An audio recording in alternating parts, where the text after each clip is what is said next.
You're watching the 420 Pace Network, found at 420radio.ca and paceradio.net.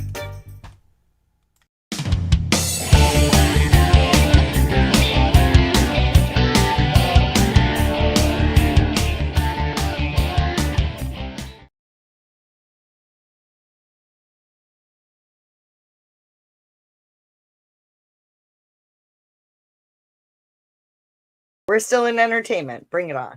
I've got a dewdrop to test. Yes. To test out So, today. You showed that to us, but how does it work? Dave. Electric. Dave, and I'm gonna mess up pronouncing his last name. Pereira. Pereira, correct. Yeah. Or Electric Dave on Instagram. Yeah, and he's also the maker of the Happle. Correct. And I've got that. So right it's here. it's not Electric Dave though. No, it's electric. Electric. Electric. Yeah, yeah, correct. When you're looking for him. ERRLECTRIC. Electric. So there you go. This is his dewdrop. Hold on now. Here, hold on. There you go. This is the dewdrop. As you can see, it's nice and clean, and it's nice and clean because I have not used it yet. Okay. On the top of the stem, this is the piece where your hash will stick to. Mm-hmm. You light your hash, you stick it in here, and in the water. Yeah, I've put hash goes in the water. Yeah, no, no. There's a glass enclosure. Oh, okay, I see. All right, and then here, let's make you bigger. Nice. Oh, wrong one. It's not going bigger than that. No. Okay, just go ahead, Al. Okay, it's probably So there you go. It's hand blown. Dave does them all. And we've seen Dave at many events. Yeah. And so he's very well known in the community. Correct. And an amazing blower. I've got some hash here. Now, what I have found, some hash will work really well, and some hash will melt. Uh-oh.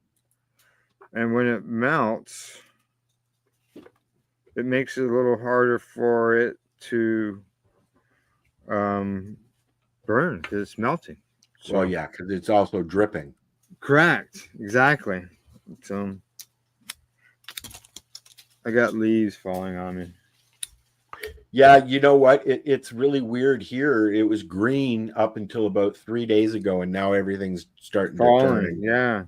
So I've got some hash burning here.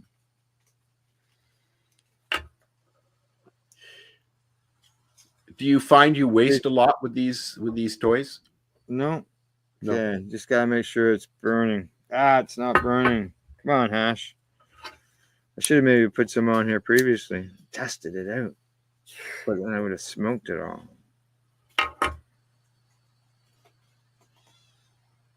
Yeah, I got her going. I haven't had any hash in a while. So I put it inside there. You can see it filling up with smoke.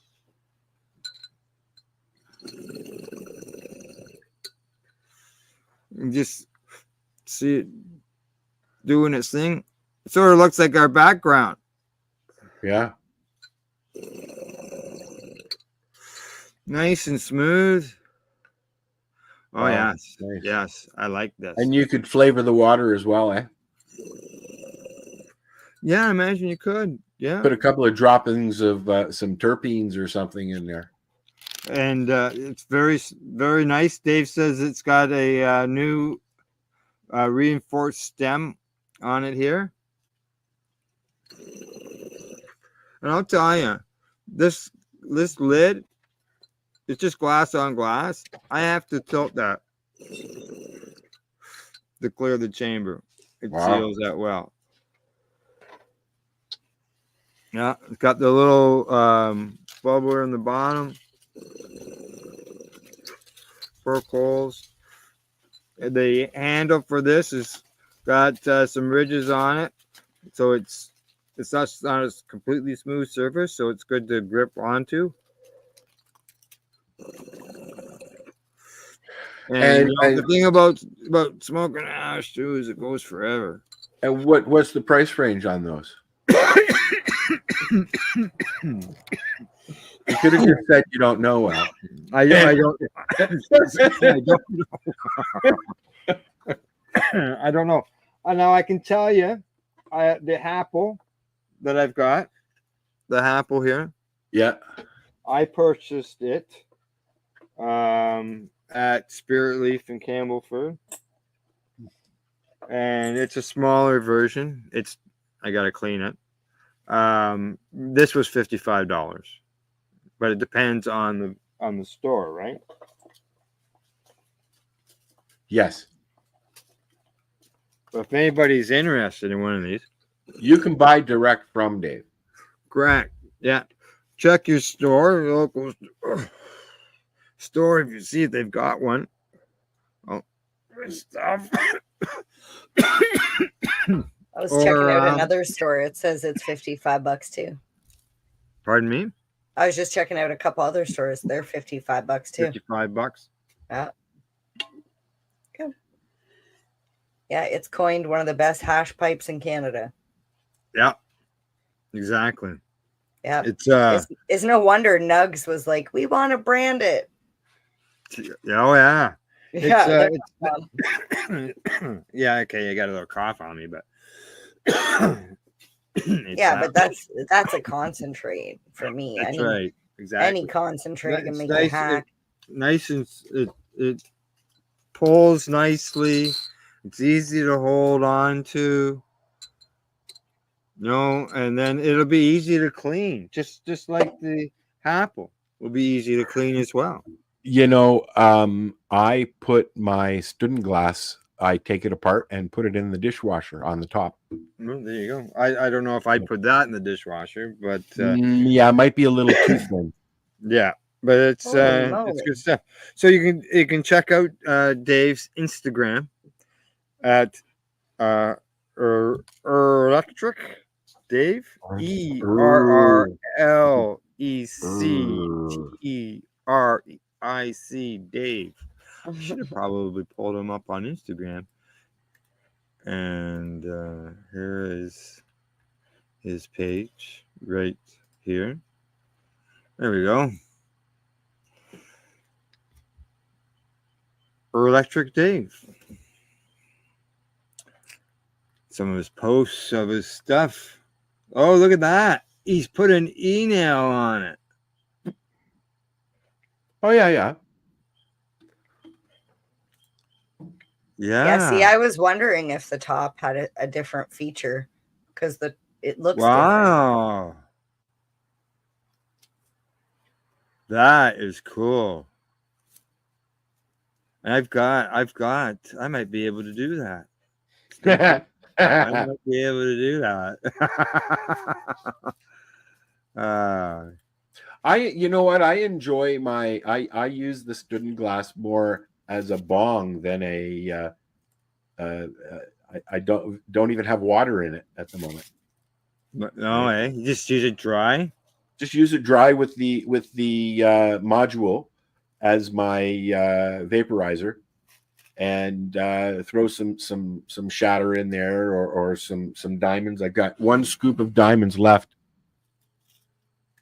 Yeah, right. It's my movie watching bong. I don't own a bong. That's the only thing. I use my shatterizer and my student glass. Now here it is with a banger on it. Is that a banger on the front of it there? Yeah, that's. I was wondering because the way the thing, it just looks different. Yeah. Here, let's make it big, Al. Yeah, I got it. Yeah. There you go. Yeah. That's cool. Funny. I've got like 6 bongs and I don't use any of them. Oh, 7, 8 bongs. Now he's got I've got a glass one, a raw one up there on the shelf, but I don't use it. See, he's got a bowl on it Yeah, there. he basically Do made you- it like an Do you use it's your in big one at all, everything. Al? Yeah, That's gonna smoke everything. Flour, concentrates. yeah. You can see he's changing it out, eh? Yeah. The drop. You're a genius. Yeah, he did. Fucking Yeah. brilliant. I wondered because as soon as I seen that, I was like, what the fuck is that? Like, I've seen the hash kettle for years, but you look at the hash kettle prices, holy fucking shit. You could buy like 6 or 7 of the Happles. Yeah. Yeah. Yeah. Why would you buy that other thing? Steven, fuck off.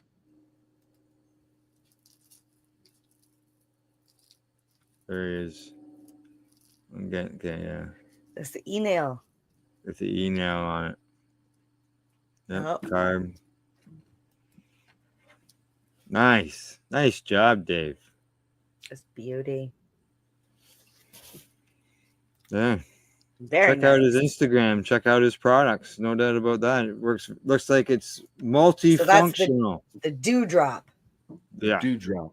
Yeah. How many dews does a dewdrop drop if a dewdrop could drop dew? I don't know. We'll have to ask Dave. You should post that in our chat. Post a link to his Instagram in the chat here in the comments. Yeah, Oh. but I think.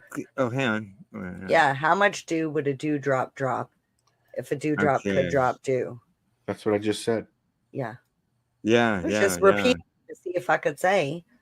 How much by the hash seashore. could a Happle hash if a Happle hash could Happle hash? If a hash could happle, or if a happle could hash. Sound drunk. Yeah.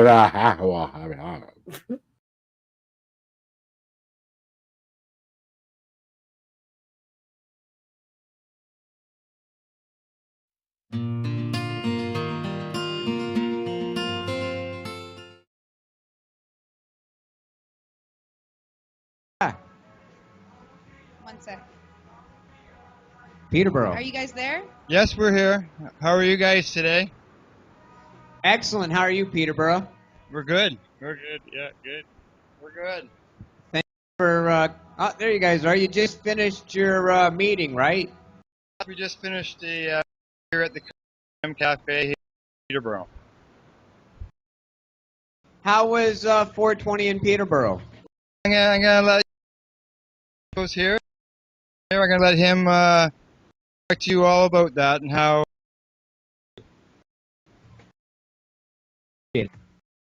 Hi, thanks. Yeah, we did pretty good here. We had about 250 people. It was freaking cold, so a lot of people didn't stick around, but we had live music, over $1,500 in prizes and giveaways, and it was a great year. It was a lot of fun. I'd like to give a couple shout outs here. Thanks to for the whole 420 Toronto crew for all their efforts, giving the love to all the Canadian 420 events. I'd like to thank Pipe Dream Space, Women's Alliance, Peterborough Emporium, GTA Seed Bank, Kawartha Mums and Dads for Marijuana, Peterborough Hydroponics, all my volunteers, the City of Peterborough, so many more for everything, so much help to make this year's event come together. That's amazing. Now, how many people came out last year? Last year we had 300. The weather was a lot nicer. Yep, but you had about the same number despite it being badass cold. That's right, we did. I mean, I hate to break it to Chris Goodwin and I looked at each other and like, man, if I didn't have to be here, I don't think I would. Did you have that feeling? Oh yeah, you weren't the only one, I'm sure. I see some pictures from the different events where people are talking about how cold it is, and you can see the look on their faces. Yeah, people were running home and getting their blankets and coming back and wrapping themselves up in flags, and it was pretty funny. That's amazing that people would be prepared to spend hours out in the cold like that. Yeah, to protest prohibition, don't you think? Very different for people, but it also shows their commitment to it as well, right? We had snow up here. We had snow up. Yeah, it was snowing. Yeah. quick question then. You were going to have a well-known conservative member come out to your rally. Did he appear? No, there was no sign of him or any. Oh. It was just What are we going to do about Dean Del Mastro? We'll just invite him out to Cannabis Day. Excellent. I got invited to Cannabis Day, July 1st. What happens on Cannabis Day? It's pretty much the same thing, but this year we're trying to get into the Cannabis Day parade, so we got our fingers crossed, and we're really hoping to get into that. You're hoping to get into the City of Peterborough's Canada Day parade? We're trying. yeah, correct, right downtown. With a float? No, we're thinking just 4 people with flags and a couple other people handing out brochures and CDs with good links to valuable sites, like that. Exactly. I'd go out to that. How about a float? We Maybe did discuss a float, but we mixer? don't have enough volunteers to take away from the event to be able to do a float. I'll come down in a Mini Cooper. If we're allowed in the parade, we'll invite you. Okay, then. I will come down in a Mini Cooper. Right, Goodwin? He just shook his head. Yeah, we'll bring a Mini Cooper. We're very good at, you know. I just got emailed a 420 Peterborough video, too. My fiance, Mary Excellent. Jane Gonjagirl, worked very hard to get that up and out for today. So, did you learn anything new after doing it a couple years? Have you learned anything? It's a constant. This year, we had a group of unknown people go around, and when we showed up at the park in the morning, there was posters, the whole park, all the benches, the water fountain, the trees, all with posters saying, "I was wrong, don't," and they were posted everywhere. We spent about 45 minutes cleaning up before we could even set up. You had anti-protester people protest ahead of time? That's correct, but they didn't have the balls to come out and debate it with us. And they didn't show Damn. up in person. Wow. That's harsh. They just had the posters around the park. And you commented earlier that they actually went around to the Herb for Herb posters. Yeah, they spray painted big circles, the no circle around the pot leaves, and then they posted the "I was wrong, don't legalize it" posters underneath all the Herb for Herb posters around Peterborough the night before the event. I think Dean Del Mastro was at your event.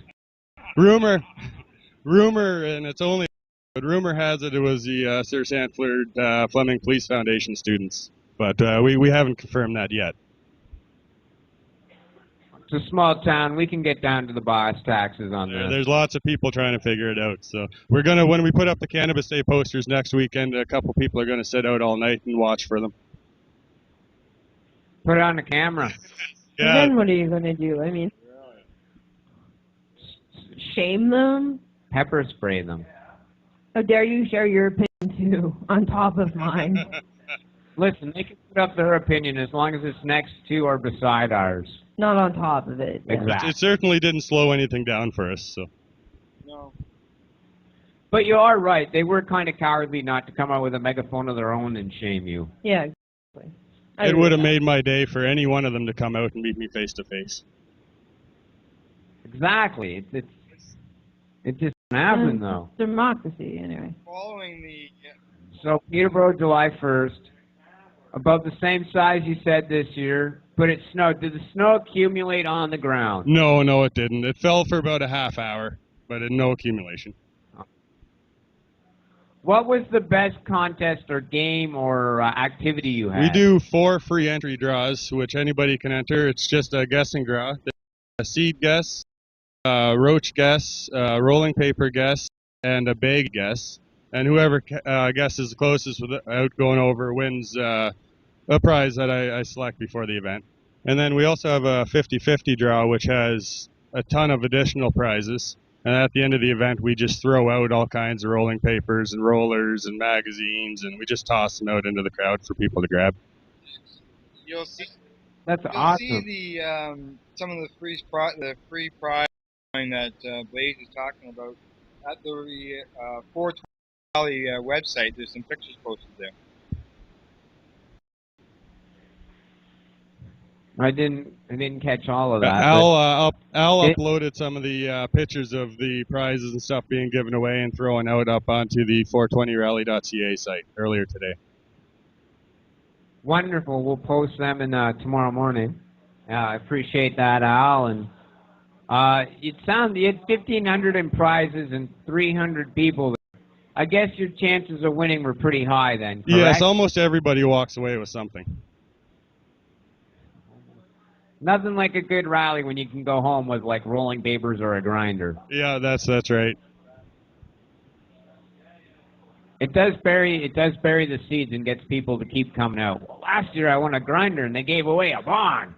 Yeah, we gave away 3 bongs and probably about 400 seeds got given away as well. Wow, 400 seeds. 3 bongs. Oh, got to do. Yeah, come on up. We're switch to the cam. You got that rolled up now. Yeah. All our sponsors are in line. We have 5 sponsors that sponsor every event, so we're pretty much covered. But we always welcome more sponsorship. Nice. Verb for Herb helping you guys out. Sound was good. People could hear you. Yep. Oh yeah, we had a live band with a great sound system. Plus, I had the megaphone, and it was great. Everything went well this time, and I have to thank all the volunteers that came on board with me.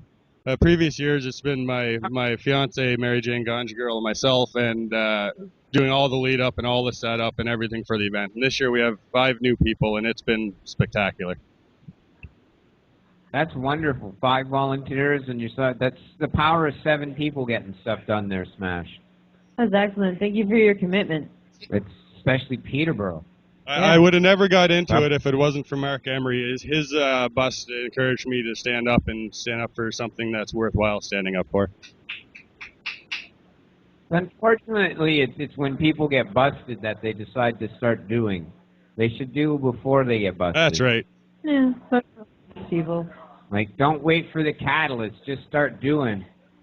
The catalyst will help. Will happen. Trust me. Yes. Spend enough time doing this, it's someone you know or you yourself will spend a night in jail. Here we go. Peterborough 420. They're going to spark a big fat joint that they rolled. They were going to show it to us, but they just... Gonna stand here and watch you burn one. That's alright, because I love the way it smells. Just gonna stand here and watch you get high. That's alright, because it should be legalized. Should be legalized. I can't tell you what it really is. I can only tell you when it feels right. I come back from work and wanna take a break. Real life, my dreams didn't work out. I'm stuck in that race, going to work from 9 to 6. Shouldn't be a disgrace, but not in this place. The United States, where we look up to Britney Spears instead of Bill Gates. What a disgrace. How did we get to this place where our culture developed really horrible taste? Who do we blame? I can give you plenty of names. I point my finger at them. I don't really care what they say. Look at the magazines, People, Us Weekly and stuff. All those celebrities, but we don't even know who they are. That's because most of us are living lives as normal as hell. That's why we like to smoke and listen to the stories they tell. And if there's something wrong with that, then I don't want to be right. So pump up, pass, and hand me the light. Just gonna stand here and watch you play. Sour seeds or purple crystal-berry haze. Just gonna stand here and watch you get high. That's alright, I think it should be legalized. Should be legalized. Should be legalized.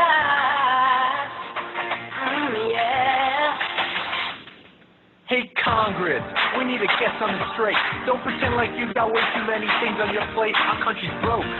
You need to fix it today. The people voted for you. Start representing your state and regulate it, so we can end the debate and end the hate. And no one should be so irate, because the money we make from taxes would really be great. The deficit would deflate. No need to incarcerate. Hey Congress, stop using your head.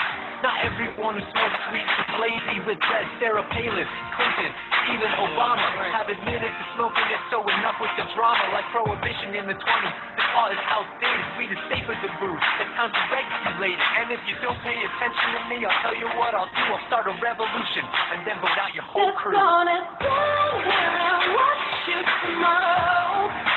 That's alright, I think I also have a smoke.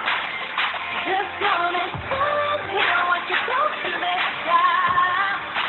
That's alright, I think it should be legalized. It should be legalized. Should be legalized. Yeah. Adam Sandler, one of my biggest. If I'm gonna do a song weed, I'll do it for throttle. Let's name some names, just like the Hanukkah song. But instead of Jewish people, these ones hit the bong. Willie Nelson, Snoop Dogg, those are obvious ones. But Martha Stewart and Oprah, let's start naming the big guns. Kimmel, Jon Stewart, even Stephen Colbert.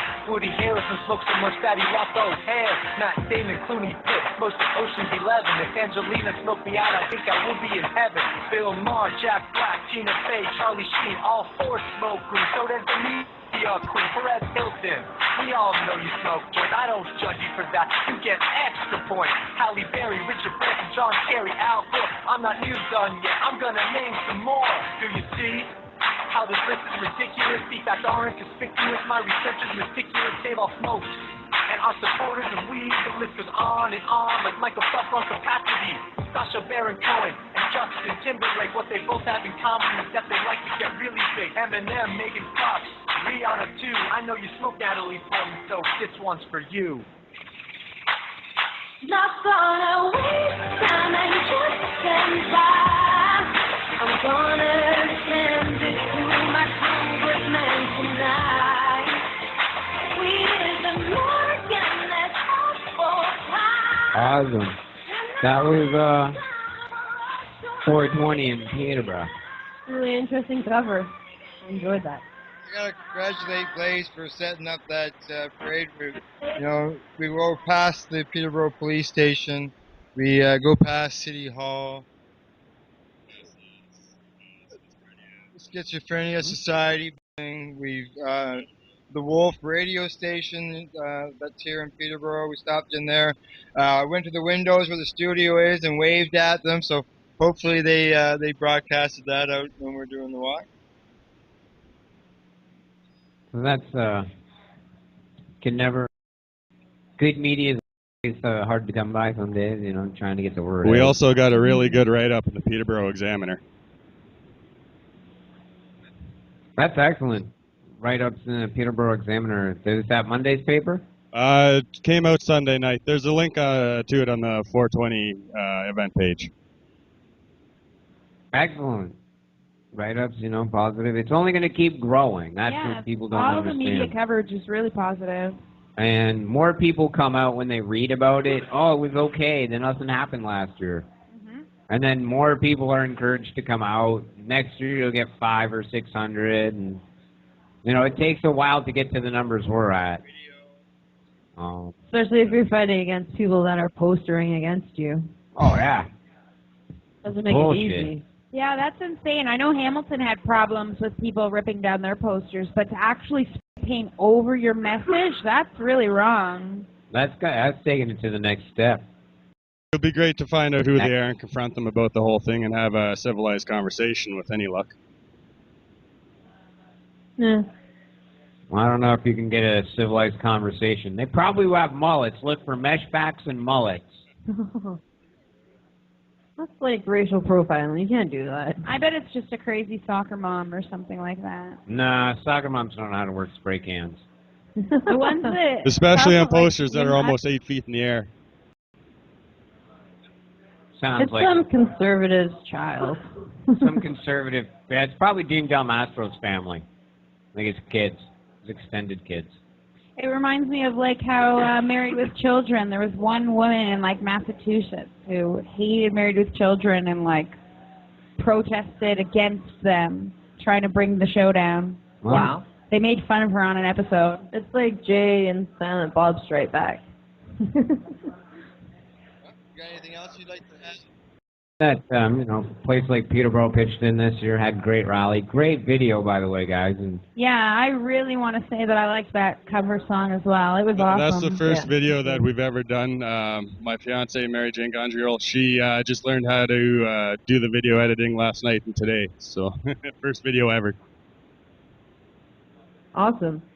it's amazing how these things technology is making it so social revolutions are much easier to catch on that way because of it's easier to make a video and showcase what you're up to. Exactly. I didn't know stuff happened in Peterborough.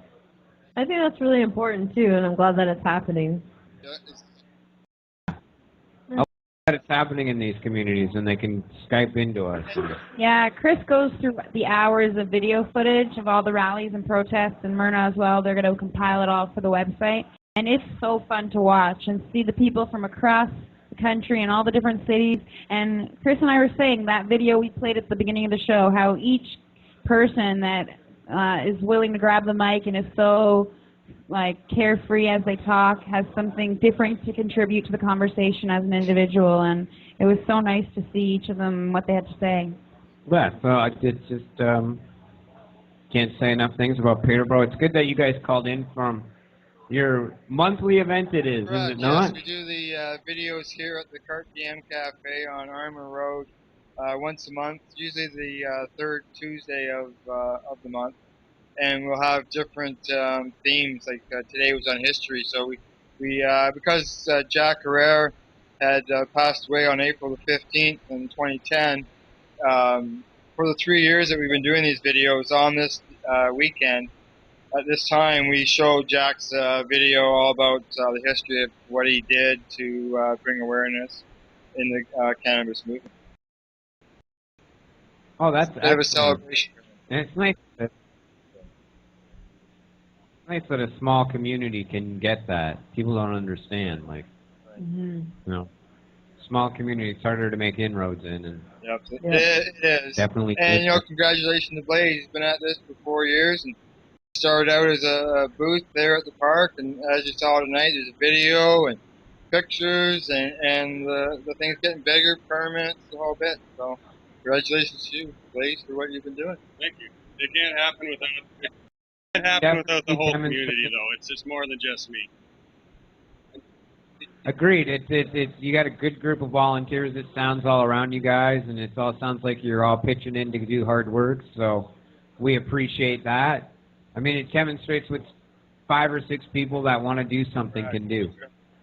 I also appreciate you guys being regular contributors to the show. If you're not viewing online and Skyping in, you guys are here in person, and you're awesome. Definitely. Yes, thank Thank you. you. You guys are awesome, too. Thank you. Yeah, it's all about spreading the word, guys. Well, we're going to have to let you go. We're going to close we're closing the place up here. Thanks for calling in, guys. Thanks for everything. Thanks for having us on, and just keep at her. We will. You guys have yourselves a wonderful night. You too. You too, thanks. Thank you. And thank you, everybody there at the cafe at Vapor Central for all you do. Appreciate it.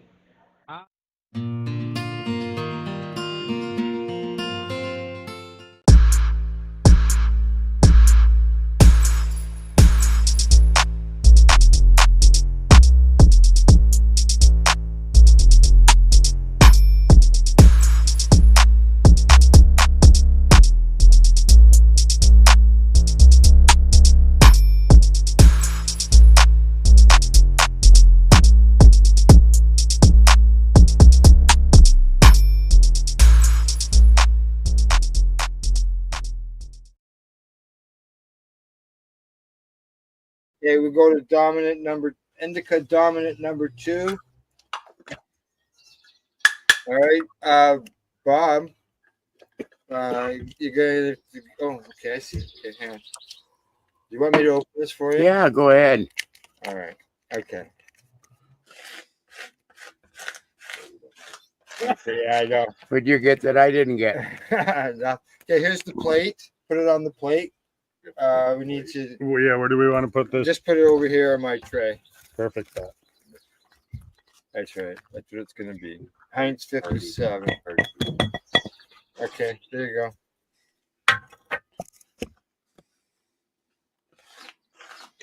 Okay. Which one are you doing now, Al? So we're going to indica dominant number 2. Why don't you pull up sativa number 2? What did you think of your overall appeal of your sativa? I can't save it. The one I did first.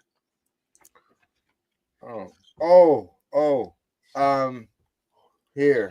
Why don't you go on to the Wi-Fi? Because I didn't tell you the Wi-Fi password. Uh-oh. You're slipping, Al. Yeah.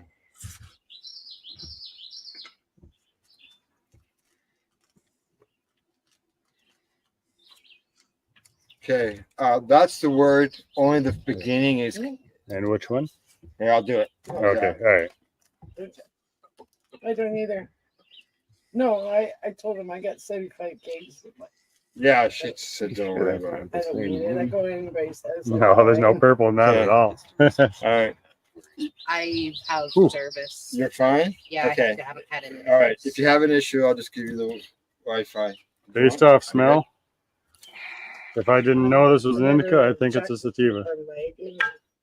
You know what, Wayne? That would be the terpenes, eh? My first round here, you get a gram in each package, so I split them all up. I did not find one strain that acted like a sativa, to be honest. Oh, no? Really? They were either very heavy or middle of the road. Oh. Yep. Anything that was like, I think that might have something to do with the fact that I'm severe ADHD and my chemicals are differently balanced, to be honest. Yeah, could be, yeah. Because usually for me, a sativa will get me going and then keep me going. But but there are a lot of sativas, they're like indicas and vice versa. So yeah, you're looking at this first question is your visual appeal. Now, if you think it smells good, scroll down and answer those questions while you're at it. have you ever had a sativa that put you to sleep? I have. And if you have, because I'm going to pass it around again. And I'm sorry, it's making me fill this out for a third time on the first time. Just give me a second. What are you doing? I got to admit, it is easier to do on the computer than on your cell phone. Oh, yeah. Oh. Visual appeal. That number 1 and number 2? This is sample 2, correct. Okay. And you rate it 1 to 9 on visual appeal. To me, it looks like it's been squished. Sorry. Flattened, doesn't it? Pressed. Sorry, that was me. I think I did give it a little squeeze, but not quite that. When you split that bud and take a sniff, though. Yeah. Got me. It's got a weird smell to it. But this the visual. Visual isn't smell, right? Yeah, That's I know. right. You said we could scroll ahead and answer the other question. Yeah, hell with it. Now it does have trichomes and stuff like that, which is visually appealing. Correct. Yeah. All right. There's the moisture. Sweet. Okay, I'm gonna pass it around so you can answer your next questions as you go along if you want to deal with moisture. The smell. You think you've already got an answer on the aroma strength. You've got an answer on your pleasantries, but we'll keep passing it around. So low, I may not want to smoke. I'm just trying to keep things going, right?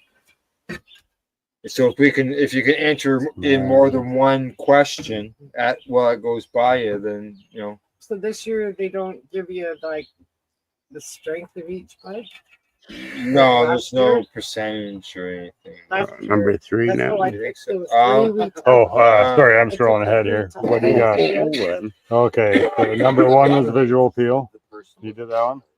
Number 2 was moisture. Yeah. I say 2. So Okay, try to aroma maybe strength. judge a few things Oh, at okay. one time. Say. Well, it makes its way Yeah, around, I'll go to and go people answer 7. the question. Okay. There was one That might speed that I things liked up, and so I we're never not here at tried it. midnight. Aroma pleasantness. Yes. I love that. We'll for be that eaten by for the me personally, mosquitoes by that then. deep smell is. Yeah, you got the whole big 9. I'll go the 8 on that one. Stickiness to touch. Okay. Yeah. Aroma, pleasantry, stickiness to Ooh, touch. yeah. Nice. Look for any physical contaminants. That's number 5, eh? What's going Yeah, by. 5. Yeah. I gotta take Yeah, a we'll picture go of that. Blow it up to see. 7. And then physical contaminants. Yeah. Was there any mold, That's all I insects? do. So Those- none. Those 6 questions are the first ones we'll do before we get to the grinding part. Yeah. Yeah. That Okay. sounds good. Done well. That way we only have to pass it around the Now once. we're on 7. Yeah. eh? Correct. Yeah. Now we get to grind it up. Well, you get to grind it up. Why do I get to Well, go? if I only have to pass Because it it's your around turn. I twice, started. I don't feel. Flat I ass. don't feel any sticky. Not in I there. don't either. He's almost done. Break it open, it says. Okay. I'll go up by 1. I don't see any physical contaminants. I'm not seeing any seeds or hairs, or I don't see any bugs. Well, that's good. All right. So now we're going to be switching over to the aroma. Translates to taste. Your smoking experience. Keep an eye on the ash as well. All right. So Wayne, you ground that up. Bob. Yeah, Bob. Oh, wow. Thank you very Bob, much. You get to grind that up. It's a pleasure. Yeah. If you want, remove any lumber. Try the new Yeah, grinder. that first one, there was very little lumber and it was Very only one little. tiny little stem. Yeah. Good. That's not one of the But questions. it's yeah. Put Yeah, it it's a good on the comment. goddamn side. What's that? Put in the comments. Yeah. No, I those are guess things I that you never put thought in of the that. Comments. True. Hey, we're on sample 2. We've got 12 more to go. Absolutely, buddy. I agree 100%. Okay, go ahead. Sorry. I just reading what Buddy Weeds said. There's no sativa or indica. All cannabis is polyhybrid. The effects of cannabis consumes is the individually defined by the person, just like the bud. Yeah. Yep, I agree 100%. Thank you for that comment, bud. Yeah, there are. Yeah, especially once legalization came out, a lot of people were saying no indica, no sativas. Well, it's all a hybrid now, especially with the LP market, like you said. Unless you've got that strain from a authentic, old school person who's got a bottle of them from the 70s, you don't know what you're really getting. I've got some seeds that I'm growing that came directly from a breeder. Yeah. But if you go down all your lineage, there's no guarantee. You can't follow that all the way along. As far as the legal industry goes, it doesn't have any OG original. They've all there are some names I've seen. Yeah, but they aren't. They definitely didn't go down to wherever. They bought from patients too, right? Okay, Bob, you need to roll a couple joints. Do you need a hand with that? Did you find it? Was it too moist or was it too dry? No, it's just about right for rolling. Just about right. Okay, good. Good to know. Okay. Do you still have the papers over there? You betcha. Okay. It fluffed out pretty good. Fluffed out pretty good. Yeah, there's another comment. Like you said, it's not on the thing. Yeah. That's something that we can add into the comments section. I'd like to know what you're smoking, Buddy Weeds.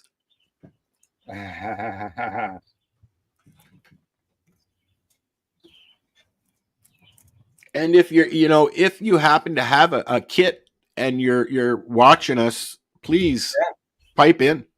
Yeah, comment in as you go along, and if you've got a kit, like Al, you could just send them the link and they could join it. Yep, absolutely. Right? And we'll probably, before the judging is done, if there's anything left, we might do this again. So if you'd like to join us, let us know. Yeah, who knows? It might be 4 o'clock by the time we get to sample 7 of indica. Okay. Bob's got the joints going there. Did you leave enough to roll 2 joints, or is it just 1? I'm not telling you. I smoked 2 joints and then I smoked 4 more. Bob says I gotta talk to his lawyer. Oh, Bob. Yeah. Okay, two of them then. We always called him Suzuki Bob because he drove around a little Suzuki Samurai. And when I first met Bob, one of the first things he showed me was the trophy case of his trophies from his off-road challenges that were held at Wingham Lake. Nice. Of all places. Nice. Yeah, like big trophies. Bob and I were part of an off-road club, 4x4 trucks. Haha, I just harvested some Avalon. Yeah, and actually, to tell you the truth, talking on the indica and sativa, the breeder who I purchased my seeds from, they do not list them as an indica or sativa. Really? They just list the name? They list the terpenes, some of the terpenes. Yeah. And they tell you what the lineage is. Some of these strains I found very terpy, and some not so terpy. So you'll have to tell me. Yeah, they I think list they're just like the pods. time, how long, for bloom, indoor, outdoor. Yeah. Yeah, that's the important part, right? The 8-week or the 12-week flower. Yeah, it's hard to harvest in November when Yeah. I did some this year with some snow. You know, my first season, Al, I got here.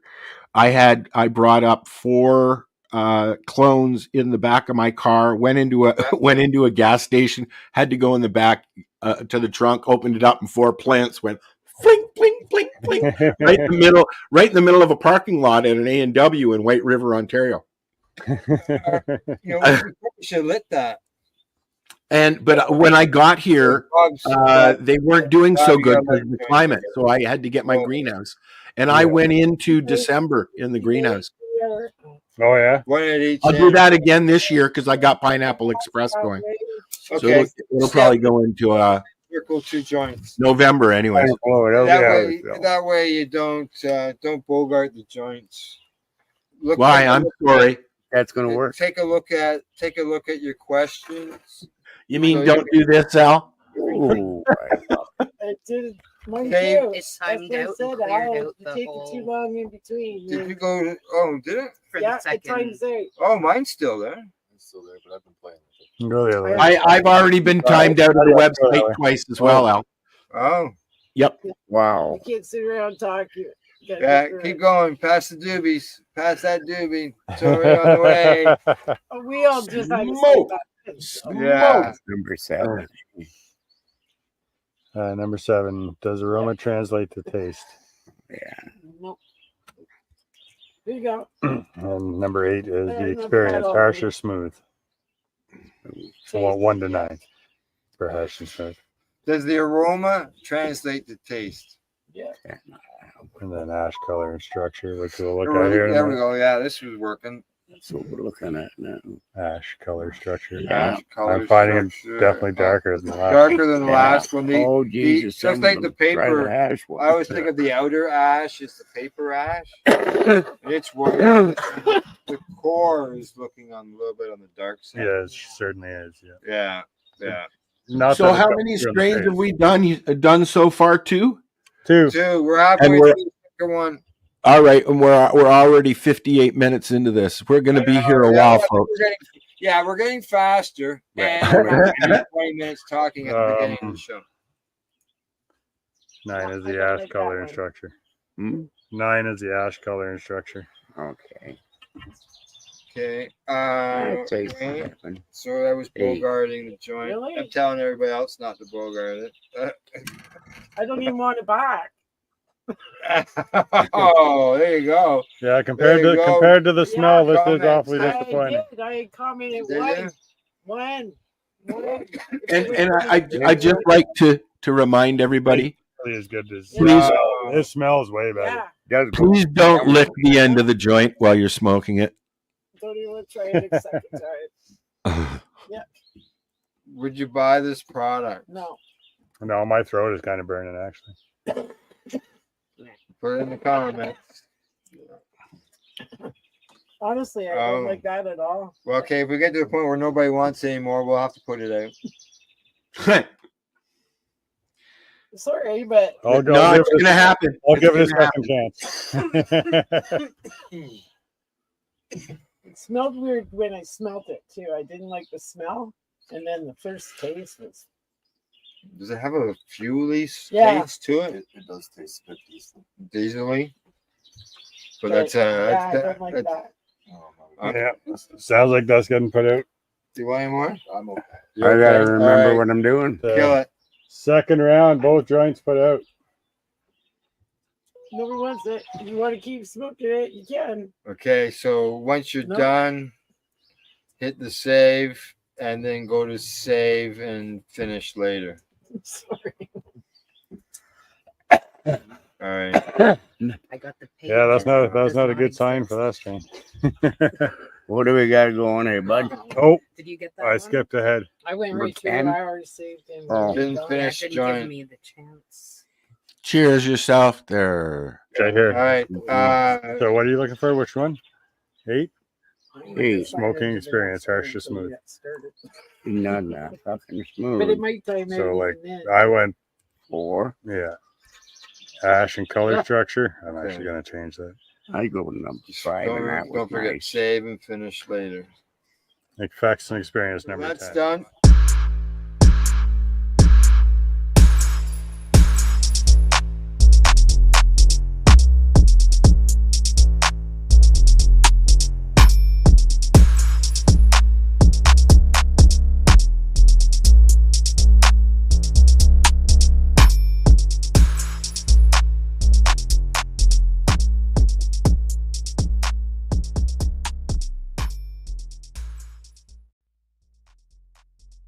Are you looking for non-stop, continuous cannabis and psychedelic programming? If you are, then turn your browsers to 420radio.ca or paceradio.net, where you will find the 420 Pace re-rolled Saturday. Everything gets started at 8 a.m. Eastern Saturday morning. You're listening to the Pace Radio Network here at paceradio.net. The views expressed by the individuals during this broadcast are their own opinions, and they may not be the same as those of their group or other organizations they may be involved with. All medical advice during our broadcast is not a medical opinion and should be checked with your medical physician.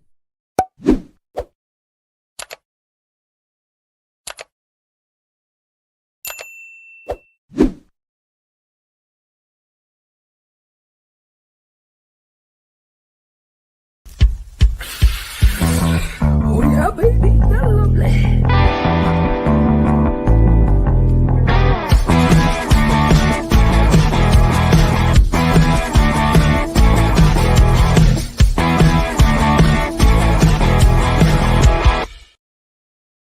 Good morning and welcome to Psychedelics and Cannabis Educational News, your psychedelics and cannabis news source found here at paceradio.net.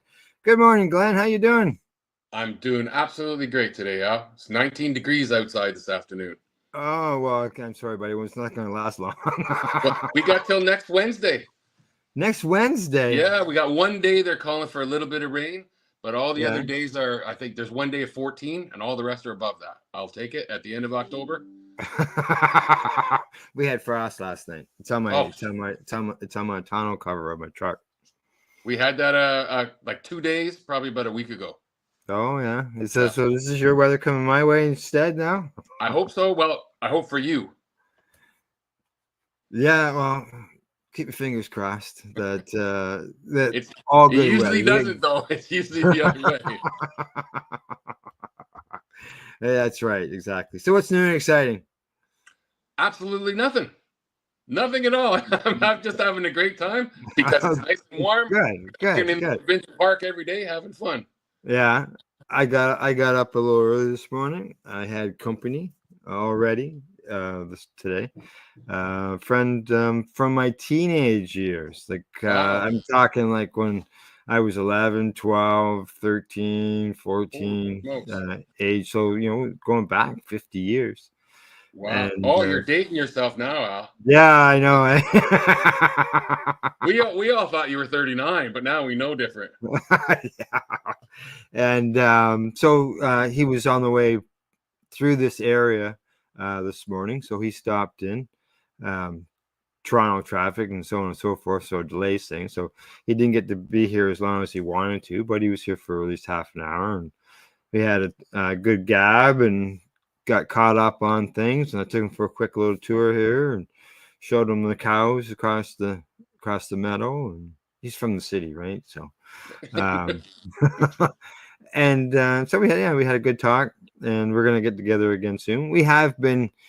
Probably the last time we were in touch was probably, I don't know, somewhere around about 10 years ago, somewhere in that area.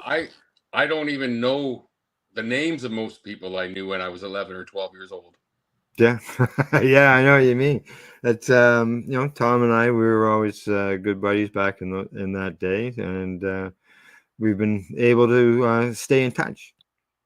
So. Nice to be able to do that. Yeah, just wish I was could have been spent some more time with him, but knowing that he goes by here or is able to go by here, depending on which direction he's taking to get to where he's going, then he'll stop in again. Nice. Yeah, exactly. Would have been nice to have breakfast with him this morning, but that didn't work out. So you have commitments already. Yeah. Next time, and maybe next time we won't have a podcast that day as well. So alrighty, let's get on with the news. And our first story of the day is a study that finds that cannabis edibles reduce chronic lower pain, and that comes to us from the International Cannabis Business Conference. Anyone who has experienced lower back pain knows that it is far from a fun thing to have to endure. Lower back pain can be caused by a number of different factors, from living a sedentary lifestyle to being injured while engaging in a sports activity. Whatever the cause, a lower back injury can linger for a long time, and in some cases, lower back pain can persist for many years. Common treatments for lower back pain include pharmaceutical painkillers, and for some patients, treatments can also involve surgery.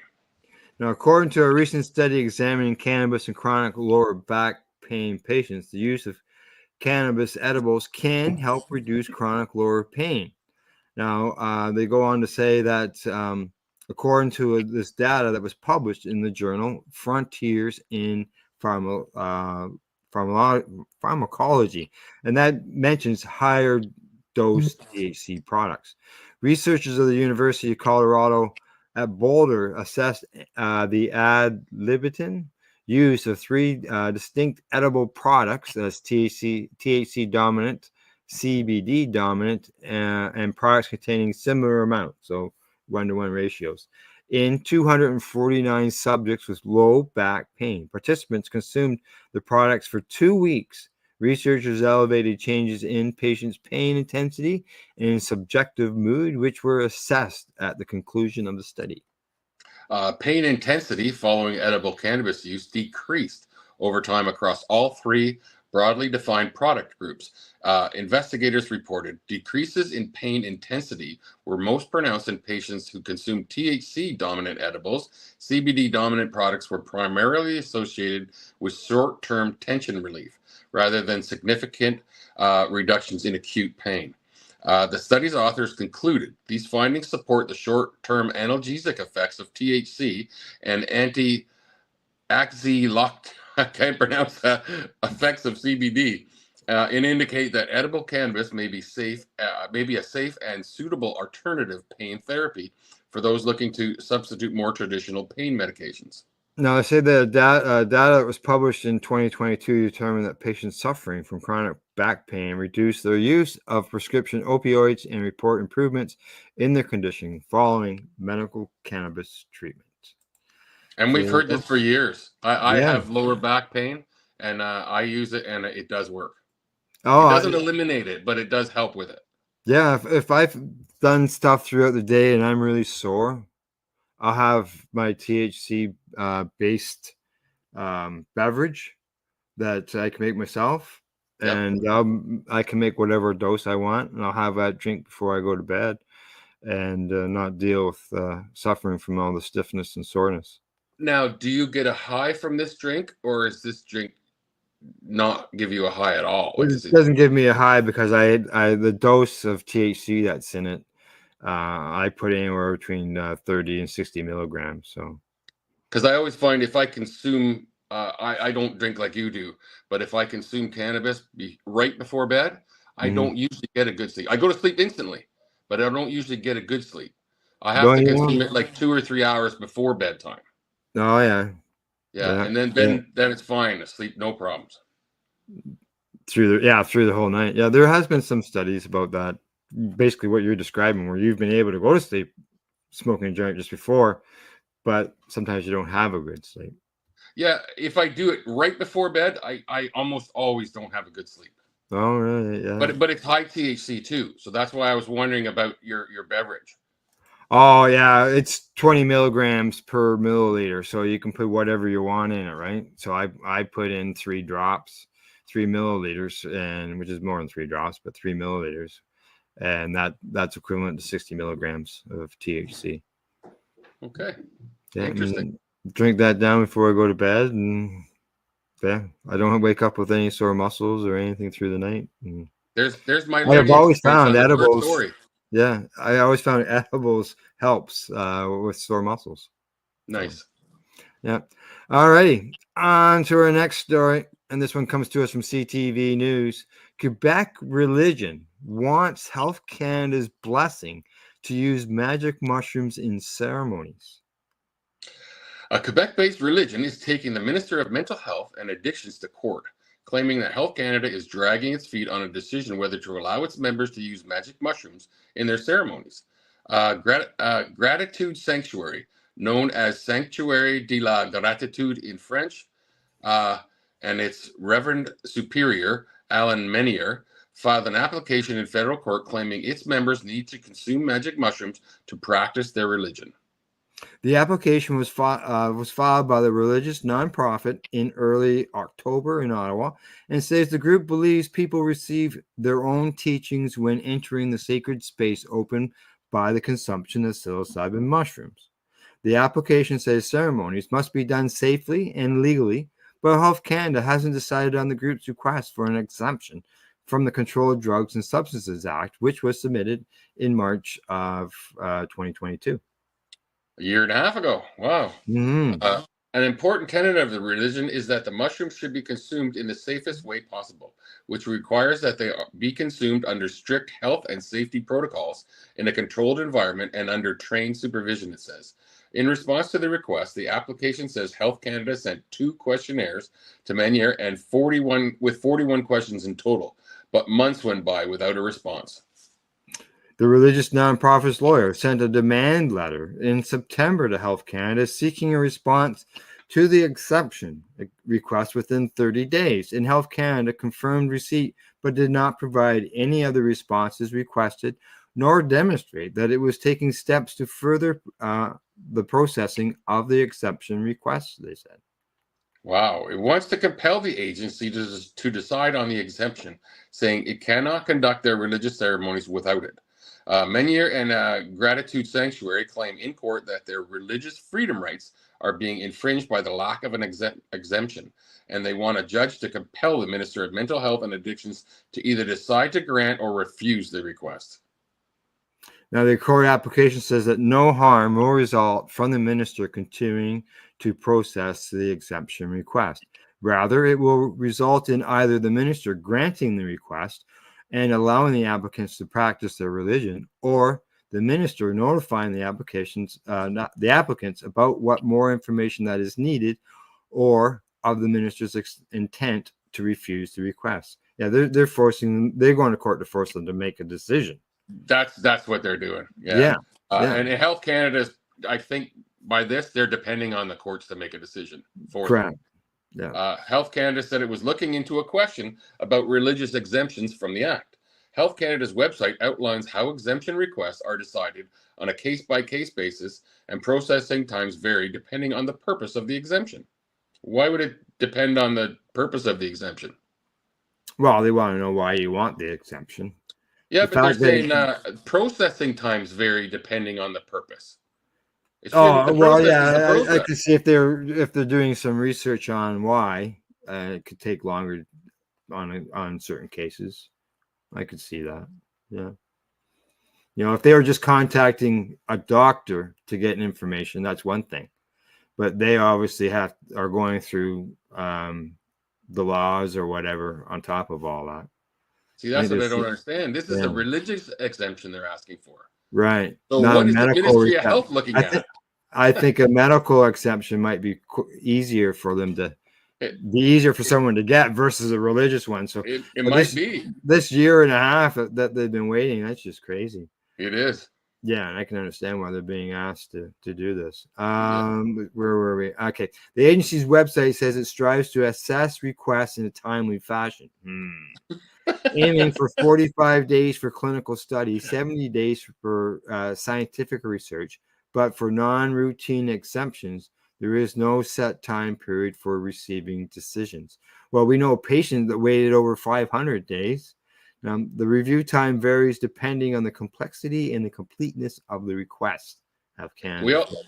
We also know of a patient that after having the exemption was refused the exemption the next year. Correct. Yes. Yeah. Okay, here we go. A lawyer for Gratitude Sanctuary did not immediately respond to the email or voicemail for comment. Interesting. Yeah, that would have to be a story that we'll have to follow, because if they can get the exemption, then I can see where maybe others will start seeking the same thing. I think that's why the health department is dragging their heels. They don't want to open Pandora's box. Yeah. Yeah, I can see that. All righty. On to the next story. This one comes to us from CBC. Headline on it says Manitoba extends pause on new licenses to sell cannabis at urban convenience stores and gas stations. The Manitoba government is extending its pause on approving a certain type of retail license that would allow a range of businesses in urban areas to start selling cannabis, including gas stations. The provincial government temporarily suspended new licenses this past spring for what was called controlled access cannabis stores.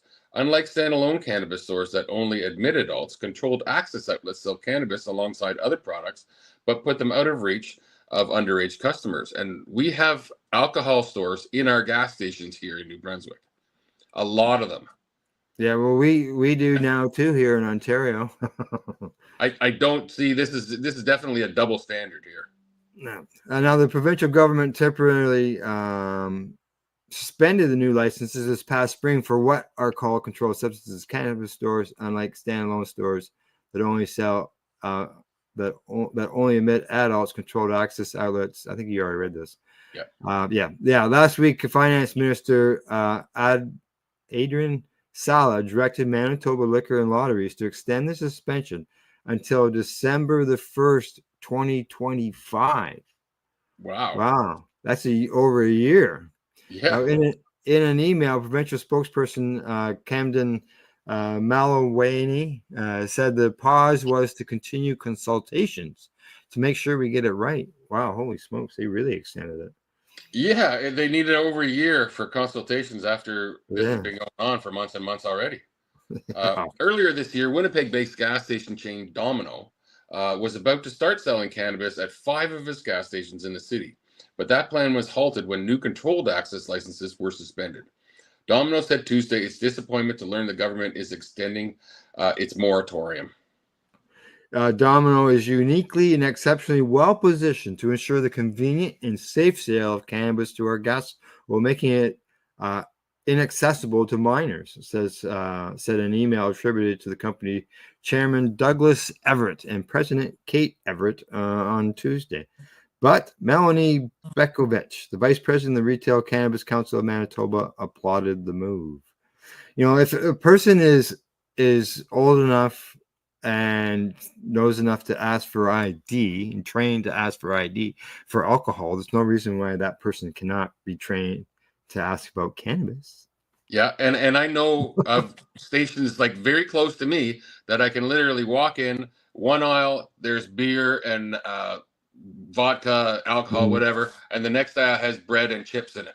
So yeah, I have absolutely when you go, no problem with them. They have cigarettes behind the counter too. So but yet when you go to Cannabis NB, that is run from your liquor stores, they're separate inside, are they not? separate. The cannabis NB stores are like monoliths to money. They are marble counters with beautiful glass cases, massive stores that sell literally nothing compared to the reserves. Right. It's a shame what they've done. They make the beer stores here look like Junkies Alley. That's what it looks Wow. like compared to the cannabis stores, and that's how they managed to lose money for the first couple of years. Mhm. It makes no sense. They can't sell the products that people want, and the products that are there that I've tried, I have not been satisfied with anything.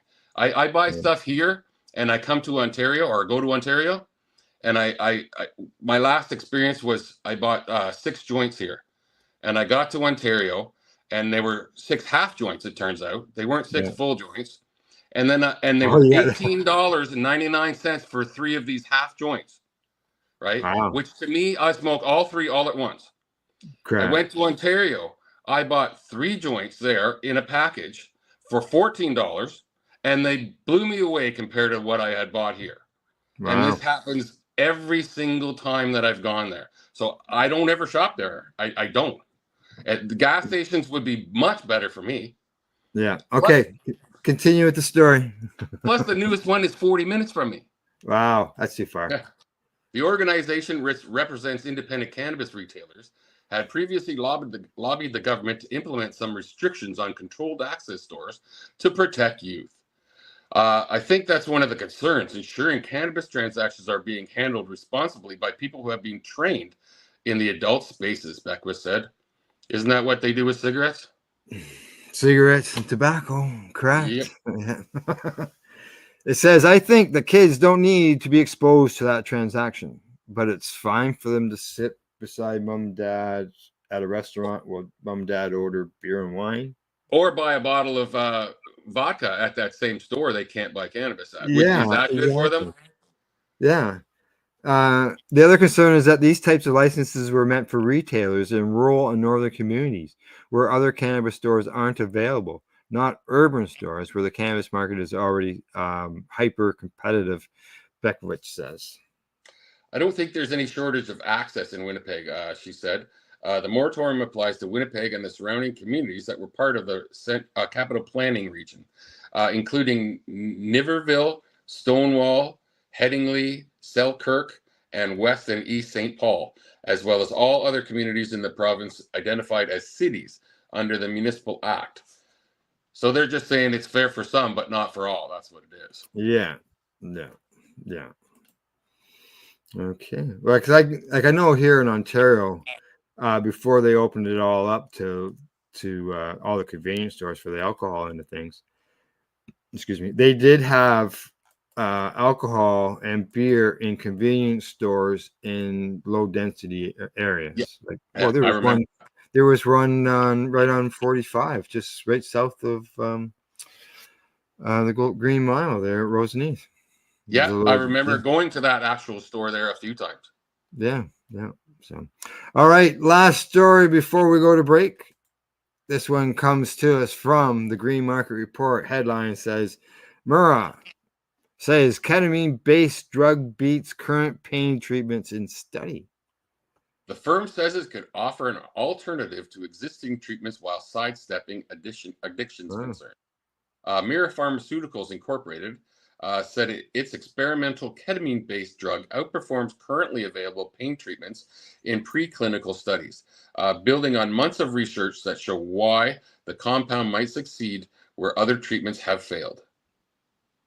The drug or medicine known as ketamine, ketamar 2, demonstrated up to 112% more effective results than Lycuria, and 70%. What's that? Lyrica, right? Lyrica. Yeah, I knew I heard of it. I'm just trying to pronounce it right. Yeah, same with me.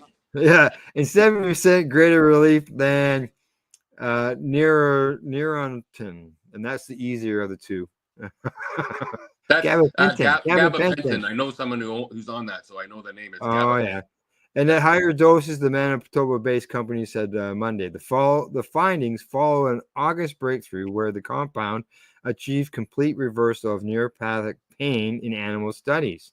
Wow. Now, according to Erez Aminoff, who's the chairman and CEO of the company, says that Ketamir 2, a non-opioid, offers tremendous promise for patients seeking better solutions for neuropathic pain without the habit-forming risks of or debilitating side effects associated with the existing medications.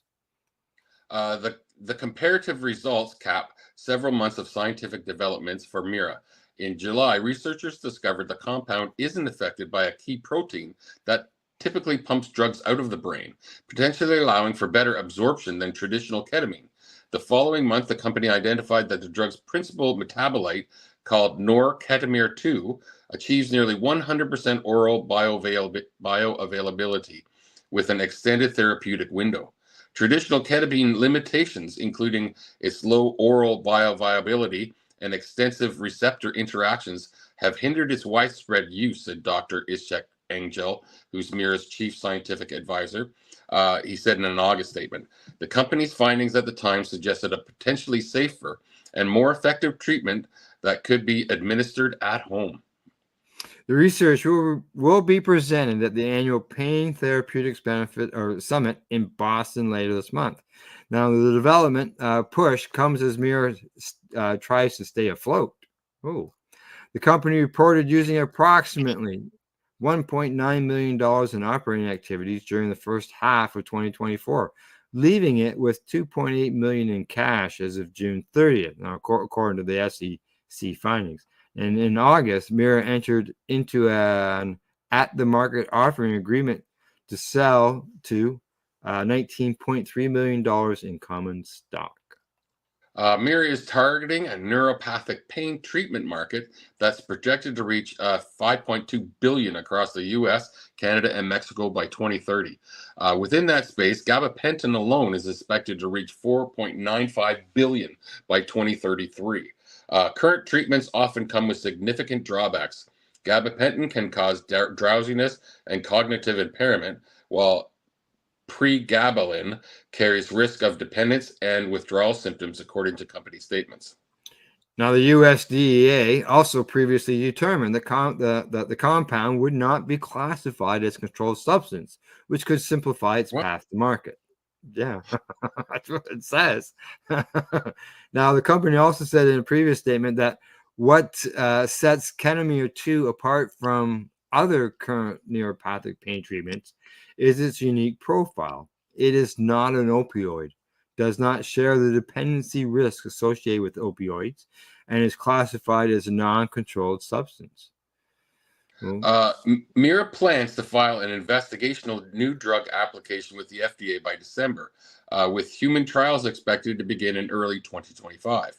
Beyond pain management, Mira is also exploring Ketamir 2's potential use in treating post-traumatic stress disorder and is pursuing government grants to speed development for additional neuropsychiatric conditions. Now, the company is also advancing Mira 55, a pharmaceutical marijuana analog. Huh? I don't know what that means. For treating anxiety and cognitive decline. In July, the company reported that Mira 55 demonstrated higher efficacy at both the CB1 and CB2 cannabinoid receptors compared to THC in preclinical studies. Oh, I have to look more into that. Does that mean it's like a pretend cannabis? A pharmaceutical cannabis analog, so I'm going to say a synthetic of some sort. That's what it sounds like they're saying. I wish they would have just said a synthetic. Yeah, that's what it sounds like to me. Some type of synthetic. So, alrighty, done. Click that one. Goodbye. And it is. I'm assuming the ketamine one is a synthetic one too, because it's not an opioid. It is. Yeah. It's not it's not natural. Or whatever. It's pharmaceutical. Yeah, that they're using. All right, time for us to take a break, and time to allow those who sponsor us to be heard and how they make our voices louder. Other than that, you're watching Psychedelics Cannabis Educational News right here at paceradio.net. You're listening to the Pace Radio Network here at paceradio.net. Limestone City Hydroponics is Kingston, Ontario's hydroponics shop. Take your growing to the next level and create the optimal environment with a tent kit, or maximize your yield with an ebb and flow flood table kit. Either way, Limestone City Hydroponics has more sizes and options to fit your needs. Are you looking for the power of the sun that adapts to your budget? Then look no further, as they have professional grow lighting. They have indoor grow systems that are easy and cost effective, with many options to fit your living space and lifestyle. Cultivate your growing potential. We have everything you need to succeed. And if you can't make it to the store, they offer local delivery to the greater Kingston area. Remember, when you're looking for experts to help you grow, then look no further than the locally owned Limestone City Hydroponics, 105 Sunderland Drive in Kingston, Ontario. Call them at 613-548-0420. Are you looking to get your medical cannabis grow license? Limestone City Hydroponics can help patients through the process of obtaining their license to grow medical cannabis. What's that? You don't have a doctor. If you meet the medical criteria, Limestone City Hydroponics has a nurse practitioner who can assess and provide medical cannabis prescriptions. What are you waiting for? Contact Limestone City Hydroponics at limestonecityhydroponics.ca or call them at 613-548-0420. What do you find at paceradio.net? People advocating cannabis education. Enjoy the buzz of legalization with Campbellford Lifestyle Shop. From lights to plant nutrients, books, consumption accessories, and more, we've got all your basics to grow or consume cannabis. Visit our info center or take a look at our piercing services and body jewelry, now available in-store through Campbellford Lifestyle Shop, 17 Bridge Street West, Campbellford. Are you looking for non-stop, continuous cannabis and psychedelic programming? If you are, then turn your browsers to 420radio.ca or paceradio.net, where you will find the 420 Pace re-rolled Saturday. Everything gets started at 8 a.m. Eastern Saturday morning. Cannabis edibles are an effective way to manage pain and other ailments, especially when you deal with your trusted partner, Legacy 420, in Tyendinaga Mohawk territory. You see, we lab test every product on site to ensure proper dosage every time, which is critical when consuming cannabis edibles. All Legacy 420 edibles are made by our classically trained baker and chocolatier, and we also have super tasty vegan options. Our baker has been in the industry for 25 years. She's also a chocolatier. Everything from savory to sweet, your chocolate bars, brownies, butter tarts, you name it, we make it. Talk to our knowledgeable Cannatex about our incredible variety available.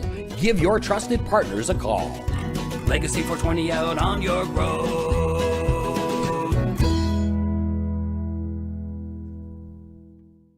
You're listening to the Pace Radio Network here at paceradio.net. All right, we're back and we are ready to bring you more news. Just so you know, I was sending some messages to my friend there I mentioned at the beginning of the broadcast, and send him the link to the show so he could catch it. Yeah, he's driving right now, so he's obviously too busy, can't watch it, but he can catch it afterwards. Be able to do that. All righty, here we go. Get started on the second half. Headline here from MJ Biz Daily. South Dakota medical cannabis operators hope adult use legalization and would bring sales plan. South Dakota voters have a unique opportunity on Election Day. Already, the country's first electorate to see adult use cannabis legalization measures in 3 straight election cycles, state voters could become the first to legalize recreational cannabis possession and cultivation without setting up a market for regulated sales. Oh, that half measure is all that initiated Measure 29, funded by South Dakota's medical cannabis industry, offers after a more expansive adult use legalization initiative approved by voters in 2020 was later declared unconstitutional by a state judge. Now, to avoid the same fate, IM 29, so I get the hiccups, is limited by design to legalizing cannabis possession in small-scale home cultivation for adults 21 and older. That's a weird one to me. How can it be unconstitutional if it was voted on by the voters? I don't know. You have to ask the state judge. Very weird. It's understood that individuals who grow cannabis could give it away without compensation, but even the strictly gifting economy appears to be a tough sell for voters. Recent polling suggests a close race with South Dakota News Watch survey released Monday showing 51% of voters opposed to the measure, 44% in support, and 5% undecided. Now, Matthew Schwitz, chair of the South Dakotans for Better Marijuana Laws campaigns, said in a statement that he is cautiously optimistic the measure will pass and end the unjust and failed policy of marijuana prohibition that criminalizes our people and sustains the criminal market. Now, IM29 has a narrow scope to fend off the kind of politically charged constitutional challenge that nullified a successful legalization measure based in 2020.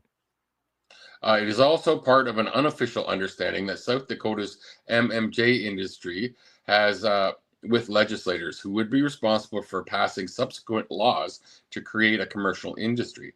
In fact, operators in South Dakota's medical cannabis market say they need adult use legalization to reverse a troubling trend among their consumers.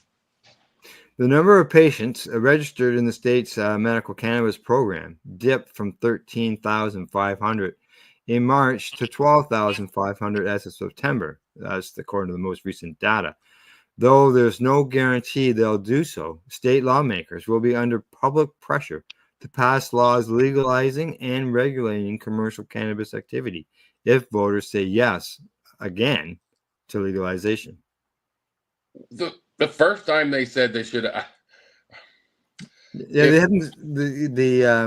We don't know why the judge said it was unconstitutional yet. Maybe it's not in the story. I hope it is. Yeah.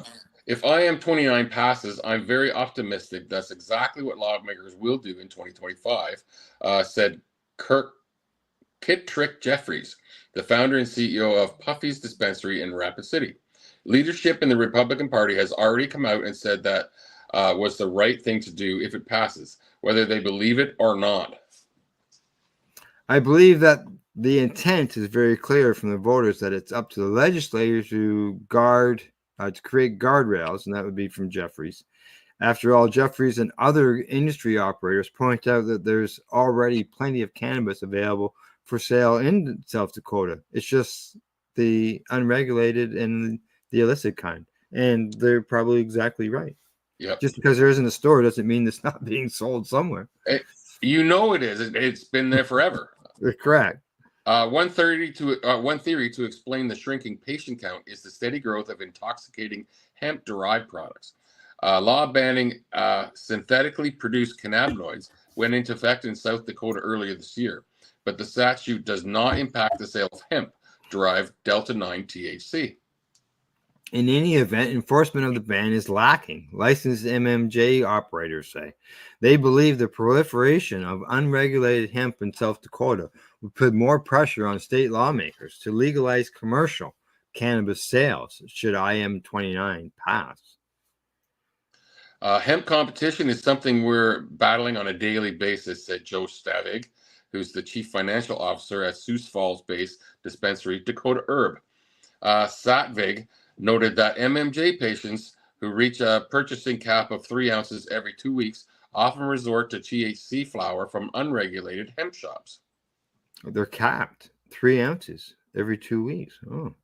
In seeking enforcement of the intoxicating hemp law, South Dakota MMJ operators share common cause with legalization opponents, Savage noted. He says that we're all going to get this out of kids' hands. It's just a matter of how we do it. The best case scenario for medical cannabis operators, IM29 win, still puts them in a weird holding pattern, Stavik said. It'll be status quo for us until we hear something different. Same goes for the other MMJ operators in the state. According to state officials, recent presentation to lawmakers. South Dakota is home to 68 licensed dispensaries, 38 licensed cultivators, 18 licensed product manufacturers, and 2 licensed independent testing labs. And they don't have any legalization. Oh, it's weird. I think this is the government fighting the people. That's what it seems to be to me. To date, South Dakota is the only state to have legalized medical and adult use cannabis simultaneously, as it did in 2020. In that November election, 54.18% of voters defied polling and approved Amendment A, which changed the state constitution to legalize recreational cannabis and required the state legislature to pass laws legalizing medical cannabis and hemp sales by April 1st, 2022. I think that's gone by. Yeah. On the same ballot, 70% of voters also approved initiative Measure 26, which legalized medical cannabis in the state starting July 1st of 2021. Both measures drew near immediate challenges from staunchly anti-cannabis Governor Kristi Noem, who's a Republican. Oh, okay. The dog lady.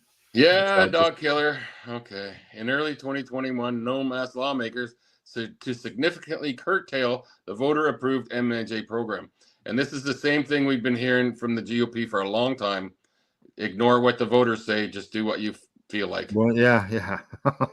She also directed a state highway patrol official to file a lawsuit challenging the amendment on grounds that it violated South Dakota law limiting voter initiatives to a single subject.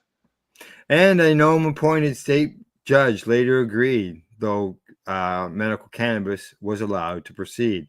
Voters rejected a 2022 follow-up measure that adhered to single subject rule and, like IM 29, would have legalized possession and home cultivation. And that was by a margin of 53 to 47%. This year, South Dakotans for Better Cannabis Laws raised $207,000 in support of IM 29 through May, the most recent data available. The total included $10,000 check from Jeffrey's Puffy Dispensary. Pre-election campaign finance filings were due Monday, but they were not yet posted to the state's website on Wednesday.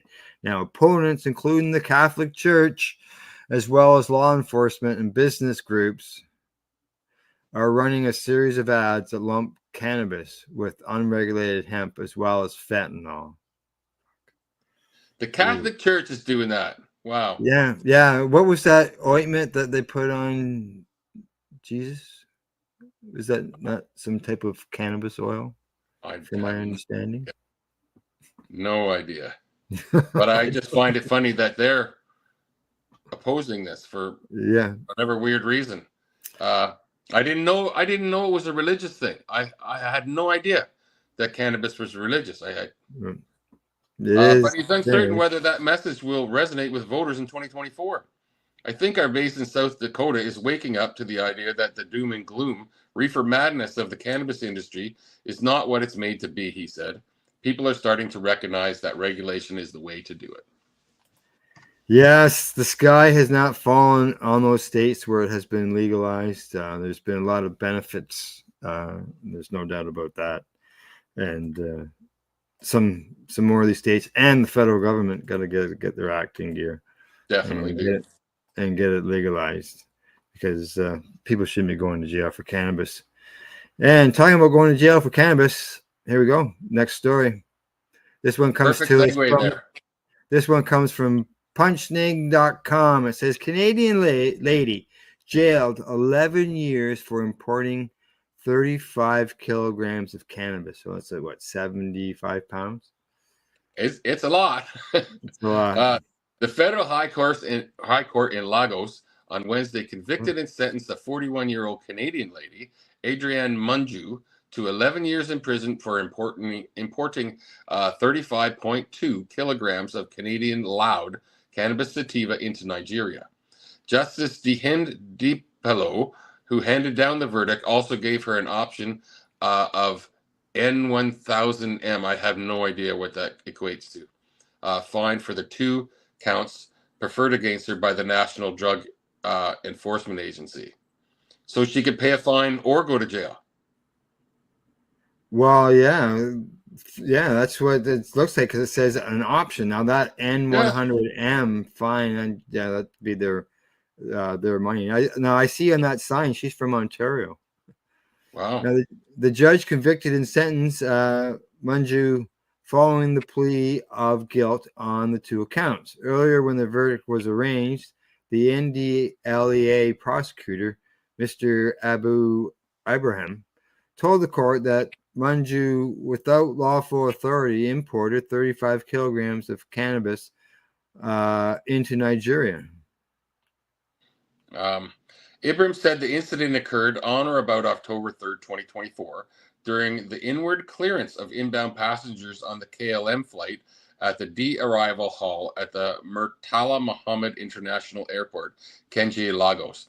According to the prosecutor, the events convened Section 20 A under the punishable under the Section 220 A of the National Drug Enforcement Agency Act, Cap N30 laws, of the Federation of Nigeria in 2004.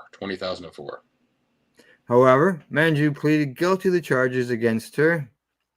Following her guilty plea, Ibrahim informed the court of the readiness of the prosecution to review the facts of the case, and the prosecution witness was called in to give evidence and tender relevant exhibits. The prosecutor, after reviewing the facts of the case, urged the court to convict Manju as charged based on the evidence placed before the court and the exhibits tendered and her guilty plea. Justice Dipolo, on reviewing the facts of the case as submitted by Ibrahim, convicted Manju as charged. In his allocutus before the court, the counsel for Manju, Benson Dakara, leading Dennis Wari, Kate Igbo, and others pleaded with the court to have mercy on the convict. We plead for mercy on behalf of the convict, my lord. The convict pleaded guilty at the earliest opportunity by not wasting the precious time in the court and has been very remorseful, he says. Dakara added that the convict had vowed never to toe the path of criminality again and to be more careful in the future if given a second chance. Speaking on the aggravating factor leading to the crime, Dakara said the convict was deceived into taking the high risk and urged the courts to be lenient in sentencing her.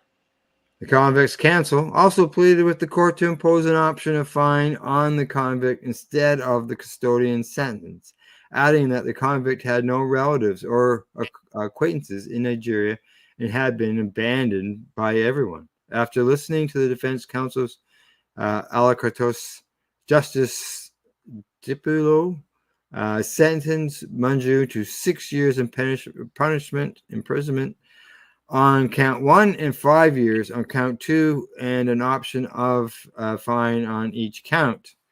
Justice Dipulo, however, ordered that both sentences and option of fine shall run concurrently. Manju was arrested after operatives of the NDLEA in October 3rd, 2024 at the Murtala Muhammad International Airport, Lagos, for importing a large consignment of a strong strain of synthetic cannabis called Canadian Loud. Synthetic? The convict was arrested during the inward clearance of passengers on a KLM airline flight from Canada to Terminal 1 of the Lagos Airport. Synthetic. Yeah. Now, according to the information from the Anti-Narcotic Agency, during a joint examination of her 3 bags, Adrian, who was in Nigeria for the first time, was found with 74 parcels of the illicit substance weighing 35 kilograms stuffed in 2 of her 3 bags. I just lost the. I've lost. In her statement of the claimed area, she was recruited to traffic the consignment through an online platform for 10,000 Canadian dollars upon successful delivery in Lagos. She said she took the offer because she needed the money to pay for her ongoing master's degree program in Canada. Yeah. Oh, really? Eh? Yeah. Okay. Now I found out where you are. That's right at the end of the story. Yeah. Yeah. Yeah. Yeah. You know, taking risks if you're trying to get into another country like that. Yeah, I'm sure she knew that when she did it. Synthetic kind of makes it a little Yeah. weird story. Yeah. Now, I've never heard of Canadian Loud. I haven't either. No. But there's I- probably 100 strains out there in Canada that I haven't heard. And synthetic. That's a key word in there. It is. Alrighty. On to our next story that might surprise some people. And this one comes to us from the business of cannabis. Headline says young U.S. woman overtakes men in cannabis consumption for the first time. And retailers are rethinking their strategies. In the survey, which was published in August this year and conducted in 2023, women aged 19 to 30 reported higher cannabis use than men for the first time, though older demographics continue to favor male consumers. Furthermore, nicotine and cannabis vaping among 19 to 30-year-olds are at an all-time high, 25 to 22 and 22% respectively, for past year use. Stress, anxiety, and mental health concerns were major reasons cited by female consumers, though evidence of cannabis helping with these issues is limited. Now, according to Reuters, cannabis companies are now shifting their retail offerings to accommodate this consumer shift. Lauren Carpenter, who's the CEO of the dispensary chain Embark, highlights that women make over 80% of purchasing decisions in the country, making this shift not just smart, but essential for the industry. Women also now make up 55% of users of the cannabis app jointly and are even outspending men in some cases.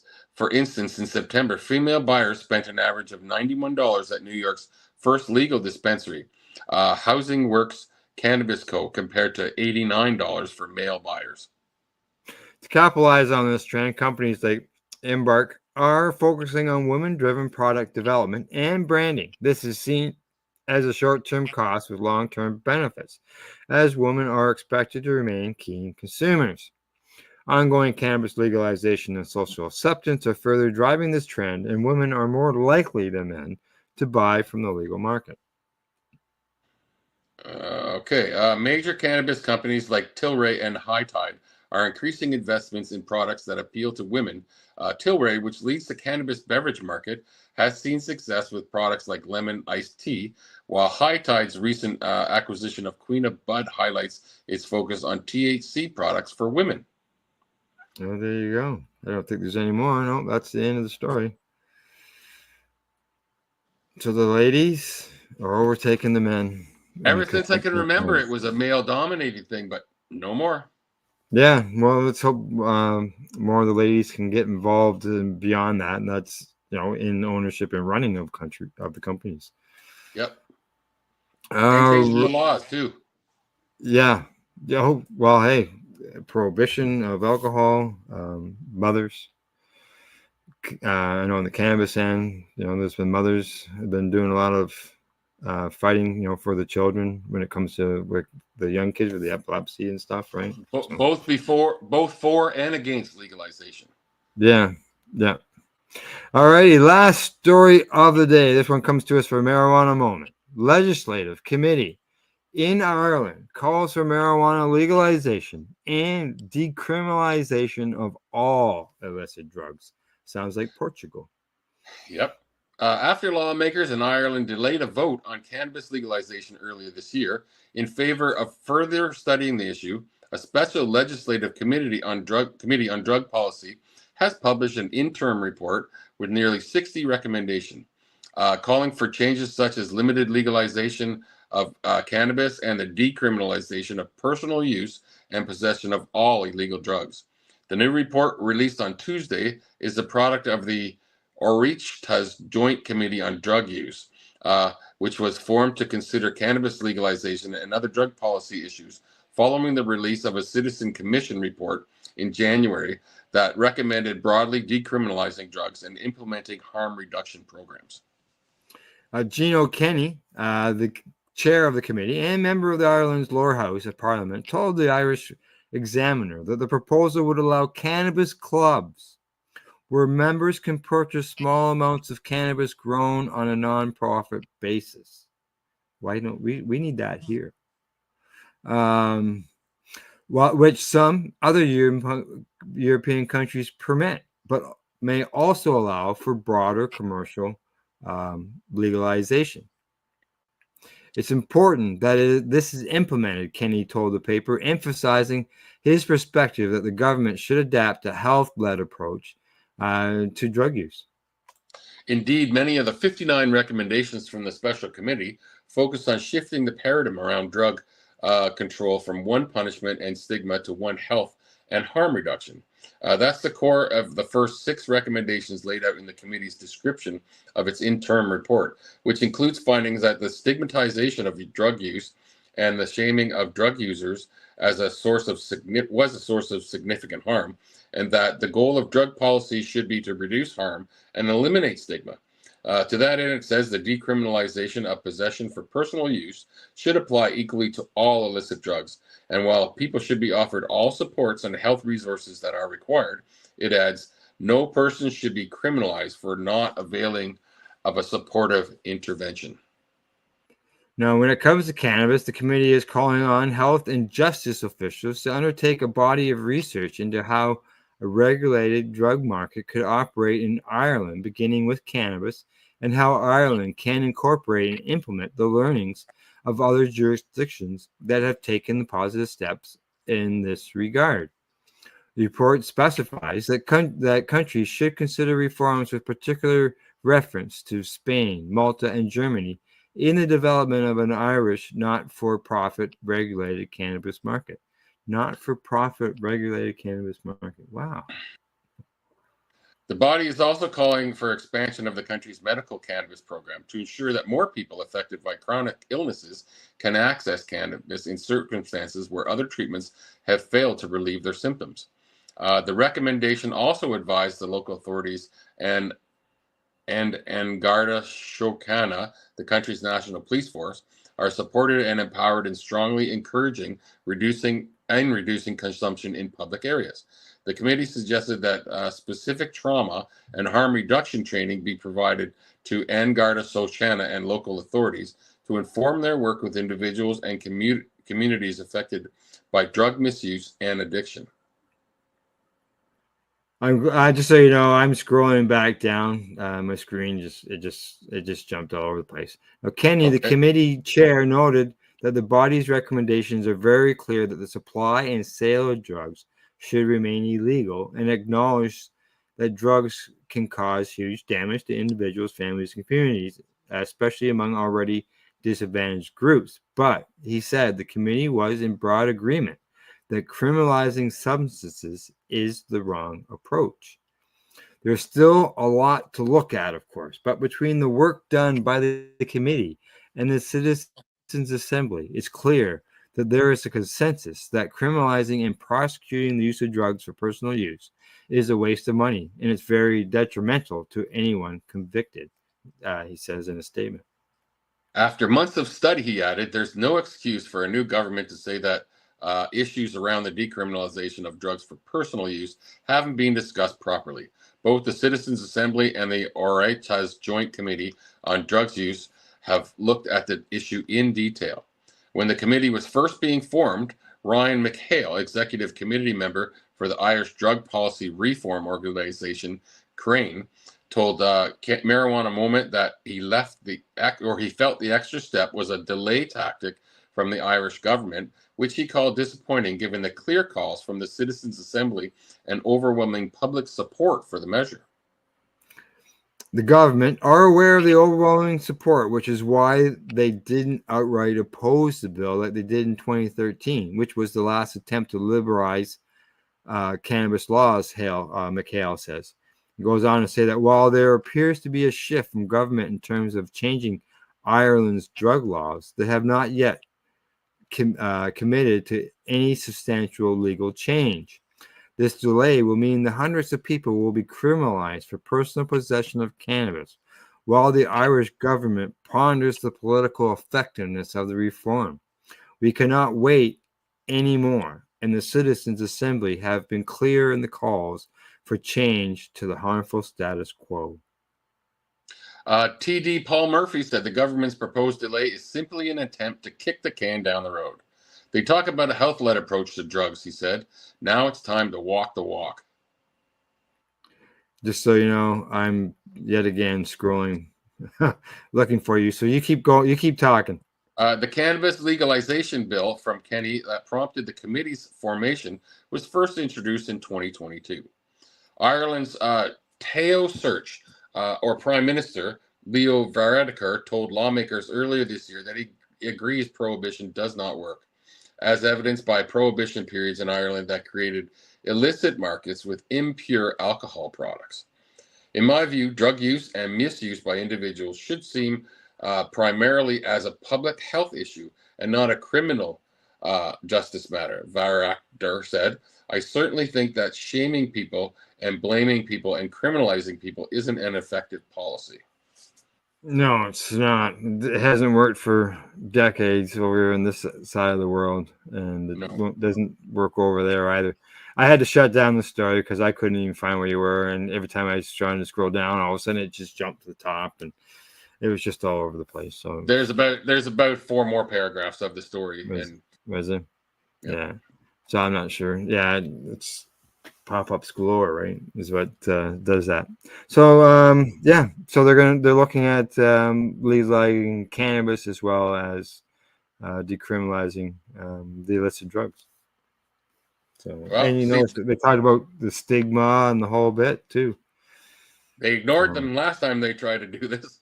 Yes. And you know, a friend of mine, Alison Murden, she'd be jumping for joy over this because she's been advocating that for, well, she was with the Pace Radio Show over 10 years ago.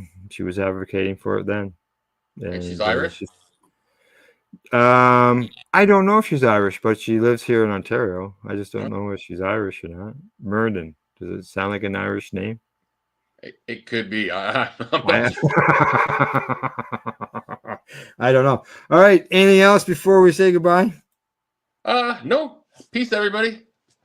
All right. From the Legacy420.com news desk, that's our Pace News Report for today. Thanks to our buds at the Campbellford Lifestyle Shop, Legacy420.com, Limestone City Hydroponics.ca, and at ease.ca. In closing, we say thanks for watching, tuning into the broadcast, and don't forget to educate, medicate, and do not incarcerate. See you all next week. You're listening to the Pace Radio Network here at paceradio.net. The opinions of the individuals during this broadcast are their own and may not be the opinions of their group or other organizations they may be involved with. All medical advice during our broadcast is not a medical opinion and should be checked with your medical physician. When you have a pain that's reached its peak, Legacy for 20 is so unique. If organic cannabis is what you seek, here's your trusted partner 7 days a week. Suppository salves, vapes and drops, topicals, edibles, infused pop. Just when life seems like it ain't easy, at Legacy 420 enjoy a pop freezy. Lab tested products make them the GOAT. Legacy 420 out on your road. Legacy 420 in Tyndonega Mohawk territory. Indigenous organic cannabis at its finest. Enjoy the buzz of legalization with Campbellford Lifestyle Shop. From lights to plant nutrients, books, consumption accessories, and more. We've got all your basics to grow or consume cannabis. Visit our info center or take a look at our piercing services and body jewelry, now available in-store through Campbellford Lifestyle Shop. 17 Bridge Street West, Campbellford. Limestone City Hydroponics is Kingston, Ontario's hydroponics shop. Take your growing to the next level and create the optimal environment with a tent kit, or maximize your yield with an ebb and flow flood table kit. Either way, Limestone City Hydroponics has more sizes and options to fit your needs. Are you looking for the power of the sun that adapts to your budget? Then look no further, as they have professional grow lighting. They have indoor grow systems that are easy and cost effective, with many options to fit your living space and lifestyle. Cultivate your growing potential. We have everything you need to succeed. And if you can't make it to the store, they offer local delivery to the greater Kingston area. Remember, when you're looking for experts to help you grow, then look no further than the locally owned Limestone City Hydroponics, 105 Sunderland Drive in Kingston, Ontario. Call them at 613-548-0420. We are people advocating cannabis education here at paceradio.net.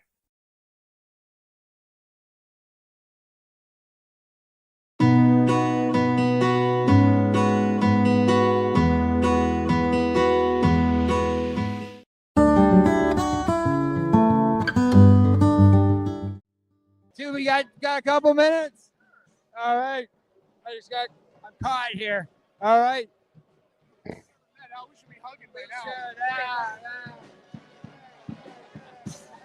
Exactly. Okay. All right. I know who I'm talking to, but our viewers don't. Sorry, the band's back. And I won't be here, my producer, but our listeners will be, our viewers. Yeah, we'll just wait till they go by.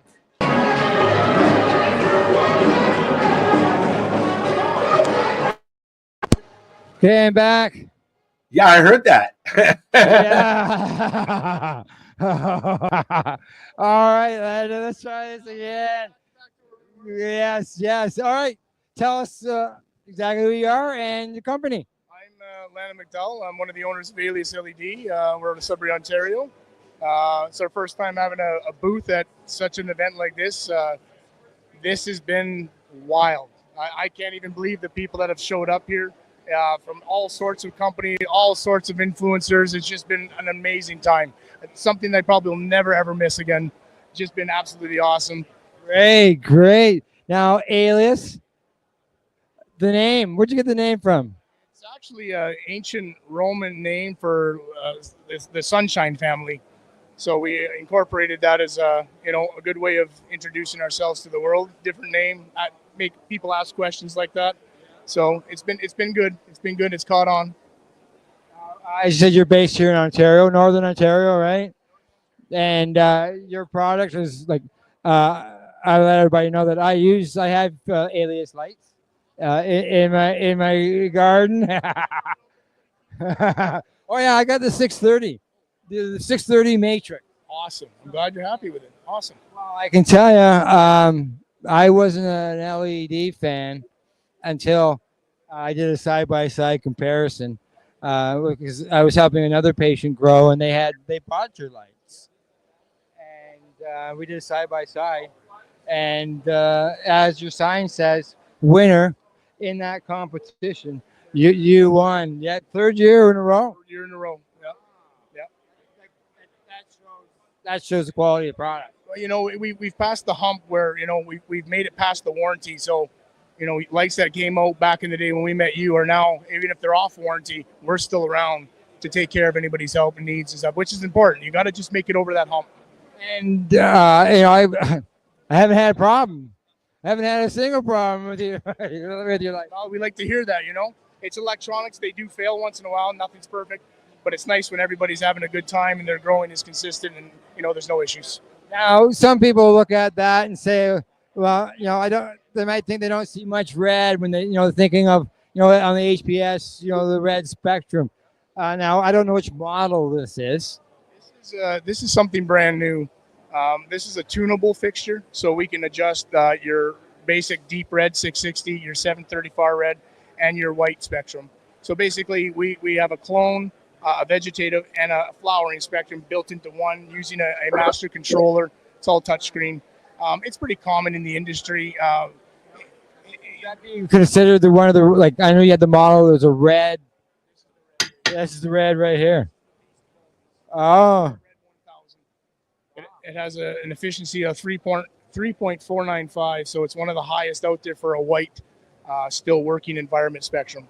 So it's not hard on the eyes. It's still 4,300 Kelvin, which is rare because most people with the red spectrum, it gets redder and redder, but that's still working environment. Now I also see. Okay, there we go. Yeah, and that's 1,000. Wow, holy. Now I see you got something. I saw this online on your website. This light right here, it looks like just like a big fluorescent, like a big. This is basically was invented for the vegetation world. So we started putting into vegetable gardens, lettuce mainly, all that kind of stuff. So it's a 60 watt, waterproof basically tube that goes above the plants, close to water, and all that kind of stuff. Mostly, a lot of people in the cannabis industry use these for what they call the under canopy lighting. So it's starting to light the underneath. I have, no proof myself on this, but that's what they're buying it from me for, and get light down low. So we do offer multiples of spectrums. Growers are welcome to pick a spectrum that they find that would be work best for them, and then we'll customize the lights accordingly. Absolutely. You got some gifts things over here, mugs, thermos, and hoodie. Some of that stuff looks familiar. Yeah. Giveaways, Al? That's right. Yeah. No, it was good. And, like I said, they're working. I'll never have to buy another light. I know that. If you do, you know where to come. Oh, yeah, exactly. If I want to upgrade, but as far as, it's, it was that comparison. It was huge. It was enough to make me, go this route. We see even further. We have something we haven't really disclosed to anybody yet, but we have something brand new that's going to revolutionize growing. We're probably ahead of anybody's curve right now, so we're not scared to hold on to it for the time being. But you'll know when it comes. We'll make sure to give you a call. Yeah. We'll get things. That was good. Okay, where can people find you? You can find us at aliasled.com. You can reach me at Landon at aliasled.com is my email. And call us, talk to us, Instagram. You got it. You got it. There you go. Thank you, Super Landon. Thank you.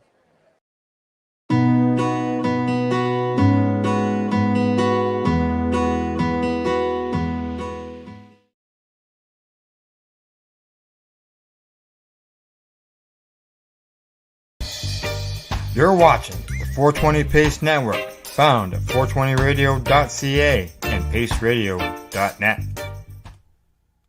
So what are you doing? Nothing. Why not? Trying to get on this Lifestyle Radio website. Sounds like a cool website. Yeah, it's alright. Oh, wait, I might have it. You might have it. You're listening to Lifestyle Radio. The opinions expressed during this show are those of the individual participants and do not necessarily reflect the opinions of their associated organizations or Lifestyle Radio. You like music, you like weed, well, we gonna be good friends indeed. This is how much I like more than smoking trees.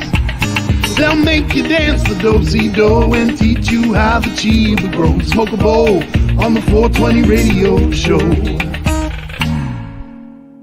On Lifestyle Radio.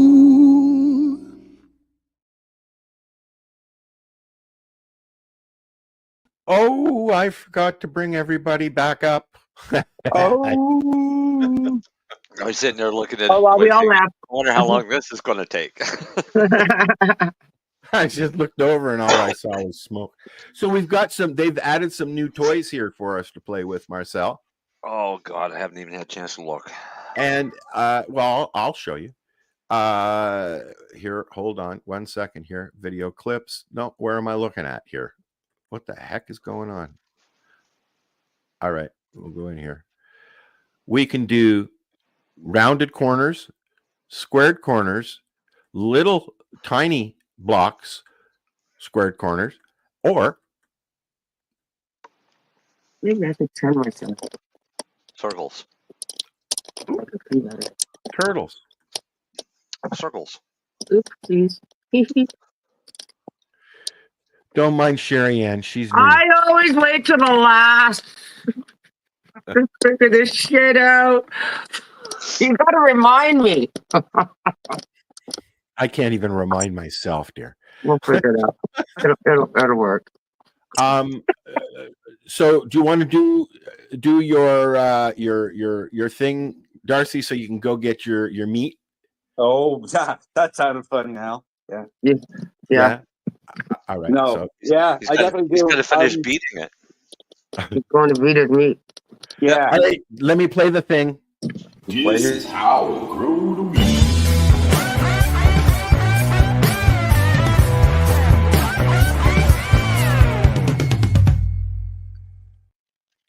So tonight, Al, I want to talk. Perfect timing to do it. I want to talk a bit about drying and curing, because now you got your plants down. You got a really good crop, and you got some really good quality medicine, and now you got to dry it, and you really don't know how to dry it because it may be your first or second grow, and you still really haven't figured that out yet. Drying and curing is really the most important part when it comes to before smoking your product, because if you don't dry it and cure it properly, you can turn some really good product into some really turn your really good product into some bunkweed pretty quick. So when it comes to drying and curing, that there's an art to it. There's many different ways of doing it. There's many different basically there's many different ways of doing it. There people argue about what's the perfect temperature, what's the perfect humidity. Basically that's all subjective, and I'm laughing because my basement is flooded at the moment and I'm drying down there. Anyways, oh, go Al. ahead. Oh, Al. Do you have a dehumidifier though? Yes. Yeah. Yeah. Good. Hey, that'll help. Just as long as your weed don't stink like basement. No, you know what? The first two dried okay. I've Good. already smoked them, and I'm glad I painted the floor, and it's pretty much all sealed with the wrapping, right? Mhm. So it's actually I keep the door closed, and it's actually quite dry in there. With the fan blowing, it dries okay. But anyway, Good. sorry to cut you off. You keep No. going. That this is important because some people might be drying and then all of a sudden now their basement flooded. What do I do? Yeah, but this is what's happened. Yeah. So hey, this is what you do. You make sure that if that happens, if you can move it to a different spot, to a different location, go for it. If you can't, because some people may not be able to, just make sure that you have dehumidifiers and fans down there. And the fans are blowing and everything. Yep. It's going to be keep a lot of airflow. You need a lot of airflow because humidity is going to be your worst enemy once you hit a certain point in your drying and curing state. It's 100% humidity 95% of the time here, anyways, Darcy. So Yeah. there's not much I can do. You're I'm on a lake.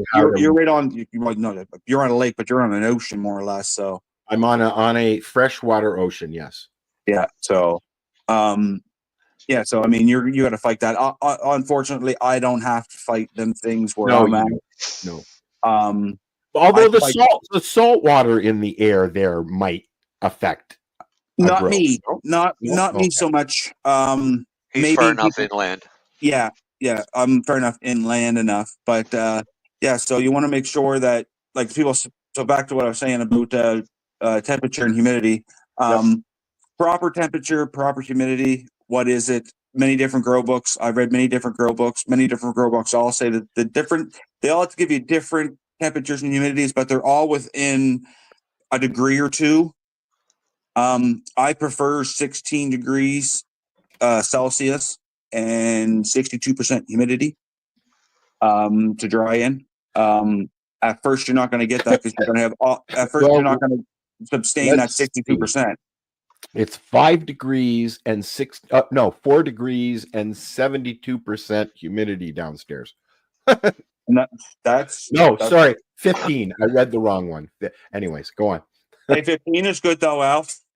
In my garage where I was doing some of mine the other night, now that I got everything out and looked after, it was down to 4 degrees in there, but you want to smell the terps. Oh my God. Yeah. Go on. Because I took the time and did it slow as possible and had lots of fans on it. I was really impressed. I mean, all my years of growing outside, in the past 10, this was the best one by far. Everyone is saying to me that I've spoken to that this is the worst grow in years as far as humidity goes. For me down here, it was awesome. I don't know. How about you, Marcel? Fine here. Yeah, hi, buddy. Better than normal. We had less humidity and no hurricanes. No hurricanes in September. You had no hurricanes this year. No, and September was dry. Like we had barely. Well, like our rivers are low right now. It's been raining on and off for a week and a half and dropping down to as low as 0 at one point. Yeah. So, you know, We haven't seen. I have to figure out a way to do this more effectively, because this year, although at least I got something, right? I'm not impressed at all. I got no more than a couple of ounces. So, well, then I don't want to be. Then I don't want to sound like a dick. But like I said, this was my best year. My biggest plant out there was. I tell you, I wish we could send you. I wish I could get you a purple satellite clone, man. Because I'm telling you, Mister McCabe, he's got a hit right there with that one, dude. Because I'm telling you, I have one plant. He was going to send me some stuff, so send me. Like I've got a bunch of his stuff, but I need what I need. What I'm decided to do this round, because it's my first time doing it downstairs. I'm going to grow what I found that I liked that I grew this year, the CBD and the pineapple. Right. Okay, so both of those strains aren't heavy producers to begin with. No, I realize that, but I wanted to. Huh? That purple satellite is though. I got 3. Right, no, but he wants to grow the same strains that he's already grown, which was because I like them, but I don't have to grow CBD. I can do 2 others though, right? Yeah, right. That's the thing, Al. But here's the thing: if you find it and you like it, and you know it's not a heavy producer, just grow a couple more to sustain yourself. That's what I'm thinking, and I'm also. This is the first time that I've really ever grown inside, right? So and I know that in a controlled environment it's going to be better than in the green. I lost 3 panels on my fucking greenhouse. We had 100 kilometer winds whipping around here a few weeks ago, and I found 1 panel halfway across the house on the other side of the yard. Oh no. So now I have to wrap my greenhouse so that it doesn't collapse. And I've already priced replacement, and they're very easy to change, because I the one that popped out, I took the E-strough off and just slid it back in, but it had already cracked in that. So the minute a gust came along again, it went bye-bye. Right. So it's just now I've got 3 windows. I got 3 windows. Yeah. So back to temperature. Sorry. 16 degrees temperatures is I find is a perfect temperature, because it ain't gonna dry too fast and it's not gonna dry too slow for drying. For drying, and I find that between 16 and 17 in there, I find the mold don't grow in it as fast as it does if it's a little cooler than that, or even if it's a little hotter than that. Because if it's a little hotter than that, and you got a high humidity, you got prime bacteria growth in there, right? Yes. And you're just gonna grow mold, right? So. And them spores are in outdoors. There's no way to get away from it, because them spores are floating around outdoors it's August, September, October, anyways, right? Mm-hmm. So it's just a matter of how strong and of a genetics you have in your plant, and how healthy your plant is to fight it off. And that's why some plants don't get it, and some plant. I got 2 plants of the same thing out there. I had 2 plants of the same one out there. One never had a bit of mold in it, and the other one molded up like crazy. And it's weird how that works, eh? But one was healthier. But one I babied more than the other one. Well, there you go. Yeah. And here's one I got for you, Darcy. Yeah. The plants that I took over to Dean sat outside. I took over twice. I took over food. And they just sat outside. The only thing that he did was let it rain and gave it food every couple of days. And he got more than I got in my greenhouse. As far as clusters, mine, the buds were, right. Could have been. Now that could be. That's many different. That could be many strains, though. Same strain. Could be many different factors, because here's the thing: Marcel grew purple satellite, and I grew purple satellite, and I'm pretty sure he didn't get. Well, did you get 3.5 pounds off of one of yours, Marcel? No, because I didn't let them go that long. 3.5 pounds. Hey. Yeah. I, Oh, I I'm telling harvest you, I harvested it was. mine early, and I got just over half a pound per plant.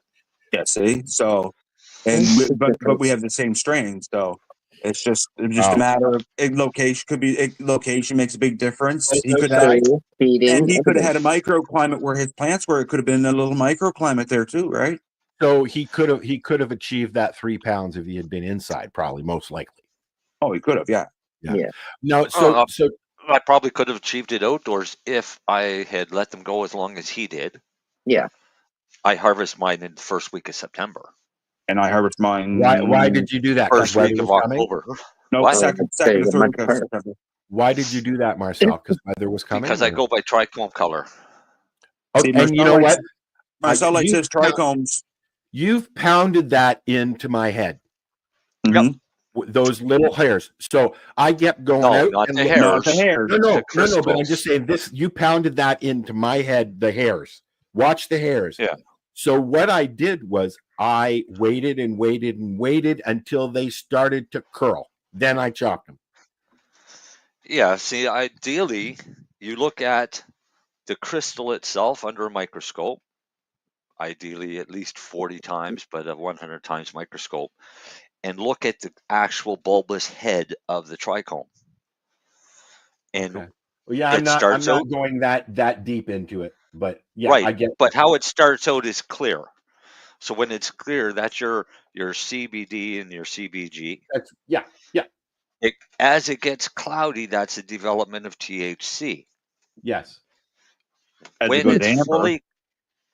fully cloudy and then starts to turn amber, that's the when you clip it. degradation of THC to convert itself to CBN. That's right. And Which that's is what what I gives waited you for. The coleslaw. minute it started changing color, I chopped them down basically. Now, But Marcel, I on the noticed crystals. I noticed the correlation between the change in color and the curling. Right, but on the hairs itself, I've had some that the hairs have curled and turned brown, but the The crystals plant were wasn't still ready. clear. No.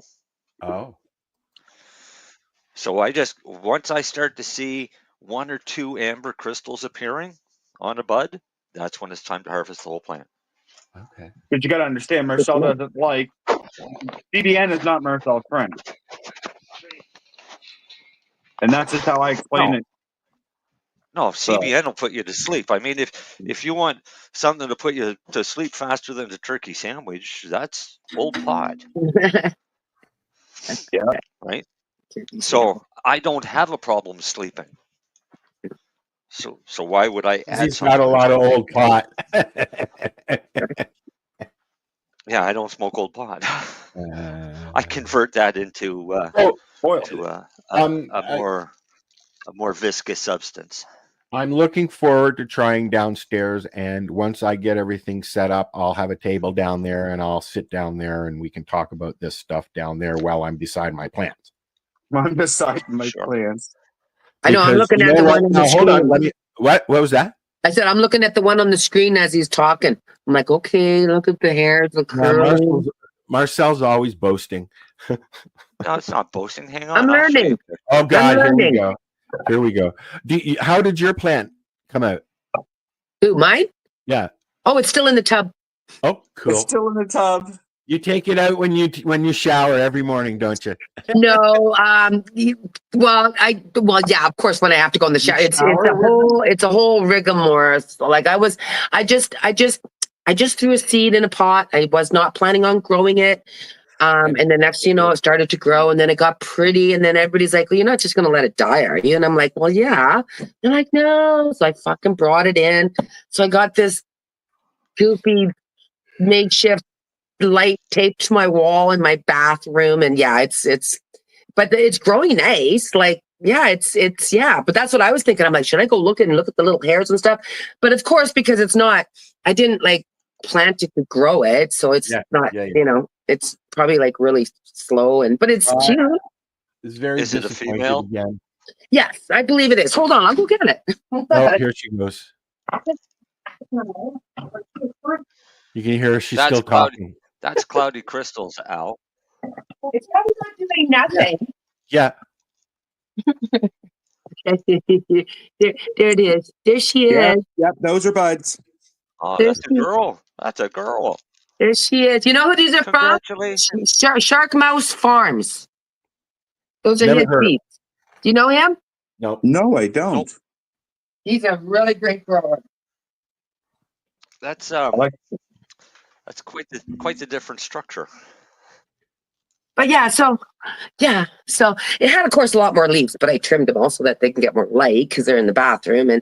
But yeah, just having fun with it, and we'll see what happens, right? So What that's my Buddy plan. said. Look what Buddy said, Marcel. But that's how you learn, Sherry. Well, that's it, right? This is my class. This is why I do this, is to learn shit. Well, that's because it. it does, the book shit doesn't retain for me because of my dyslexia and my Right. ADHD. Squirrel. But this, Marcel will keep pounding shit into my head, and so will Darcy until it works. So Right. yeah. And it's good because everybody grows differently too, right? But it's good to know because then you can take your little tips and figure it out. What I do is, I have my conversations with Al Graham. I have my conversations with Darcy and Marcel and a few other people who are novices. I talk to them as well because I'm trying to learn. And once I've had a couple of good grows at the farm. It was really yummy. I had some nice bud there at the farm, and I just left it. I went up, fed them, went home for 2 weeks. Yeah, yeah. And they feel like crazy. You don't futz with them, right? Yeah, yeah. Just let nature take its course, right? Yeah. Sometimes, just maintain it. Fix her up. Go talk to her. Pet her. Kiss her. I'm not happy. They like that, I know they do. I got a green thumb. I actually have a lemon tree in my living room. Oh, nice. Yeah, I love it. I love it. It smells so beautiful, and I have quite a few. I just live in a bachelor, but I have my plants, and I've always had a green thumb.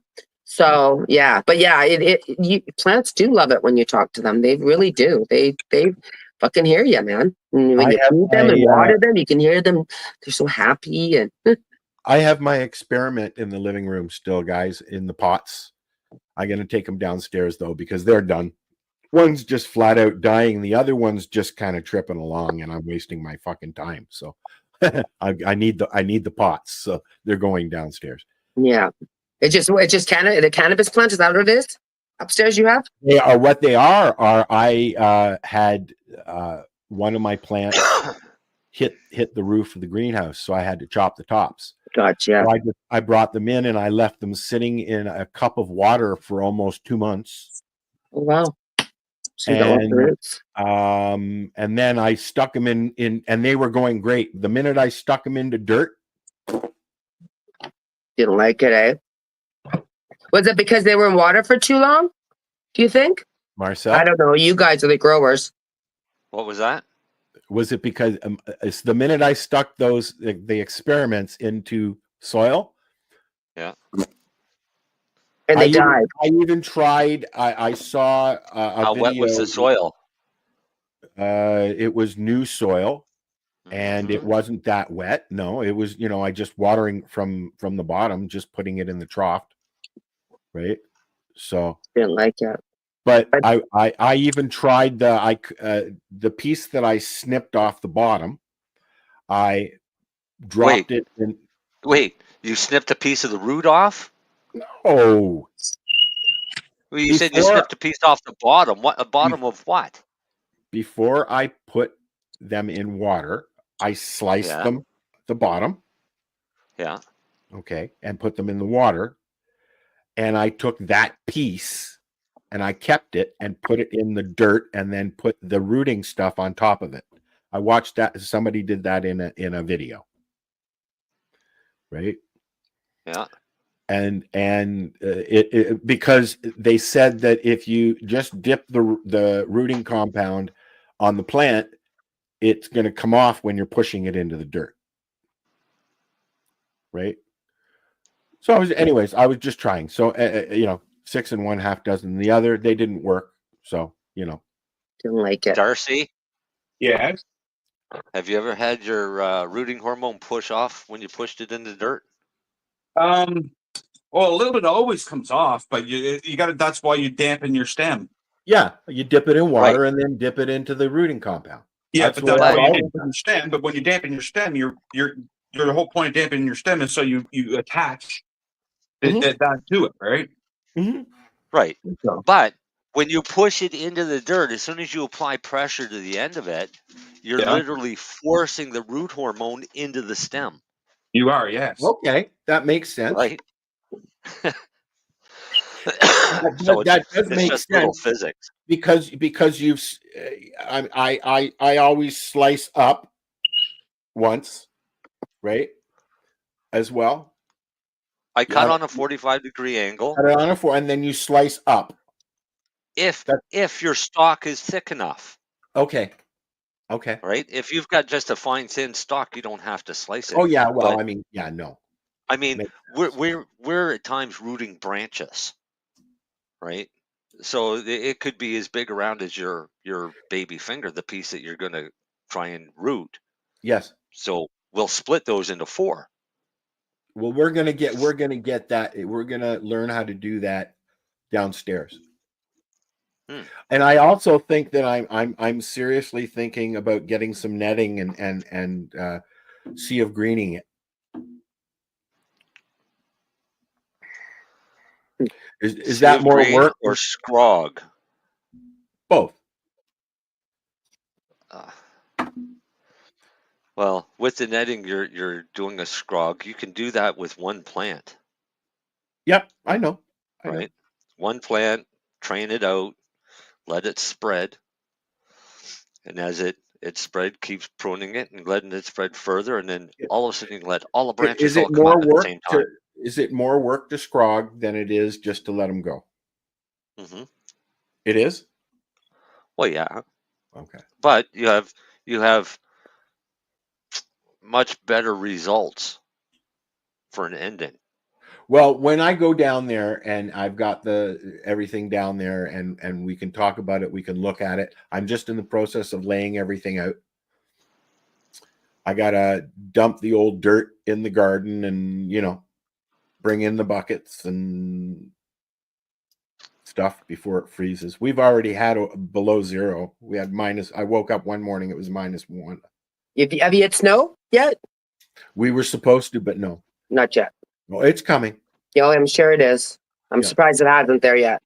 Not here down here yet. My sister is in Alberta and they got snow last week. Yep, but I saw that. Didn't, because she's north. She's a little north, like kind of in the center, I think. Okay. Yep. Above, I guess above Calgary. I don't. Yeah. I haven't been there. I'm going next year. Yeah. Yeah, a lot of people all around Alberta got snow. But that's normal. Some in BC as well.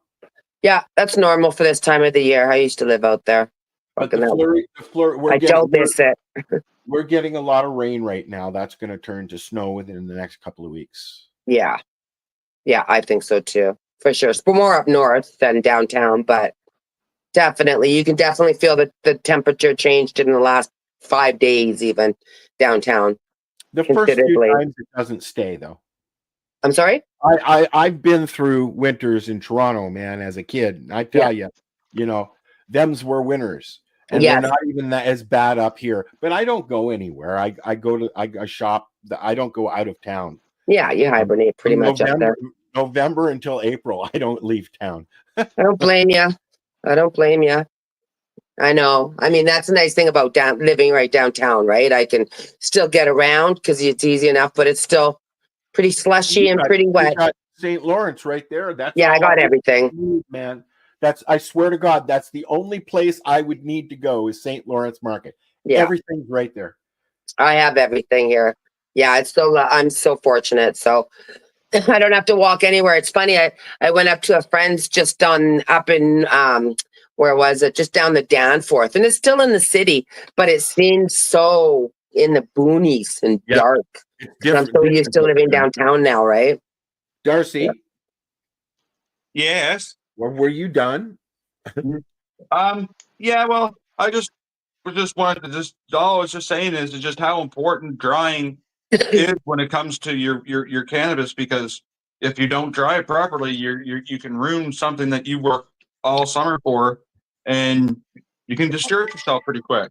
So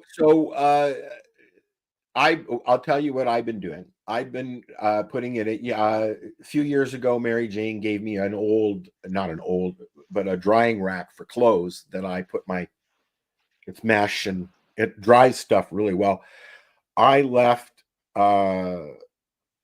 leave 2 plants in there at the same time, and for about a week, and then I bag them up and leave them in my cupboard where it's dry. Yeah. And smoke it. Yeah, not me. No, I know you guys. Okay, so because I have the same drying racks that you have. Let me explain something though. Right now, this is all I have that I grew, and it is cured. It smokes nice. It breaks up nice, and I don't mind it. And so this year, it's not even going to last.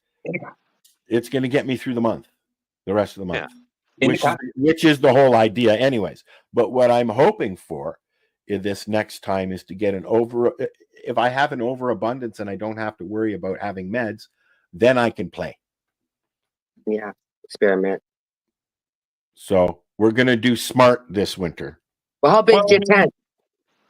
I have 2 rooms. Just your room. Okay, your rooms are good. Yeah, nothing wrong with that. Same thing.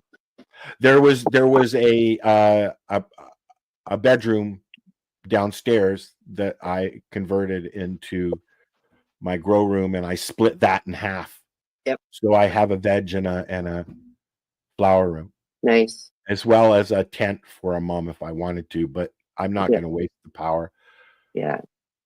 But I want to, even if I don't do the same strains that I just did this time, I need to get something where I'm going to get some girth so that then I can play, because I can't learn how to grow my meds properly while I'm learning. Yeah. I can try. Does that make sense? I think so. Makes sense to me. So now that we're half an hour into this crap, Darcy. Oh, I forgot to tell you, Al. Uh-oh. I was given. So how do we go about doing this? I was given the license to play music. My buddy of mine's a musician, and he's a pretty good musician. He plays like bluesy rock kind of stuff. Okay. And I asked him if I could play some of his music on our radio show during our breaks and stuff. And he said, by all means, help yourself. He's going to come on our radio show eventually when he's not out touring. But in the meanwhile, touring, Marcel, touring. Oh, touring. Okay. Touring. Well, you know what? When he's on the show, he can tell us it's okay to play, and hopefully, unless it's in a Meta or YouTube database on and they have control of the rights, then it's not much. Like when Dale gave us that song to play, it didn't to make the cut. Besides, and from now on, when we have a band on or a band gives us music, we'll just say, hey, can you say blah blah blah blah blah? Facebook, fuck off, Right. Cool. No, I was going to say, because he said go play on me, so that's awesome. Yeah, so you can figure that out, and maybe if you got the setup, then he wants to come and play a couple of songs, he may do so. Awesome. Right on. That's cool. Yeah, his name is Mike Trask. He's really good. We've had a few bands on the show. Yep. Okay. Some rappers have been on, and some non-rappers have been on. Some wannabe rappers, you mean? No. We had some actual rappers, eh? I can't remember. Do you remember their names, dude? Marcel, the guys that they were on the show. They said they wanted to come and hang out again when they were in Toronto. They were playing at Canada's Wonderland, but they got stopped at the border for having weed on the bus. Yeah. I'm trying to think. I can't remember the name, but it's a speed rapper that's done stuff with oh God, my memory is just so fucked up now. Yeah. That's okay. Might I'm have been trying to something think. Do they have an album, like a CD out? Yeah, they're Okay, really yeah, good. I know who they are. I'm trying to think. Fucking, I can't remember. They're from Vancouver. No, No? they're from California. I Oh, believe they're okay. from California. They're not Canadian. And when Oh, they were coming up to do a show, they got stopped at the border for having weed on the bus, and they were disallowed or something like that. yeah, Which yeah. happens to a lot of bands. Now, Of course. speaking of that, last week, Wiz Khalifa got himself got into a bit of trouble busted. in Romania, and he is looking at some serious charges because they have a no tolerance policy. So what happened? I don't know. It's I might even have Steve Bloom come on and tell us about it because he's the one that. Oh, shit, eh? But Hey, Al. no details were really given. Yeah, no, it wasn't Romania. It was Rwanda. That was it. No, I'm pretty sure it was No, Romania. it was Romania. I'm Was pretty it sure. Romania? I thought it said Rwanda, Marcel. No. Either so, there's if it was laws Rwanda, that he'd you. already be dead. Yeah, there's laws that you still have to. It doesn't matter who you are. You still Yeah, have just to. hang on, I'll tell you where it was. You have to I posted the follow. article, but it was like a week and a half ago. Steve Bloom posted it. Romania. It is So Wiz Romania, Khalifa eh? has been indicted in Romania for illegal drug use after the rapper smoked joints on stage and was found possessing 18 grams of weed at the beach. That's about what I got with this one plant. Yep. What I got with this one plant? Well, I guess you push it. That's what happens to you, right? Yeah. Be stupid. Like, fuck, come on. Well, I don't know. He was trying to pull a Snoop Dogg because I'm sure that once smoked on TMZ stage. picks it up, they'll investigate it a little bit more. But I just found it really interesting. It's 2024. Cannabis is the number one subject probably anywhere in the world at this point, and yet somebody can still get detained for smoking a couple of during a rap fucking concert. Yeah. That's the sad thing. I used to go all the time to the Forum down at Ontario Place to see Peter Tosh every year when he came in the 70s and 80s till he died. And he used to come out on his unicycle with a 1 fucking foot split hanging out of his mouth. Awesome. Okay. At Ontario Place, which is an Ontario government. I know. I used to go there all the time growing up in the 80s.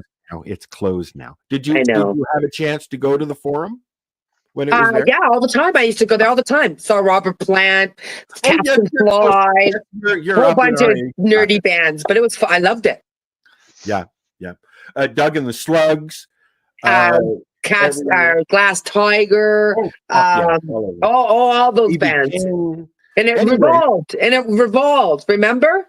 Oh yeah. It revolved. Oh yeah. That we had. We would go down there at noon to see a 5 p.m. show, and then we would stay until the next show. My mom used to take us down there, and we would just go crazy. And they would sit there and have wine and cheese parties on the fucking grass and listen to BB King and Buddy Rich and those kind of people. Yeah. And we'd just run around. Yeah. 5, 6 years, 7 years old, running around in Ontario Place, going fucking crazy, doing whatever we want. We could do that back then. It was safe. Yeah. It was safe back then. Someone steal your kid now. Fucking annoying. Can't do it now. It was fun. It was amazing. I loved that. Yeah, but you were just pissing everybody else off that didn't have kids. Well, but there wasn't a lot of people back then in the 80s. Like, you go down there and it wasn't jam-packed. That's like not it true. Is now. Did you go in the 80s, in the 60s, 70s, and 80s? You go downtown Toronto, and it's nothing like it used to be. It was back then. It was packed. That's where all the boys were, all the guys were. We would cruise the Yonge Street. Trust me, I know. It was shoulder to shoulder.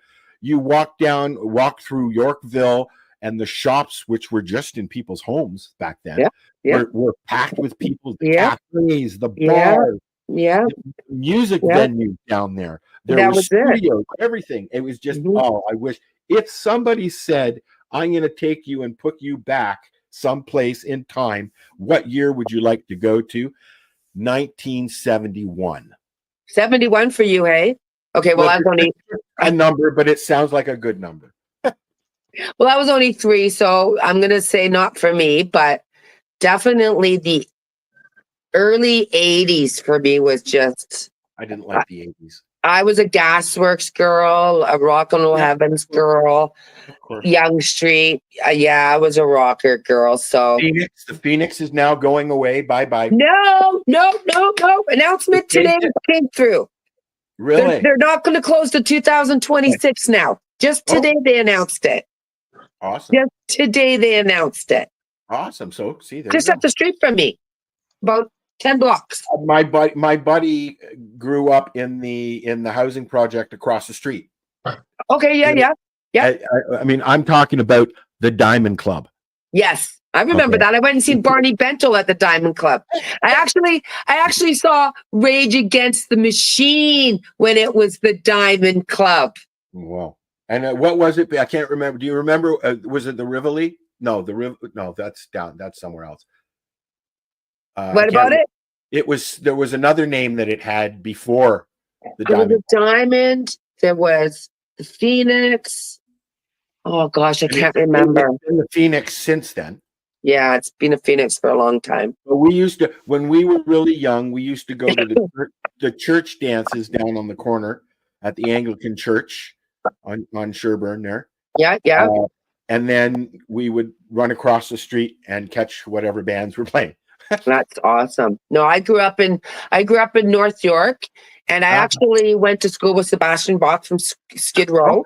Cool. So yeah, so we got to. Oh, he was beautiful. Oh, So he was beautiful. He was so, and he played in town last night. Actually, he played at the Phoenix. I saw that. Yeah, he hasn't aged very good, but he's been into hardcore drugs ever since he was really young. As Rick James says, cocaine's a hell of a fucking drug. Yeah. They don't age very well on that. Just look at Keith Richards. Yeah. Oh yeah, for sure. Right? He doesn't even know why he's still alive. I know. He's fucking pickled and purified. Right? But he can still go, and same with Mick Jagger, but they don't know any other lifestyle, right? They don't make rockers like that anymore, Sherry Ann. No, they don't. When they recorded the Some Girls album in Toronto, in Yorkville, we actually would see them standing on the street smoking doobies and cigarettes in between sets. Yeah. Would just be hanging out. It was a wonderful.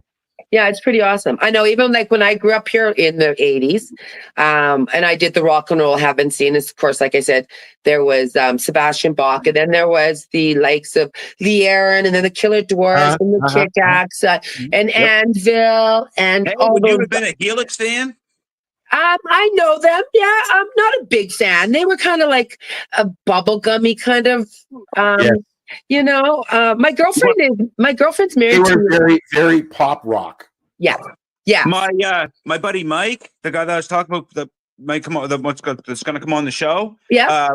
Jim Hedman from fucking April Wine was the guy that fucking mentored him, eh? That's awesome. Yeah. My buddy Dean actually knows. Actually, it's his wife knows Anvil.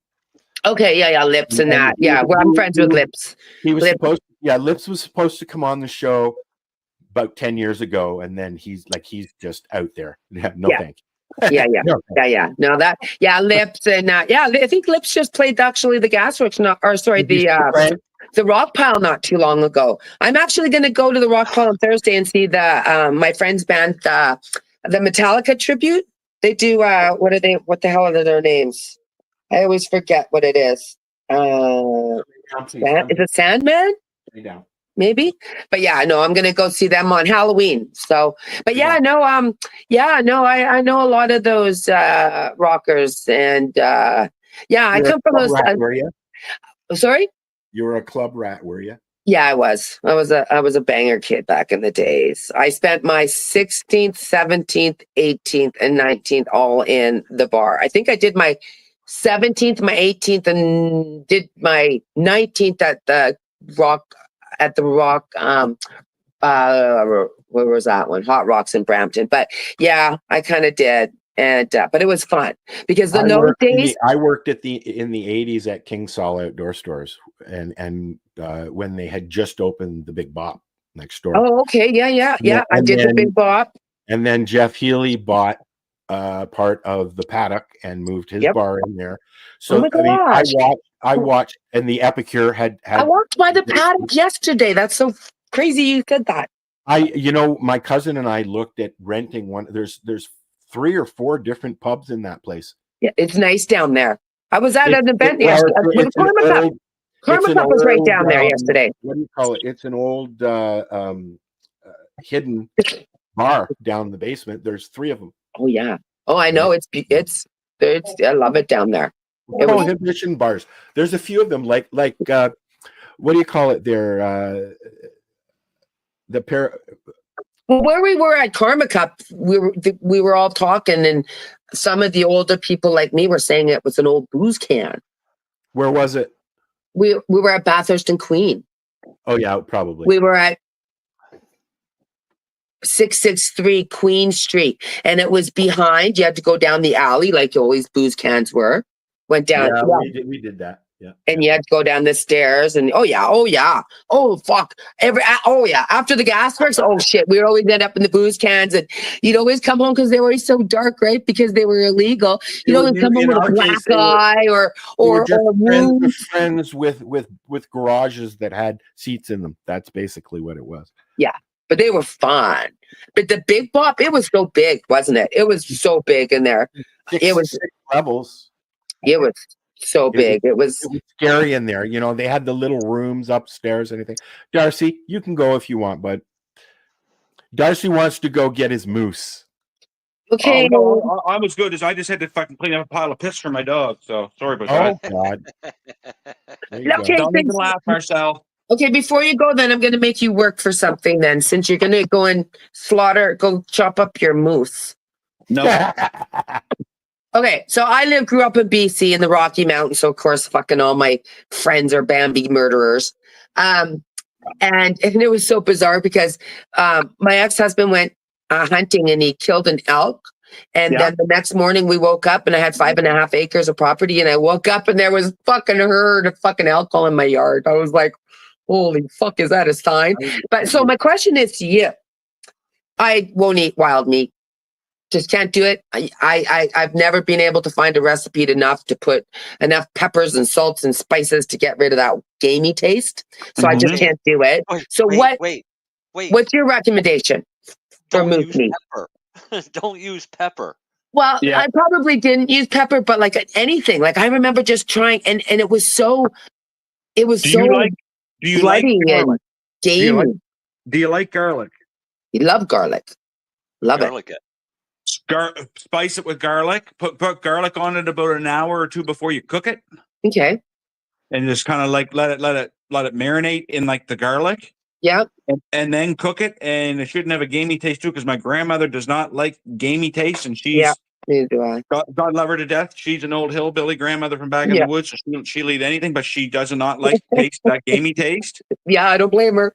So she puts garlic on it. So when I'm eating stuff at her house, I gotta always remind myself that it's not beef I'm eating; it's actually deer meat or moose meat. Okay, but the question, what I found really, it wasn't like normal hamburger meat or like even. It's not.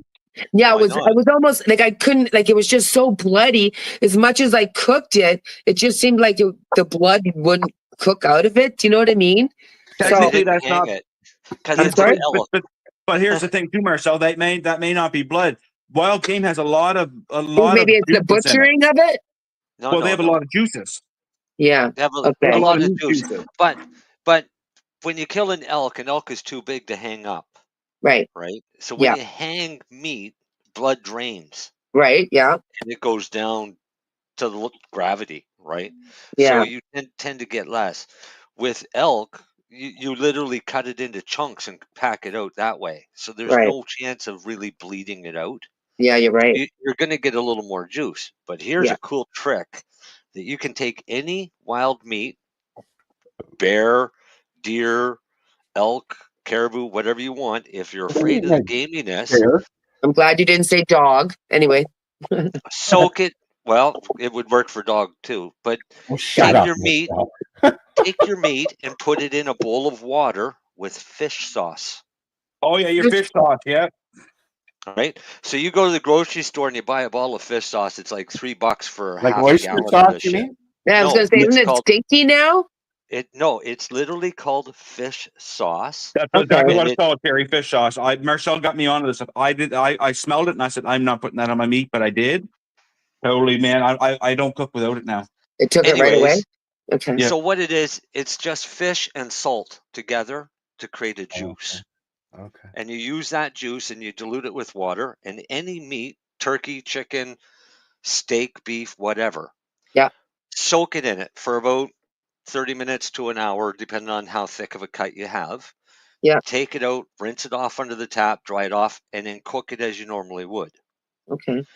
The salt from the fish breaks down the meat and it goes in and it literally tenderizes it. Okay, and yeah, I get it. retains that juiciness, right? Okay, The yeah. fish smell that you smell when you first open the bottle, and trust me, it smells like Yeah. Halifax Harbor, No thanks. right? It Yeah, yeah. stinks.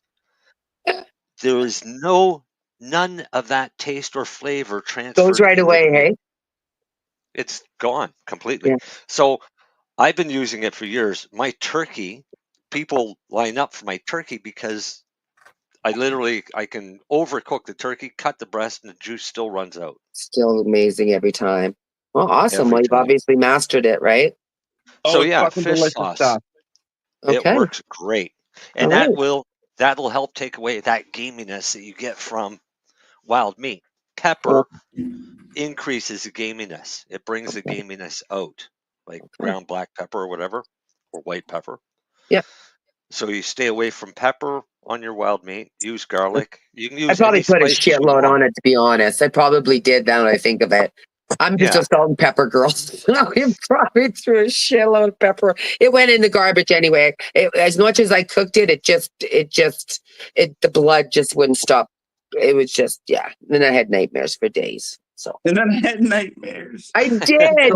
I'm Like telling I you, that's a bad I had experience. fucking elk. I had fucking elk in my fucking front yard. I was like, oh my God, that's a sign. No more fucking bringing wild meat in my house. No And he more didn't. fucking- And he didn't. Nope. Right on, Only, guys. So I'm gonna go do this. well, have fun. I sure will. I'll chat to you next week. We'll Mind see you you, later. there. Taylor.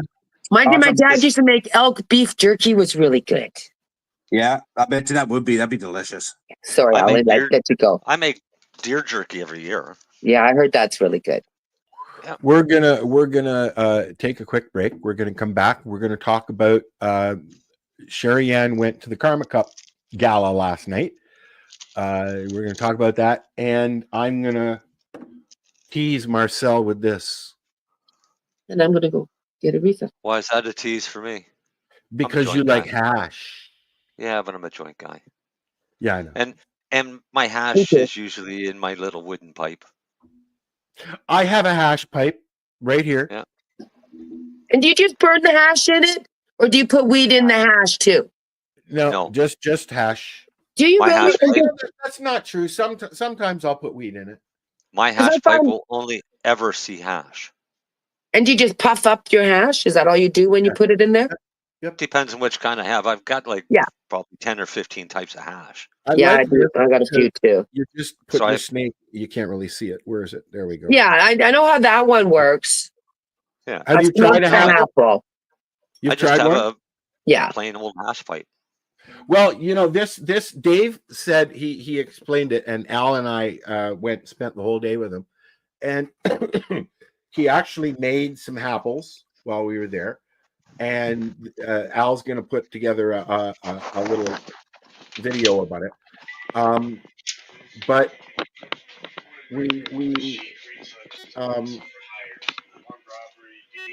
I like it because it's so small. Yeah. It's not a big fucking clunker. And then you get some really hot water from the sink, shake it around for 5 minutes or so, and it just cleans right up. And then Okay.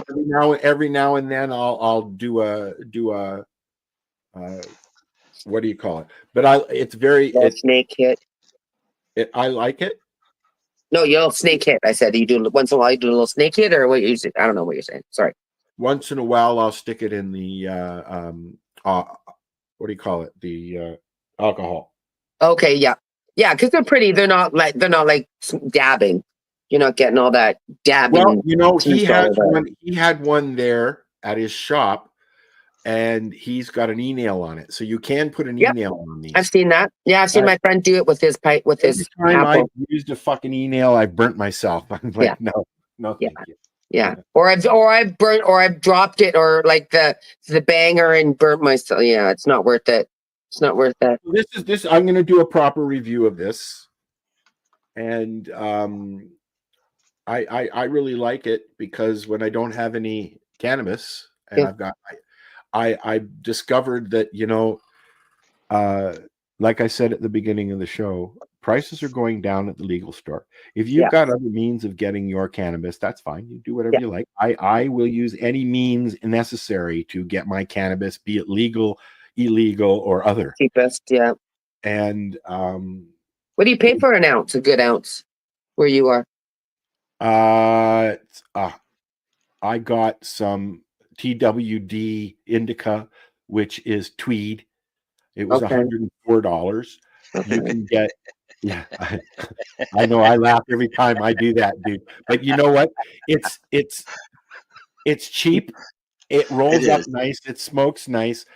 And I know that I'm not going to die because we've already covered that with them. Right. Yeah. Yeah. Yeah. But there's some other brand, like the Skywalker Kush is really good. You don't have a little drug dealer friend up there, since we're talking about that? No, I don't.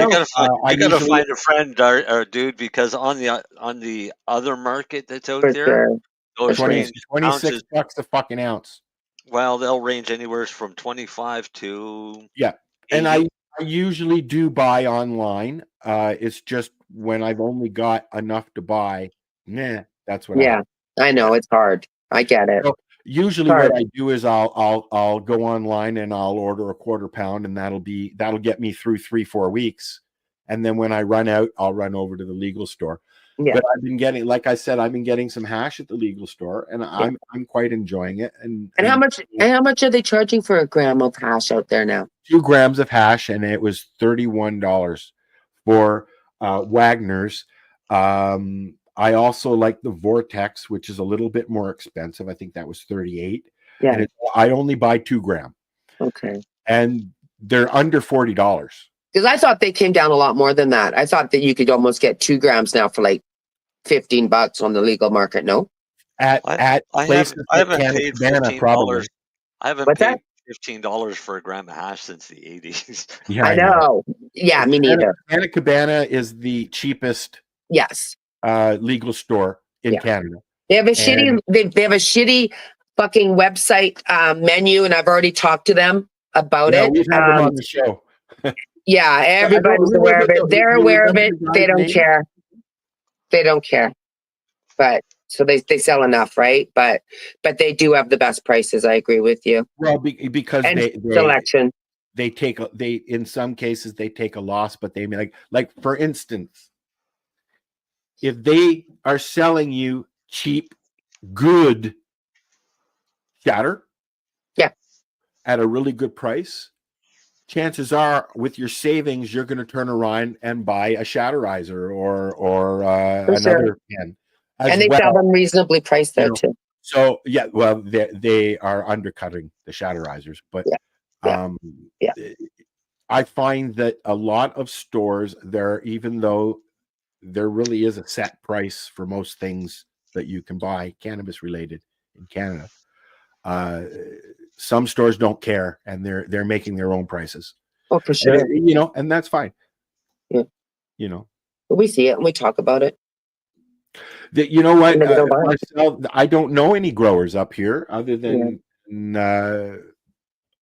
Dean, and I'm actually growing his weed for him. So we got to find you somebody. Oh, I'm good. I'm good. It's just, it's a matter of money. Whether or not I No, have I know. somebody, No, whether I or not know. I have somebody or not is kind of redundant if I don't have When money. you got the money, yeah, and when, yeah, I'm your really budget. at the point where I can't afford to grow and buy. Yeah. Because and this is why I have to do better this winter, because it's going to cost a lot of money with the lights and the fans and the dehumidifier. And I mean, my hydro jumps up to $600-700 as it is. Yeah. In the winter. Do you have a hot wood stove or anything? No, I have an high efficiency electric furnace with a blue light system to kill bacteria. I don't know if it really works, but it's a nice color. Looks pretty. Yeah, I love our hot wood stove. I did, Dee. I got it right here. I have it in my hand. I was just going to light it, but I don't want to cough so much. I was going to wait until we take a little break. Let's take a break so I can go make a coffee then. All right. We'll be right back. I got to find something to load here, load here, load here. Okay, we got it. Here we go. Do it. Stay tuned. We'll be back after this toke. Are you looking for non-stop, continuous cannabis and psychedelic programming? If you are, then turn your browsers to 420radio.ca or paceradio.net, where you will find the 420 Pace Re-Rolled Saturday. Everything gets started at 8 a.m. Eastern Saturday morning. Hi, I'm Timmy. And I'm Mary Jane.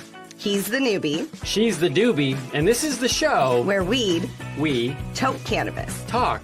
From both sides. Is that even possible?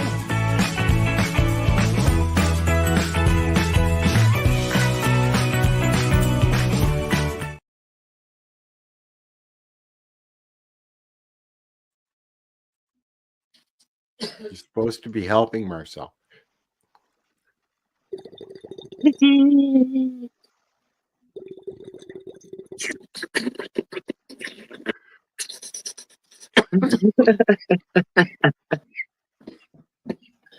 I still don't have one of those. I have fucking everything else but.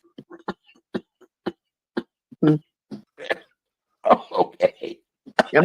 That's my Silence of the Lambs impression. I just watched an interview with him talking about that whole scene that nobody it was all fucking creepy like and shit. Nobody knew he was going to do it. Oh yeah, he did the lines, and then he just said, "With a little Chianti." It was fucking hilarious. Him telling the story. Yeah. So, Marcel, where'd you go? Right here. I didn't go anywhere. He's just sitting there listening to us and laughing what a bunch of goofballs we are. I'm sitting here smoking a joint. Wait. Okay, hold on. What are you smoking? I'm smoking oil. I have no oil. I have right now. I am smoking one of my CBD plants with some hash that I got that we were talking about from Wagner's. Tomorrow I'm going to go and get some nugs because it doesn't make me cough like this. No, I just made a batch of oil this week from some trim from this last crop just to see what it's like. Now I'm waiting to get it to the lab and find out. I think it's somewhere around 80%. You know, Tim Barnhart has been calling out people again. I think that's fucking wonderful. Yeah, I think I might start doing it too. I do it all the time. I love it. No, but I'm thinking about going to the lab and working a deal with them to get a bit of a rate because of what I'm going to do. Good stuff. I guess Len forgot about us today. Yeah. The lab gets a lot of business from us as it is, so I'm pretty sure I can work out a deal. Does he do testing? Oh, Lenny, no.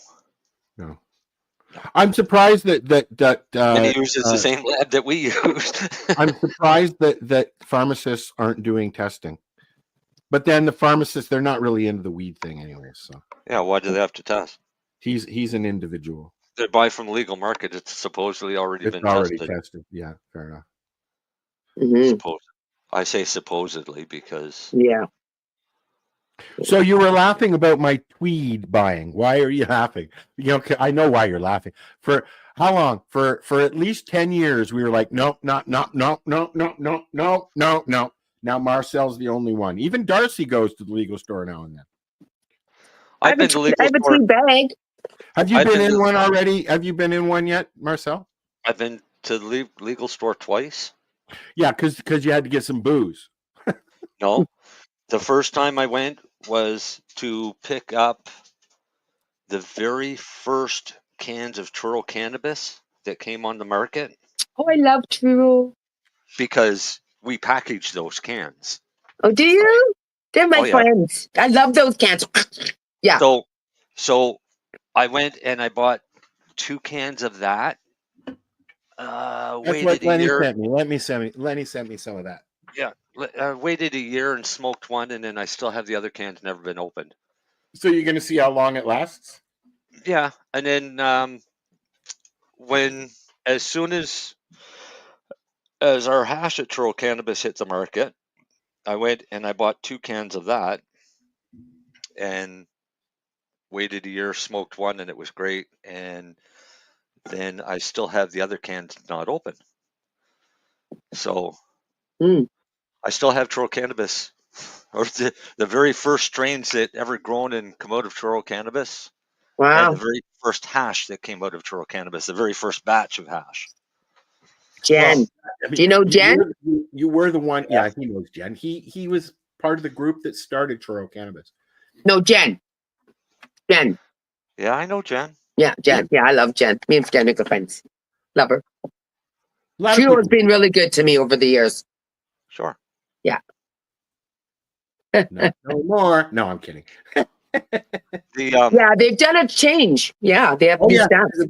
I didn't know that. And then I saw them at There's been a lot of changes. Grow Up. Many Well, left. let's just say there's no longer any original people in that building. Yeah. And Jen moved here. She moved from Nova Scotia to Toronto. Did she? Mm-hmm. So she must work online. Yeah. Yeah, I saw her at, like I said, Grow Up. She doesn't work at Turo.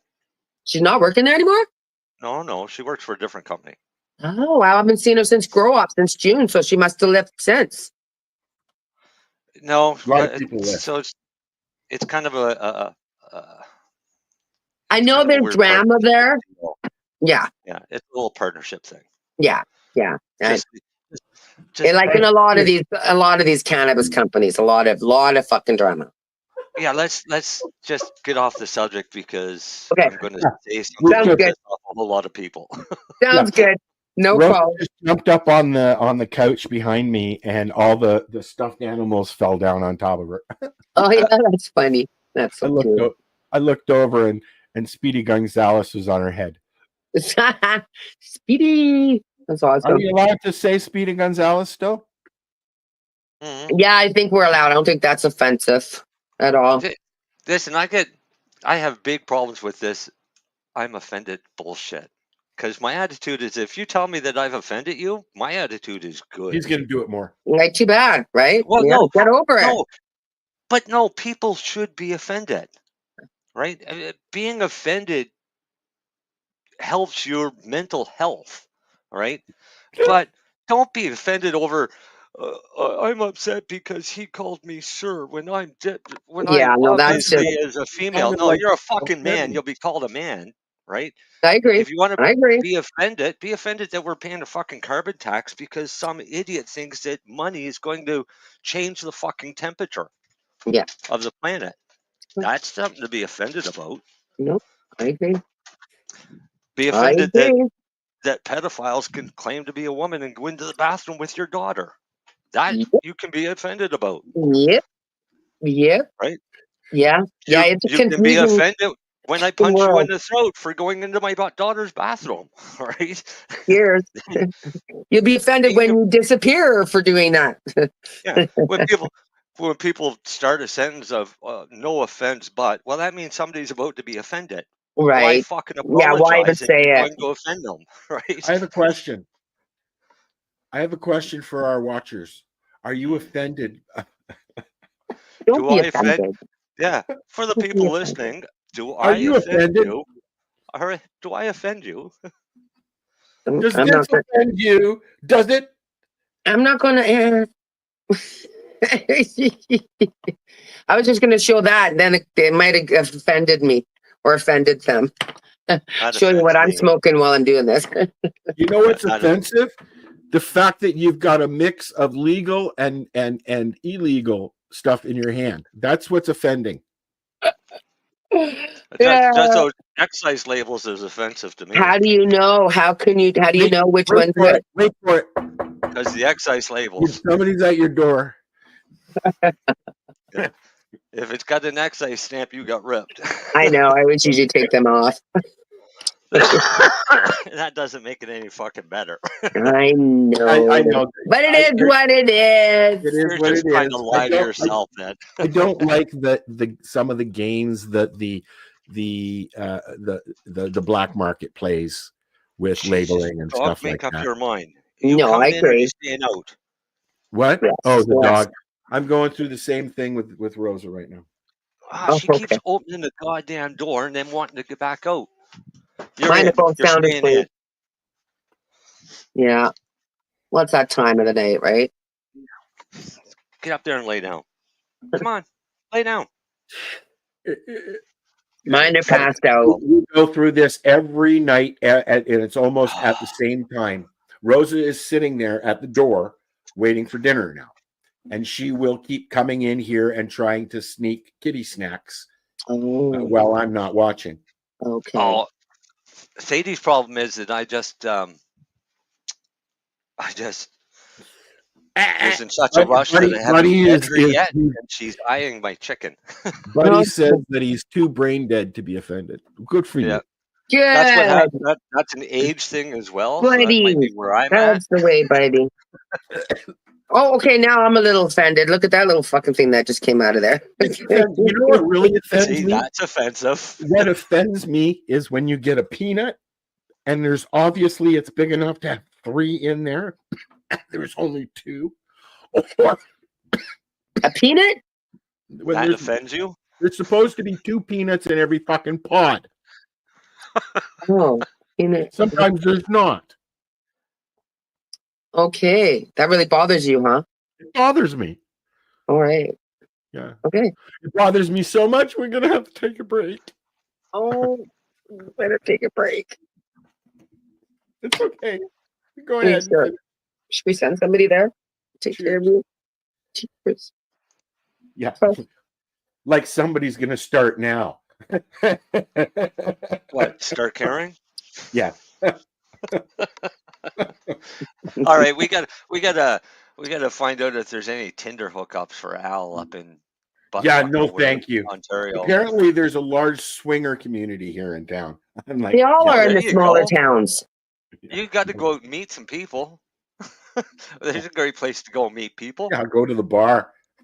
You know what? If I went to the bar, ordered a round of fucking drinks for myself, and sat there for no more than 2 fucking hours, I'd probably meet somebody. But you can't go into a cannabis establishment and sit there and smoke a couple of joints like we used to.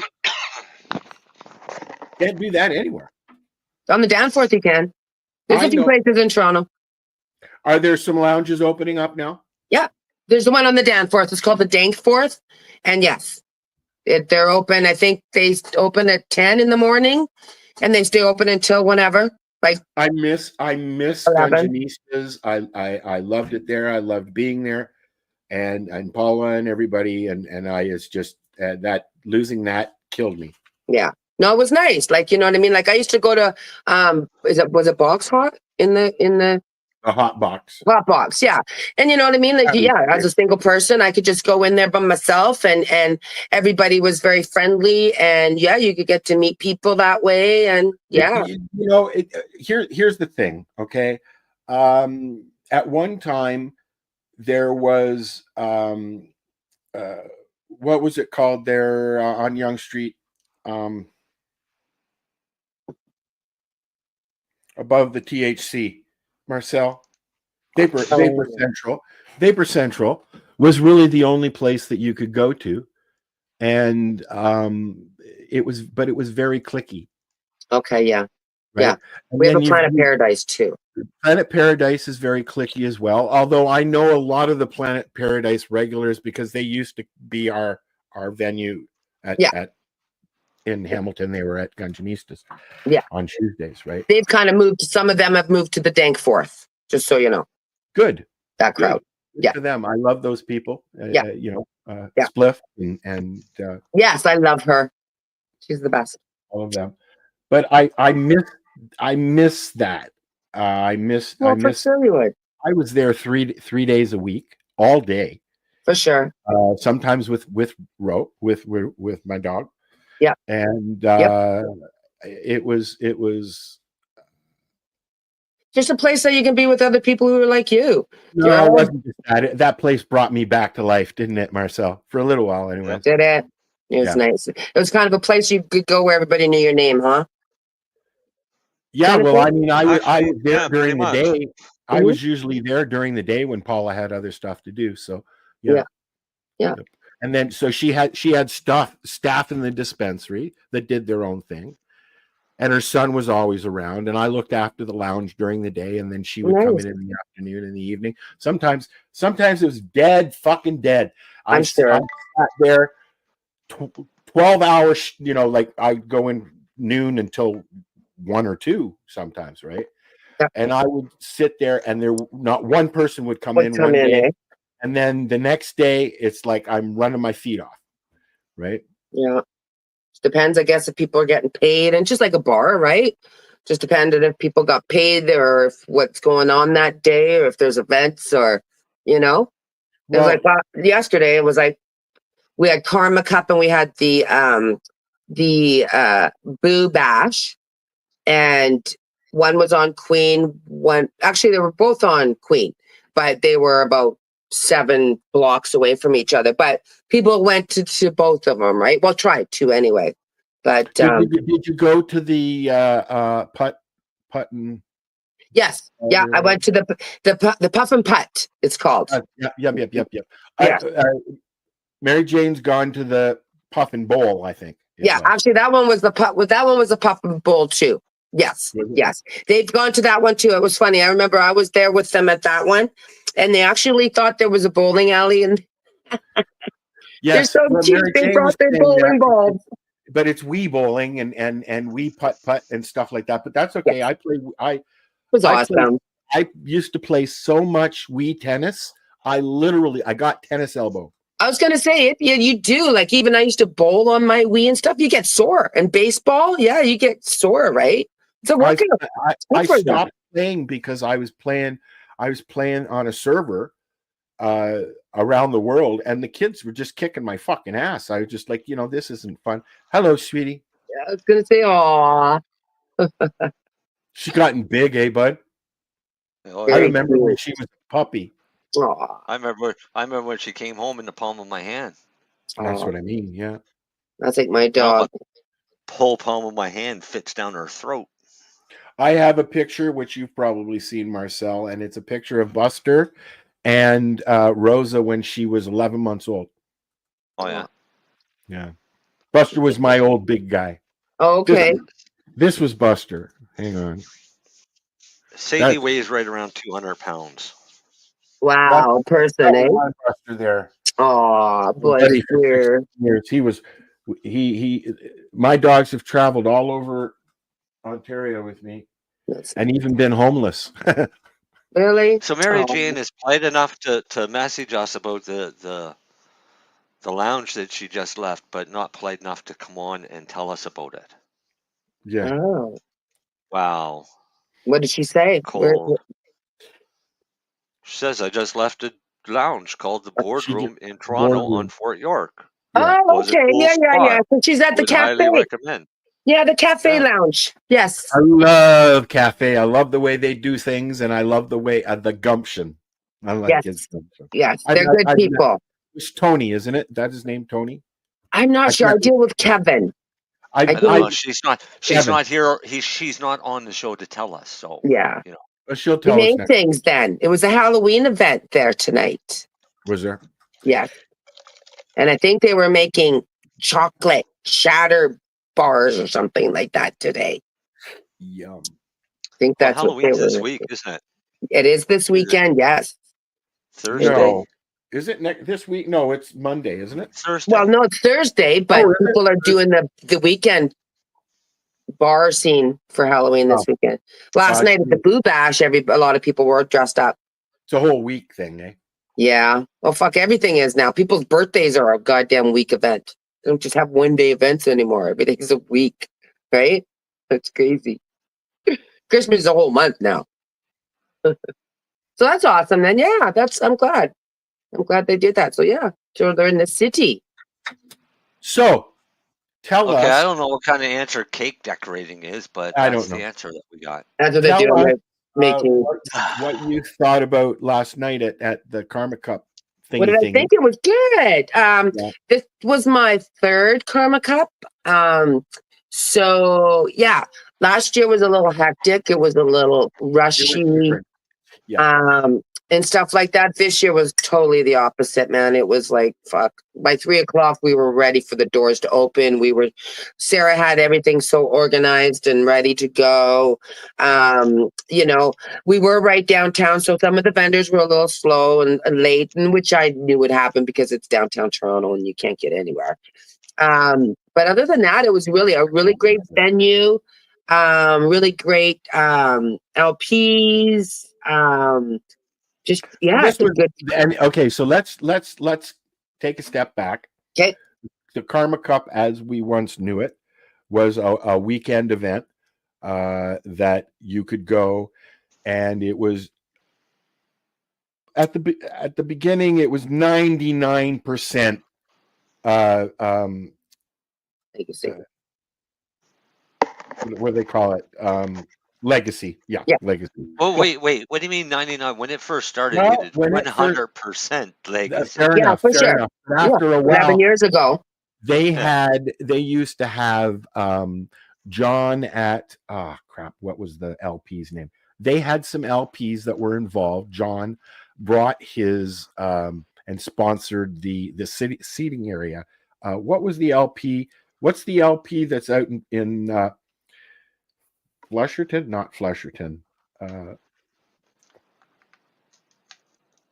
Anyways, there were some LPs that were involved that came out of the legacy market at the very beginning, and they were very much involved in the Karma Cup for a while. I think that's going to start happening again. Those kind of sponsors and stuff like that. Yeah. I mean, Truro has always been there for Harvest Fest, right, Marcel? Pretty much. Yeah, not last year. No, but while Lenny was there, there was a lot of stuff going on like that. They did that. There was a different environment. I understand that, right? Yeah. Yeah, they changed things up. Technically, they couldn't. No, technically, because it wasn't a 19+ event, they couldn't sponsor. So, okay, what we did is we come up with another way for them to help. That wasn't. That they were there to educate more than anything. Well, no, they help kind of like sponsorship wise. I mean, yes. one year they bought a booth. All right. Yes. That was the year that I went. Everything all started. That we are we talking about Find? No, we're talking about Harvest Fest out Fest Nova Scotia on the East Coast. Gotcha. That was the one that I went to when they had the booth because it was beside me. Right. So after that is when things kind of changed, where they couldn't buy a booth and go there because we weren't 19+. We're family oriented. It's medical. And so I think the next year what they did is they bought tickets and sold them and or gave them away. gave them out. Gave them out. Yeah. And did it that way. So what the reason we got onto that topic was because Sherry Ann went to the Karma Cup, and the Karma Cup used to be all legacy with the odd legal person or legal entity entering the market being involved. Was there any legacy people there at all last night, or was it all LP? It's all LP now, isn't it? Let me just go around here with my brain. It was all legal. LP. Okay, so next question. I mean, not all legal, but I mean, there was a lot of, and this is okay. So I've been doing this for 7 years. Okay. So, and I know Trio. I've known Trio for 3 or 4 years. So I know them in a different way than you know them. So, they've been really great to me. When I go to events, so when I first met them, you know, they would rent tables at events and stuff like Kind and stuff. And then eventually they changed it where they would just bring product and walk around like the rest of us and hand out their product and educate us on their product. Saved a lot of money that way. Actually, a lot of LPs do that. It's really the way to go. Anyway, so shit, now I'm going to lose my concentrate where I was going. While you're trying to remember, Buddy Weeds asked who won. What's that? Buddy Weeds asked who won at Karma Cup. Oh gosh, well there was a whole list of people who won. Sarah posted it this afternoon. Here, I got brain cancer, so I have to look at this shit here. Hold on, let me see. That's no excuse. It is. Okay, I do know, like, there was, I just don't want to get it wrong, so I want to make sure I get it right here. Let's see here. What have we got here? So, let me see again, support. Okay, so it looks like, now it says here, the way she's got it is okay, no, sorry, these are people. Okay, finalists. Give me 1 sec. I'm going to see if I can find the post that she just made so that there's some visuals. Yeah, it's right here. So we got the sativa winner. Okay, it's gonna move so fast on me, and I got it. Okay, here we go. So would you stop moving on me? Sativa was OM winner, first prize, which is, I have all their stuff here. So just, okay, it keeps moving on me here. Shit. OM won first for sativa, then Mauve won second. Just give me a sec. I only have the Mauve and Herbs won second, and then Ripe Flower won third. That for sativa. Then we have pre-roll winners. OPP won first. Give it a sec. It has to kind of roll around. Don't know any of them at all. So OPP won first, Pineapple Bud second, and One Spliff won third. For the hybrid winners, we had looked like Sweetgrass won number 1. And then for hybrid, for 2 was Strains. And then third place winner was, come on, one more, was Green Corral. Never heard. They won third. Then we have, I think we just have one more here. Then we have, let's see here. Oh, then it moves so quick. Did I do hybrid? I'm sorry, guys. Nope. No, I didn't do hybrid. Okay, so the hybrid winners were, gonna get it really quickly while it's still here. Sweetgrass, Strains, and then Green Corral won third. Again, I haven't heard of any of them. Yeah. So, you haven't heard of One Spliff? Or you haven't heard of OPP? Oh, One Spliff I have. Spliff I have, yeah. You haven't heard of Strains? No. No, you haven't heard of Strains? Strains is new. One Spliff has been out there for a while. Pineapple Buds they've been out there, I think, a year or so. Austera Medical is the first I've heard of them. They were new. I did actually do a little interview with them. Mauve and Sweetgrass, they, I think, have been around a little bit. And then Ripe Flower, they've been around for a bit too. But yeah, but it was a good. You know what? I don't know many of the new players because I have set set brands that I found that I enjoy, but I try other things as well. Right. And I get samples sometimes to test. And yeah, so. yeah. Well, MTL as well. They took they got a prize last night as well. So I think they're like an umbrella under one of these ones. So yeah, I wish I would have had a better list. I didn't get one, but next time. Okay. Yeah, Okay. but it was great. It was awesome. It was you got lot lots of video that we're going to put together a little thingy, and we'll show it once that's done. Yeah, perfect. Yeah, but that was really good. It was actually compared to last year, like I said, it was just it was a more laid back vibe. It seemed so. It seemed so. It wasn't as corporate. Last year it was very corporate. Exactly. It wasn't. It was more family. It was very more intimate. I saw that Amy was emceeing. Amy and Sarah. I went and helped set up. But no, it was more organized. It was nice. It was a very good feeling in there. I didn't feel any, excuse me. Sometimes I feel, or I know that there's like drama. Excuse me, but not last night. It was like just really good vibes throughout the whole. And it was sad because it ended at 9 and it was a packed house. Packed. Yeah. And it was packed. Yeah, and they got to be careful. So yeah, and they did. But yeah, I tried this really great strain called the Root Beer Float by Freedom. I've heard of that. If you can get your hands on it, or maybe I'll just have to send you one.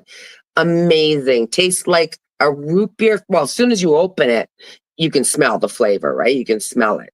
But so you almost, some of those, and it's not infused. I don't know exactly how it is. It's like, it's got the flavor in there, but it's not like one of these yucky infused joints. It's just when you light it up, as soon as you light it up, you smell and you can taste the intensity of the root beer. It's just amazing. It's like drinking a root beer float. It really was. And through the whole thing, through the whole joint, it burned beautiful. It was just amazing. Unbelievable. I remember the first time I had some blueberry, and I was like, how do they get the plant to taste blueberry? And my buddy says to me, they plant it beside blueberry plants. Did you believe him? Then I did. I didn't know better. Any better. Like, cool. Yeah. Yeah. Yeah, no, it was pretty good. No, yeah, and it was a good turnout. I believe it was sold out. But yeah, it was good, like good organ, like just everything was good. Everybody who helped out, and yeah, it was just a really good. That they add concentrates next year. You hope they do? Yeah, I hope they do concentrates. I do too. I like concentrates, so that would be awesome. I could see that. I could see them doing that. I could definitely then see them doing that. She was trying to do it this year. I guess it just didn't take hold. Yeah. Yeah. Well, I don't know what's going on. I think Sublime or he does those stuff too. So, yeah. But I'm sure, yeah, they may do that next year for sure. It'll be 12 years next year. I'm busy. I'm sorry. Cat wants to be fed. Oh, the kitty. Oh, okay. I'm busy. Yeah. You're busy. He's working.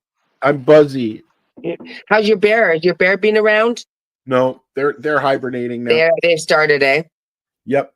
Yeah.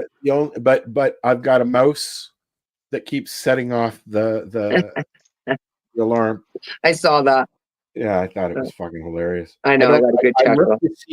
I look to see why, because I see it several times a day and night, going back and forth on the deck. Yeah. So I was like, there's got to be something there. And I just saw that, Marcel, that article. Did ya? There's a lot of batter. So I looked in. I thought maybe they're starting a nest in the barbecue, and yeah. So I just worried about them coming in the house. That's all. You get them in? Do they come in every winter? No, not yet. Knock on wood. No, I don't. I don't do mice. I don't do rodents. Even though well, you got a cat, don't you? So. Oh yeah, but he's older. I like my chipmunks. Yeah, but still. The cat used to come with me to the trailer, and I had mice. They would move in the minute I went home, and he would sit by the grate in the middle of the floor of the trailer, the heating grate, and every now and then you'd see a little paw come up, and then he'd go, and then the paw would go, and they would sit there and they'd bat each other, and That's funny. It was funny. It was cute, but it was gross. I don't like mice.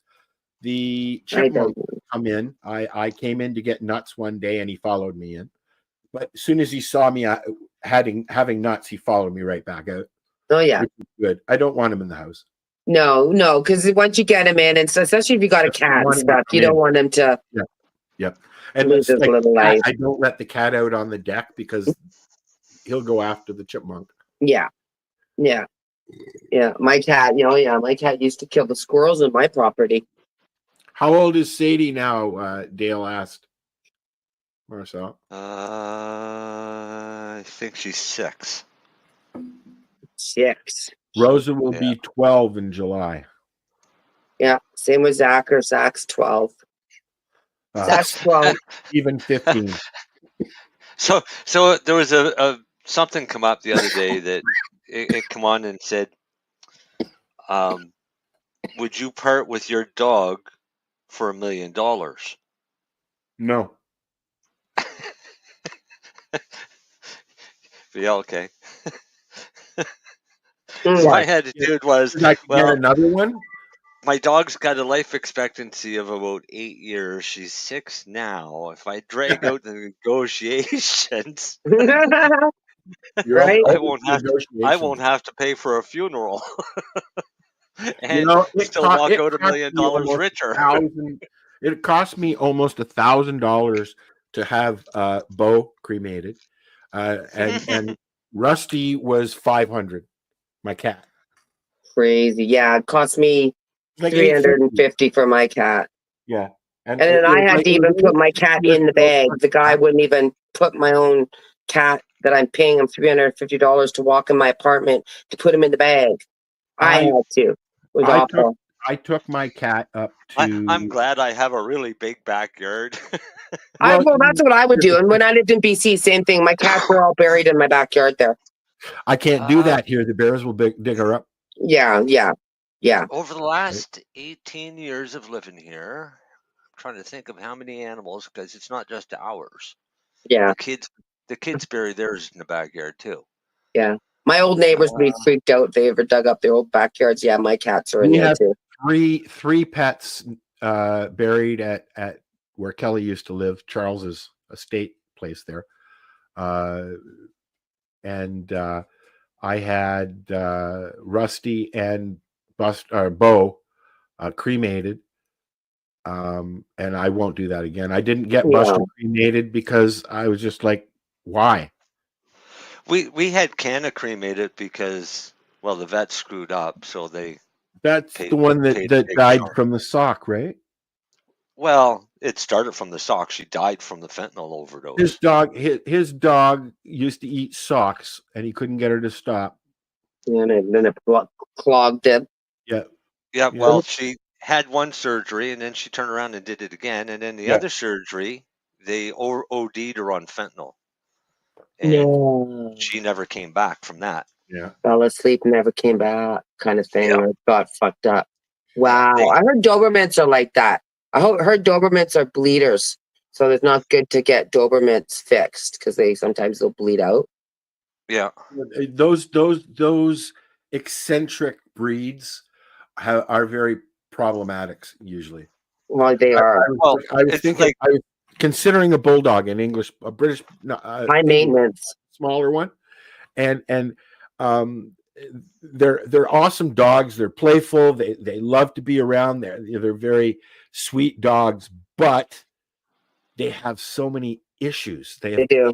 They're high maintenance. They have a lot of issues. Their bodies aren't. That's like even my Jack Russell. Well, he's a Jack Russell Chihuahua, so even his body's not made right. You know what I mean? So, like when he was, say, 6 or 7 years ago, he had some issues with the back of his legs. Thank God he outgrew that, but it cost me a lot of money, a lot of pain. Did he have all his teeth? Well, he was funny. He was born missing the one down here. So his tongue's out all the time? Sorry? No. But we took him. My husband was, we had money, so he, of course, would take Zachary to every fucking Zach would sneeze, he'd take him to the vet. And so he took him to the vet, And they're telling us, oh, it's going to cost you $4,000 to, we got to do this surgery and break his jaw. And I'm like, you ain't breaking no fucking dog of my jaw. And just shut up. Like, people are born, you know, deformed and with missing limbs and stuff, but they can still go on to live. So, you know, you're not going to take the chance. You're not taking $3,000 off me to break my dog's face. And he's just fine. He can still eat bones and chew, and he's never had a problem. I spent about $5,000 on Buster because he got cancer, and he had hangy things.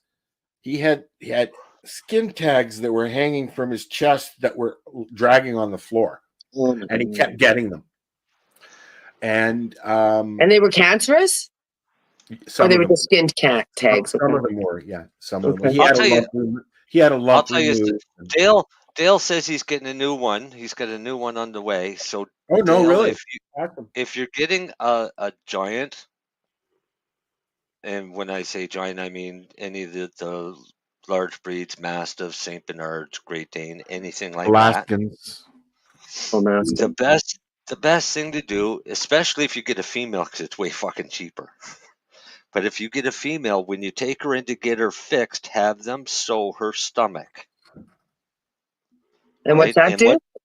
So what happens is, on giant breed dogs that like to play and they roll around. Yeah, right. Rosa did that, but it opened, and now she's got a big scar. Actually twist around in a circle. All right, so it kind of flips over, and then it literally blocks off, and it's emergency surgery to get it fixed. Yeah. Which costs you a fortune, but you only have 4 to 6 hours to get the dog into surgery. Yeah. If you get them to sew the stomach to the chest lining when they do the basically the hysterectomy that they're doing, then it all heals at the same time, and it's like $400 or $500. Rosa's didn't heal right. She's got a stretched scar that there's no hair growing on it anymore or anything. Yeah, but it's just like anybody that's getting a giant dog, I tell them the same thing. If you're going to get a giant dog, you're going to want to play with your dog. Yeah. The best thing you can do for it is to get that surgery. Yeah. It's like a hernia. Invest in it, make sure keep them healthy, right? Well, it's if you think of it, you've got a large lump or a large sack that's usually got a bunch of food in it, stuck with a hose on either end. And if you twist that bag around, you block off the hose. Yeah. And if you go out after the dog is eaten, it's more susceptible to do this flipping around if the dog rolls over. Right. Right. Huh. So it's one of those little things that most people don't know when they go out and get a big dog. Yeah. Yeah. You don't want your big dog dying. Yeah. We love our big dogs. 200 pounds, you got to drag that thing out of the house. Right. Right. Holy shit. Yeah, I know. I've never had a big dog like that. We'll just quarter her up. Skin her, maybe hang her and skin her, and she's bigger than most deer. A lot of meat. My dog looks like a deer. Horrible. Run, doggy, run! Run away. Go away. Yes, it does happen to cows. The same thing if cows roll over. Right? It does, eh?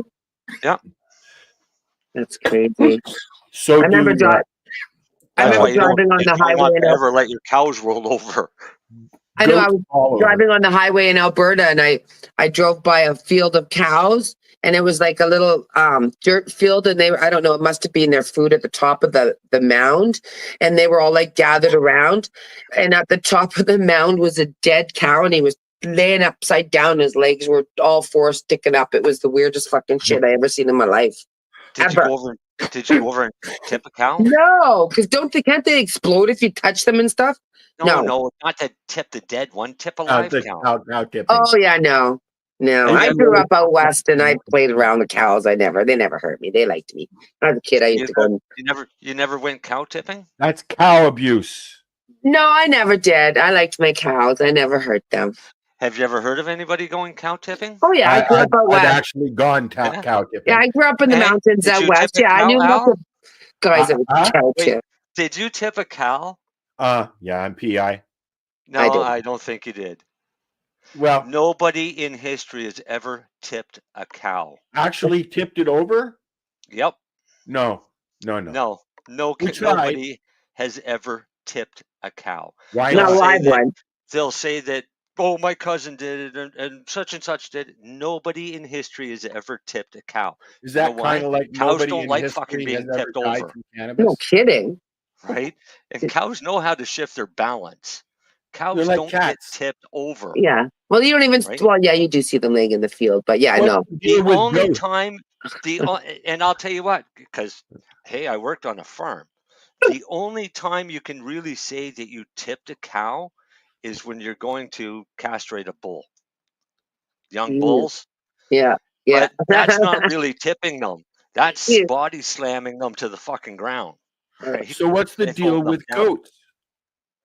What about Those it? ones that fall over and tip, Yeah, the minute they love get those. stressed, they fall over. they get scared. There's somebody's got a video that their dog does that. The cat jumps up and crazy. the dog faints and it goes right stiff just like one of these goats. I wonder if he's I- half goat.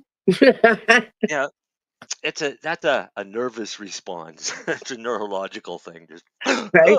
Yeah, you need the fucking When you antidepressant, that's for sure. the same thing happens to some people. Oh, for sure. Some people get a really sudden fright and they faint. It's Yeah. no different. Yeah, It's you're just that right. these things are genetically predisposed to Or falling shit their over. pants or fucking stuff. I almost fainted at the store this week. Why would you Really? do that? Oh, you saw Well, the price of I was meat. having a What, low. you saw your bill? My body just said time for low. Just for nap time?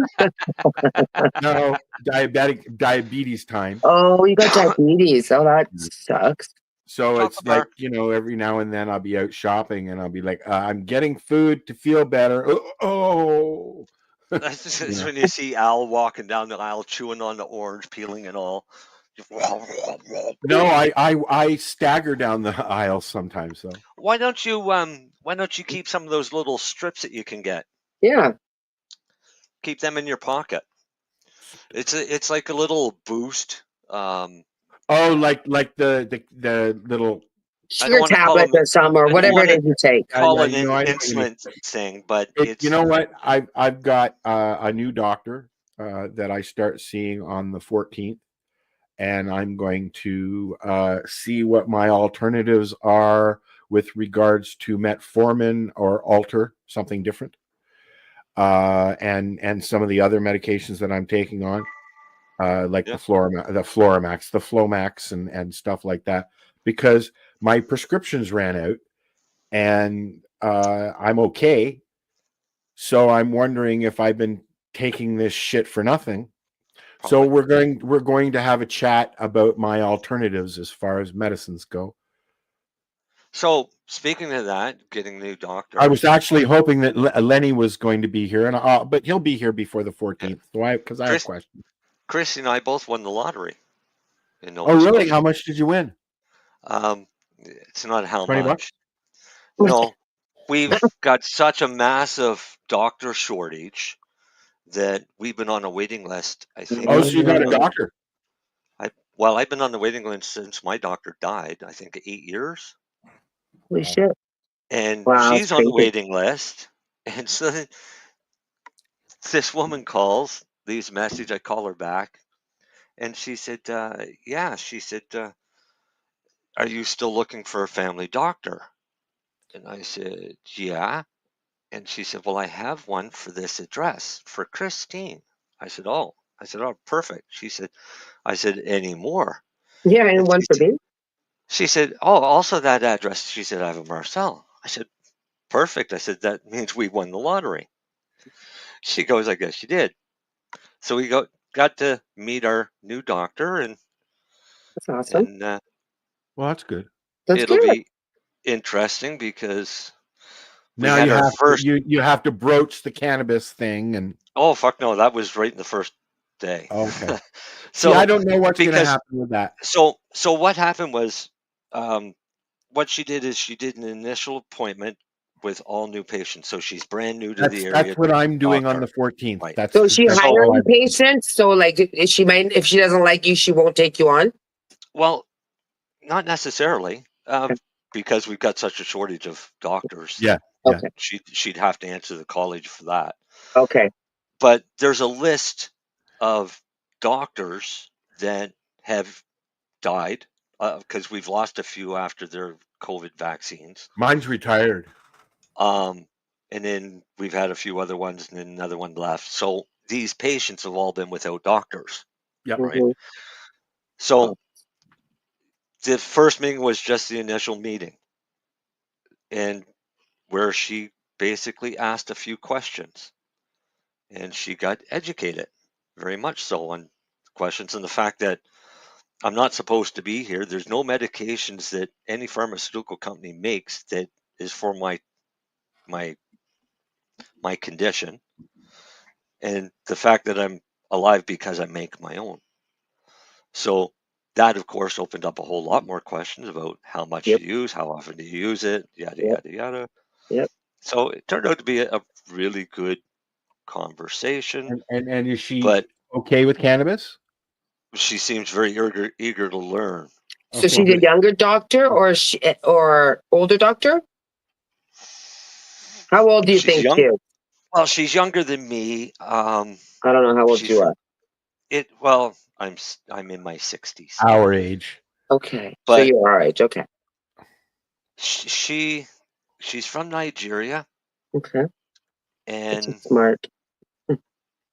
it's I have, and I don't want to be insulting, but I'm going to say that she's in her 30s, I have maybe no early 40s. I have no idea about Because this. I find with people from Nigeria, I have a really hard time Yeah, me pinpointing how too. old they are. Me too. They all look 40 or 50. 40. Right, even though Yeah. they could be younger or much older, they Yeah. still look in that They range do. of between 30 to 50. They do. I Um, agree. could be 20 years old, and that's why I don't want to be insulting to her Yeah. or anything. Yeah. But But she was acceptable to everything that you were telling her and everything. well, I mean, she said, have you had COVID shots? I said, nope, never will.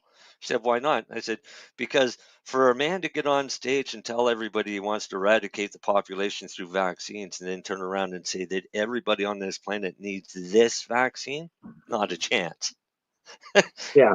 And I said, and since then, I've watched a lot of family and friends and everybody else suffer and die from those Yeah. shots. Yeah. I said, Yeah. I've No, no they're interest. definitely not good.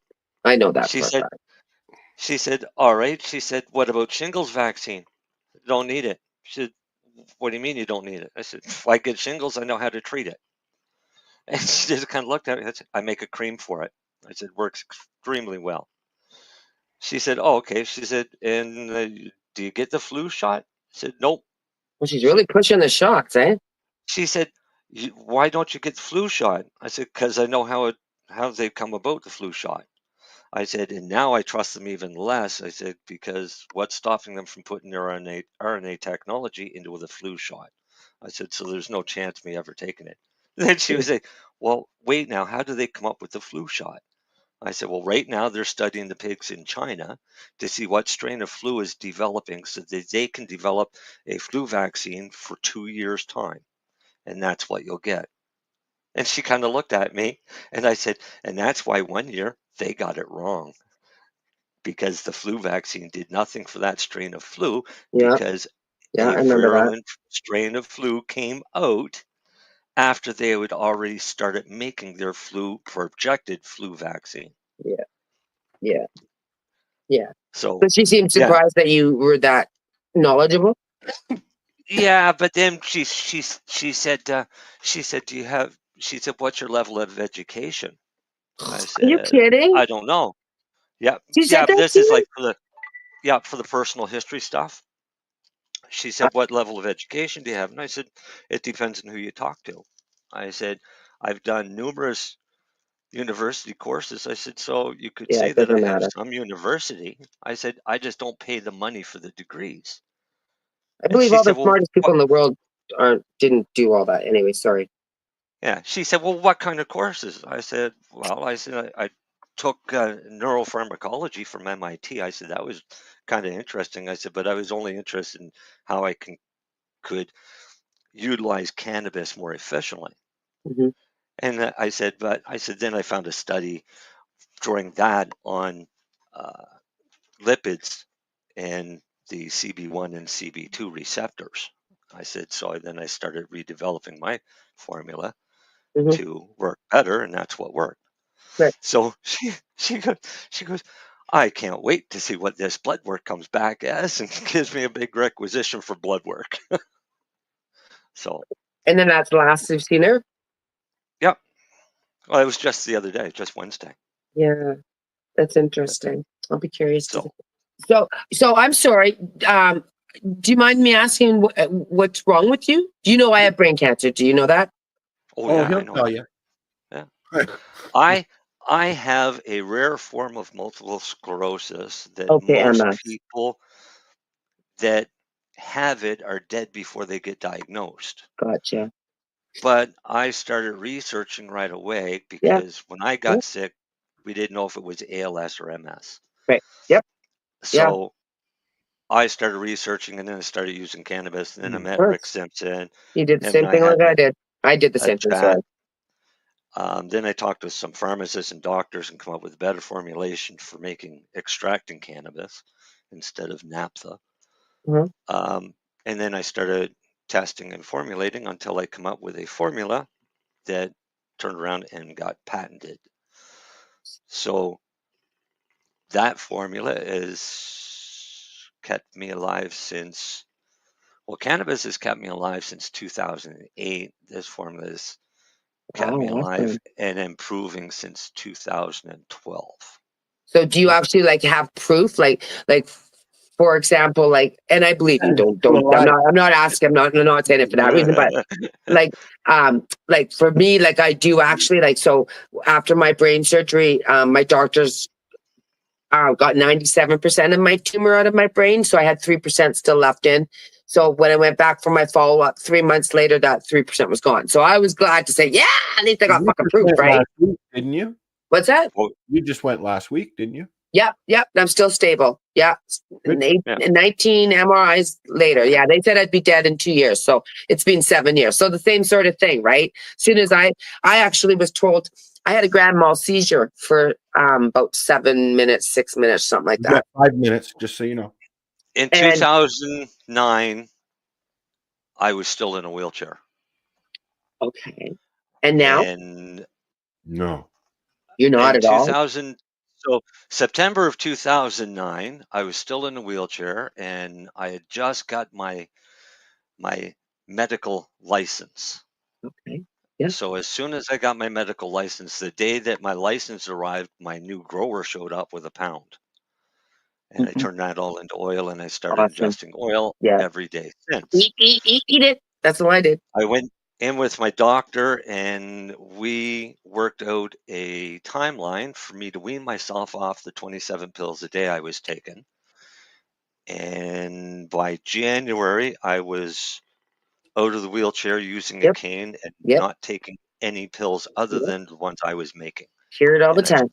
Hear it all the time. I'm thrown out and not allowed on the property of the MS clinic. Oh, yeah. Oh, I'm the same way at Princess Margaret Hospital. They have a fucking dental clinic, but they won't help me because I don't do chemo and radiation. So they, so that's why people tell people, don't donate to that Princess Margaret Hospital because they don't help us with cancer. No. Nope.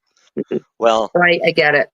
They wanted to give me interferon to see if that would slow down the progression and the relapses.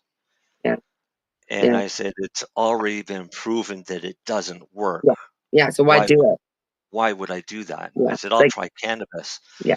And they said, well, we won't bother making you another appointment because you won't be here then.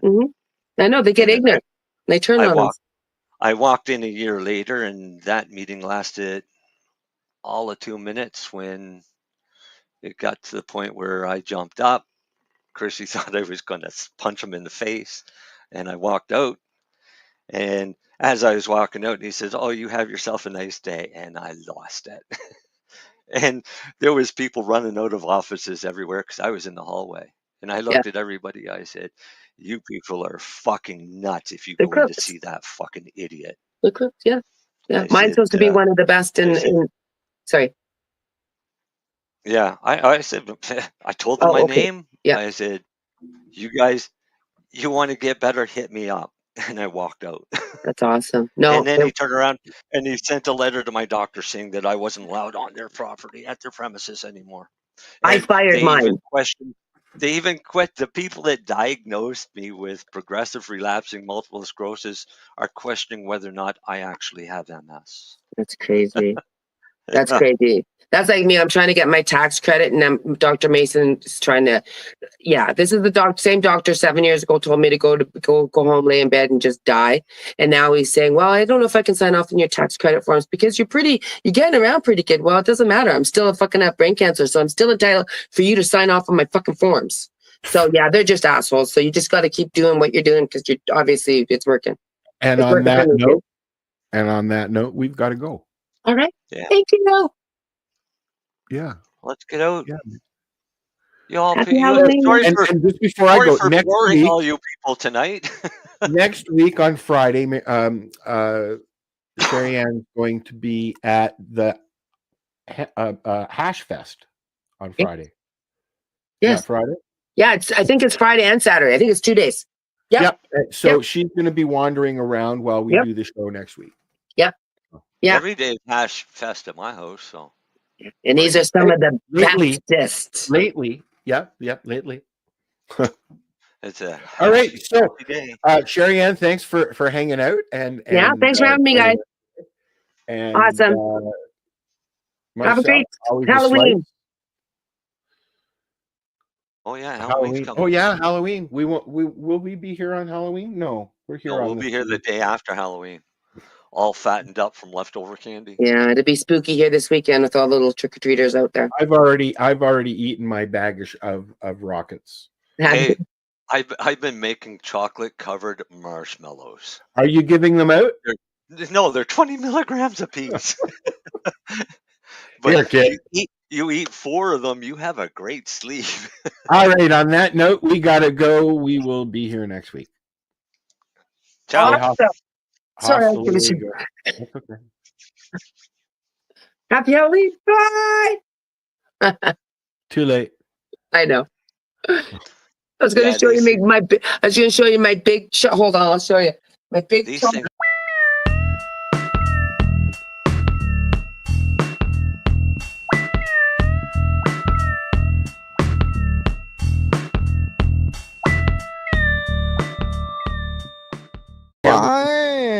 The Hamilton Hey, Police Headquarters. I've got 11 here, and I've got a question for 11. Okay, you go All ahead right? and And I asked this question of everybody I've been talking to during the march. Okay. Why do you march? 7.5 inches. Oh, sorry, what? Why do you march? I thought it was something else. I thought you were gonna ask me something else. I mean, one, it's just great to see everyone. Let's be honest. Should we keep walking? Let's not lose the herd. So it's definitely a community thing. It's definitely a beautiful energy, but we got to show up, just like with the podcast, as the different manifestations as we are as like consistent cannabis users and community members, to show how diverse. Like, you got to show up for it to kind of like share the colors inside of the community and kind of just like represent. So I think it's rewarding, definitely, to be part of it. But yeah, like, to show up and to march, I think you gotta give that respect to the plant by like presenting yourself as part of something that is involved with cannabis. So I feel like it was just representing, but also, it's totally selfish. It's 100% selfish because I just get to hang out with a bunch of stoners. Yeah, you do a purpose, fight for cannabis law reform and hang out with friends. Yeah, I feel like we even just shifted the energy to like fun. I mean, it feels protesty because we have a chant, but it's like, me, I prefer to kind of focus on the on what's working, on what the positive is. So if we can all just constantly live a good example, like by checking ourselves first, and then what people notice of the community is positive. Like, look, everyone's just goofing around, laughing, being creative, colorful bunch. Like, it's about the opportunity to, offer that impact as like what collectively as a group a stoner's supposed to like be. Not that it's period after this group. It's just like here's a bit. Here's like a Toronto vibe. Yeah. And in this march are some people who've been here since the beginning, and it's good to see that this year's a bigger march than last year. And last year was sort of it wasn't really much promo or anything, and this year there's some promo done, and we got more people out. Just keep moving with it, man. That's it. Let the momentum build. Do it all again next year. Just try to build again, rebuild. It's always a fun time, and it gives you the opportunity to probably try some new shit or smoke a joint with someone you ain't never smoked a joint with before. Somebody maybe you only knew through Facebook. Well, that's what I said. I was joking about that when I was getting the chance together. I'm like, it's like this is a fucking bunch. Like I see a bunch of faces that I only see online. Yeah. Well, it's true. It's true. So, all right, 11. Well, let's shout out to where people can find you, man. Disciplined Stoners. Me and my wife, Winnie Clark, have a podcast called Disciplined Stoners, and I mean, a bunch of people who are here have been on it and will be on it. And we just are lucky enough to be documenting this time period in history and going at it through the lens of mindfulness. So that's like what we talk about. And yeah, we do canna covers, all sorts of stuff like that. So you can check us out. Discipline. We'll have a show about the march. And after, I don't know. I don't know. Yeah, maybe a song. Yeah. Damn, didn't someone catch the ball? I think Spliff McKenzie, we just made history. I was just freestyling, and then a homie comes up and starts freestyling next. It was awesome, and like there's always those moments that happen authentically, and when you exist in the cut, Yeah, exactly. All righty. You're documenting it. Oh yes. Been doing it for years. We used to just do it in audio. Now you got the cameras going, so yeah, that's right. Cannabis. There we go. All right. Thanks, 11. Yeah, buddy.